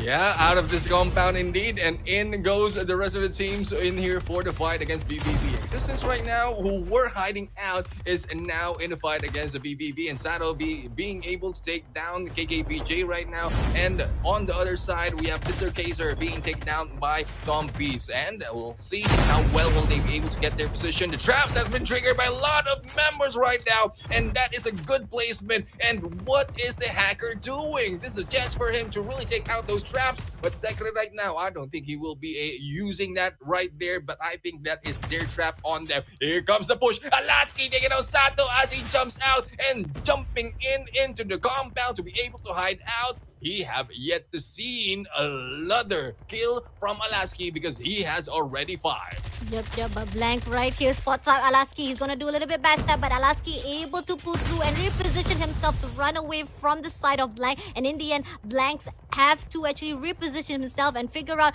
ways to how to fight off with the enemy. They're still trying to maintain a composure, not gonna overextend, but if they see anyone right on side, they will definitely put the targets on that enemy. But nevertheless, Circle is still huge. Circle is still playing safe right now. They own their edges at the moment right now. They're not gonna go into the center. They're just gonna play it off from the flanking of the left side of the map. But on the other hand, Vagabond still maintained at the edges of the zone. They're gonna give a lot of pressure, but here VVVVG will spot the enemy, put out smoke, put out any grenades at this moment, making sure that the Vagabond does not spot them out. And VVV decided to flank to the right side. They spotted out Resistant Valhalla and takes down Zavi. Beautiful shots coming through, but on the other hand, Black will be shot by Vagabond, but no, it is not the Vagabond who shots down. It is the zone who clears them out, but 2 teams, more players to go. Vagabond's fighting off with the 13 Academy. They top Peeps right here, and Peeps will be pipped out by the Vagabonds and not giving any chance, even though they were hiding at the edges of the zone. The Vagabonds say, let's end it all now, and the winner goes out again to the team of Vagabond Esports. Yeah, absolutely, man. 5 wins in a day that only has 6 games in it. Talk about being the king of kings in Call of Duty Mobile Battle Royale. No amount of drama needed. No need to prove themselves at the semifinals because the work that needs to be done is at the finals, and the work they do. The hardest workers out there on the battlefield so far, Neptune. Yeah, I mean, they've done great work already in this round. They have already met the number of wins the team can get, the maximum number of wins a team can get from the semifinals. 5 is the highest that we got from semifinals, and they only got that from round or from day number 1. And if it wasn't for that loss earlier, they might have gotten all 6 rounds in here with that win. But as we go in on the post-game breakdown, we've seen how they hang back in there on that edge because they are really aiming for this win. They didn't get that much engagement because they went in for a long distance approach. They waited for the safe zone to show as well as to close in, and while the others are battling it on those compounds, they are just hanging back, chilling like a villain right there and killing these kills as they got 9 kills to their name, plus that placement point. It's already a good deal for them. But on the other side, we have 13 Academy who have been fighting back and forth inside that compound, also putting out a little bit of distance compared to the other teams. They were able to bag 10 kills to their side and also the placement point of 6. Thus, they will be taking 16 points from this round. Almighty, one of the aggressive team who really went in for that fight. Didn't slow down despite of how many is in that compound, how many smokes, how many traps is in there. Actually, they've used a lot more of traps in there and damage a lot more. Thus, they were able to get a lot of kills. If I'm not mistaken, this is 14 kills for their team, plus the placement point puts them in a very, very good spot. Agreed, agreed. Beautifully done. I can see that for the last round of the night, people were trying to make sure not only to get the placement points and also to make sure that the placement point also stands out. And this is what we see. We keep on seeing each and every single round is the fact that they might able to get the placement point, but kill points wise was not so good. But here for round number 6, the last round of the night, the numbers are very balanced. Not only the placement points are powerful, but also the kill points. And coming to the fourth place, we got Four Kings back again at the top four, not only getting the fourth place, they also get double digit kills. Such a consistent number. Each and every single time, each and every single round, they always make sure that at least they will reach that 10K. They will definitely surpass that 10 kills to make sure the kill points will not be collapsing on them to maintain inside the scoreboards. On the other hand, we got the VVVG at the fifth place, getting 14 kills, the same amount of kills. And I gotta say, this is the most kills both team Almighty and Almighty Prime as well as VVVG has gotten so far for round number 5. And round at sixth place, at round number 6 right here, we got Resistant Valhalla. Such amazing performance, such an improvement, despite there was such a struggle from the beginning rounds. But right now, they finally able to make sure placement points will be taken out with 3 kills in their hands as well. And NRX 420 continues to struggle in the competition, although, yes, they do slowly climb up the positions that they manage to bag round after round. It's still nowhere near acceptable for the kind of promise that this team is supposed to be able to provide out there. Peanut bagging the most number of kills, and that's just 2 total overall.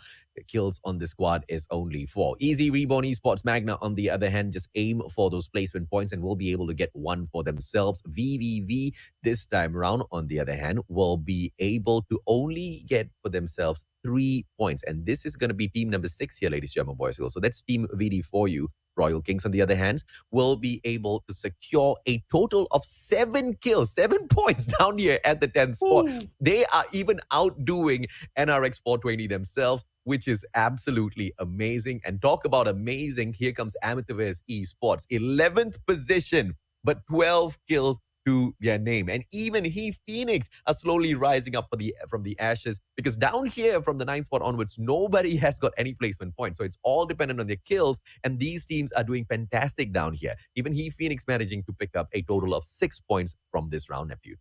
Yeah, I mean, He Phoenix in there with a highlight that they have with the vehicle gameplay. Definitely, they deserve the kills that they have. But how they approach the final safe zone, that will still depend. And that might have been a little bit better, but still, kudos. Because so far, as we go down the list, we have VVV right now in here. This is from Team of Benny, that they have no kill points, no placement and no kill points. That will be very bad. ABC Mystic in there as well, similar as what we've seen. Vagabonds, No Man's only 1 from Pogs, but the rest has no kills. And SDPH, I guess this is the teams that has been taken down by Royal Kings, thus being the first team eliminated in this game. As we go into the highlights, I would like to point out that a lot of teams has already moved up quickly from their placement earlier in this game. Just to point out earlier, we've seen how Four Kings went from the 14th to the number 2 and maintained it all throughout the last 4 rounds. One I like to see as well, or what I want to point out, is how NRX 420, they really are in here to show up, but the last 2 rounds is the only chance or the only time that they are showing up, similar to what we've seen from semifinals. So I don't know if this is too late for them. I know this is some sort of in a plan that they want to go low as an underdogs of the grand finals, probably.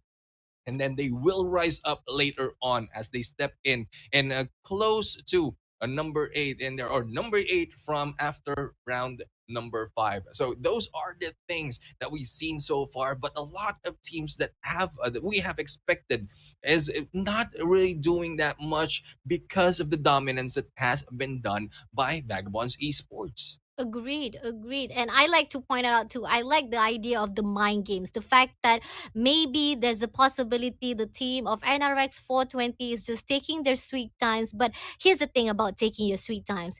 Like, if you take your sweet times to a point that you lose your own opportunity to be the to be the best, it's gonna actually look bad on you, because the fact is we are seeing no, like when it comes to Vagabond Esport, they don't give any risky situation. They don't leave out any 50-50 chances saying that, oh, there's a possibility we'll do a comeback. Oh, maybe there's a possibility that that enemy might able to surpass us. But no, Vagabond says this is it. We're going to go all out. And that's the thing about the mind game. Sometimes it might works, but at the same time it might risk you that backfire. But in the end, right here, Vagabonds proving themselves such a wonderful team right here for the first day. Day one has been superb for the Vagabond Esport, but day number two, day number three has yet to be seen, because the fact is consistency is the key when it comes to Garena Survivors. You want to be a survivor, you want to be the champion of survival,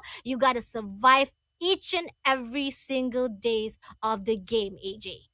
Oh, yeah, well said, Vasha. You got to survive each and every single day. And Vagabonds Esports just putting on a masterclass of not only survival, but also how to slay out there on the battlefield. 51 placement points, 75 kills all over, makes Vagabonds Esports the most dominant team in the competition so far. Such a huge contrast from the semifinals too, ladies, German boys and girls. But the Four Kings, they are walking the talk that NRX 420 asked them to. At the second spot now, 80 points. They have far outclassed NRX 420, at least in day number one. Now, all of you on the side of NRX 420, you'd be hoping and praying that Neptune is correct and that there is a huge comeback waiting from the side of NRX 420. Maybe they want to show themselves as being the underdogs, but even if they don't force that, they surely do look like one of the underdogs in the competition so far, because they are not putting on any great points on the leaderboard to climb any higher. It was a great move to come through from the right-hand side to move into the left, but they sit dead last on the left-hand side on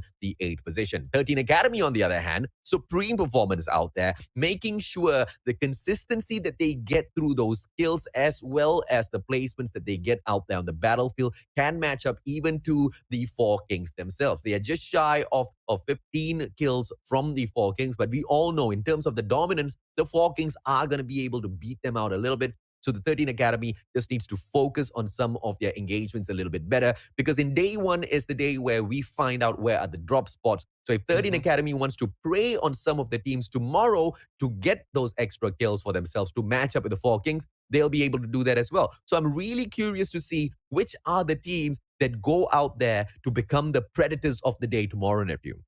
Yeah, I mean, we'll have to see who will be the predators and who will be the prey. But this time, we have seen a lot of performance for this team. We have a VVV Sports Vici right now, not too far behind 13 Academy, with only 1 point in between them, and they have a good. They have maintained their position right now on just switching 4th and 5th from the start of this day. Almighty Prime is in there. On the other hand, moving from the 2nd place in the early parts of this day, has been pushed down in there on number 5. They need to do a little bit more better into their games. Otherwise, they might be taken out easily, and they are tied down right now with VVV Esports, who also has 57 points. So I will have to find out who will really dominate this game and who will be able to take the lead in this half of the first, or on the left hand side. And Metaverse Esports,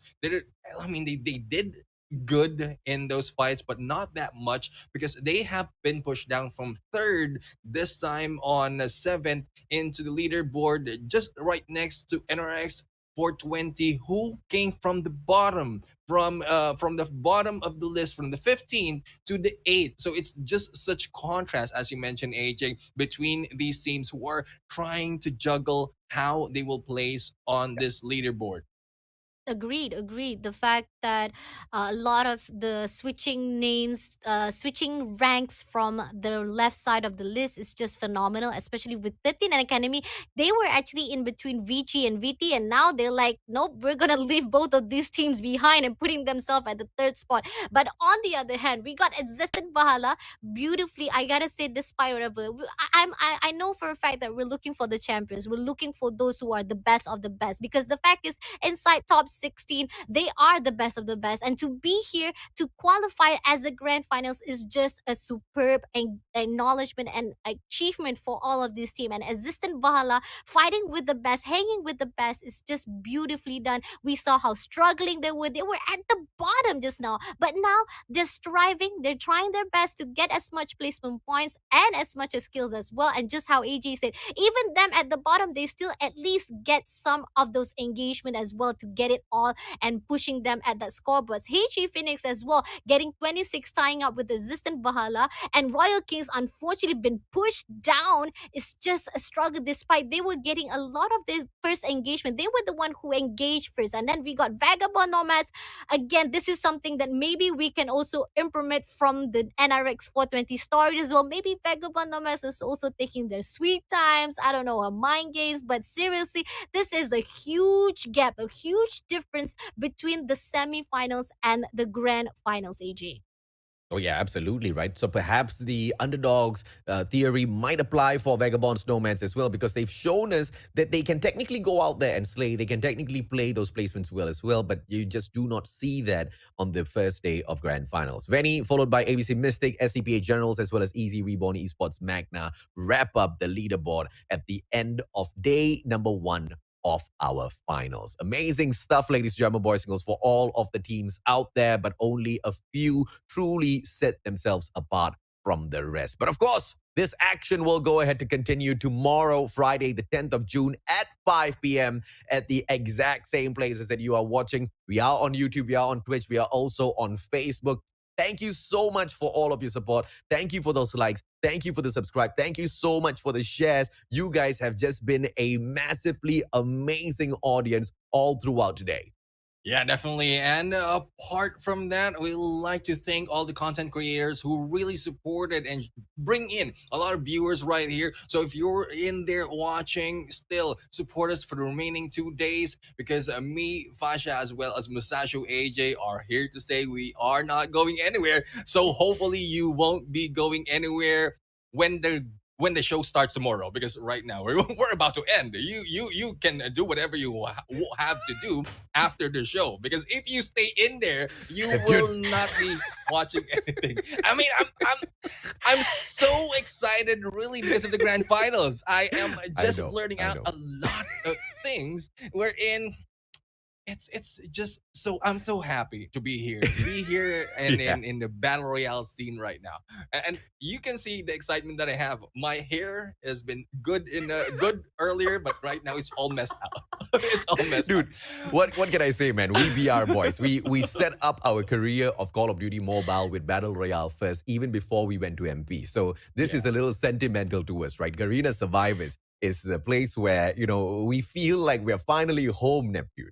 Mm-hmm. I agree. Yeah, I agree. well- I mean, not just for the boys, but also for the girls. I mean, we love it. The fact that we are able to stand hand in hand, not hand in hand, probably with guns and guns, both sides, with the teams, with the boys as well, fighting off at the battlefield, at the wars, and saying that we girls can get it down and dirty as well, AJ. But anyway, no, this is just a reference for the video that he's done. On the other hand, again, guys, reminder for the rewards. There's 3 rewards to be given out, so don't waste your time. Don't not like log into every single day of the Garena Survivors. There's 3 viewers. There's 3 rewards, which is viewerships. So viewerships is something that you will get from the redeem code. We've given out already, but don't worry, it will come back for tomorrow. So you guys have to watch out for tomorrow, as well as the last day of the grand finals. And then we got the Facebook post as well. Facebook posts, you gotta check them out. It's something to do with taking a picture and say, this is how I watch the Garena Survivors. I don't know if that's your sound. I know I'm just assuming that's gonna be somebody's voices. It's not my voice, by the way. But anyway, you also have the Facebook contest whereby there's gonna be something that you have to share the post as well. So please check out every single rewards, because Garena Survivors is not gonna give the prize pool just for the players, for the finalists, but also for the viewers, for the love of the community. So guys, please keep on supporting the Garena Survivors. Keep on supporting the teams. They will be striving. They will be struggling, but they want to be the best of the best in the eyes of the COD community itself. Garena Survivors Day number 2 coming up next. Check it out. Thank you for tonight. I'll see you guys again next time.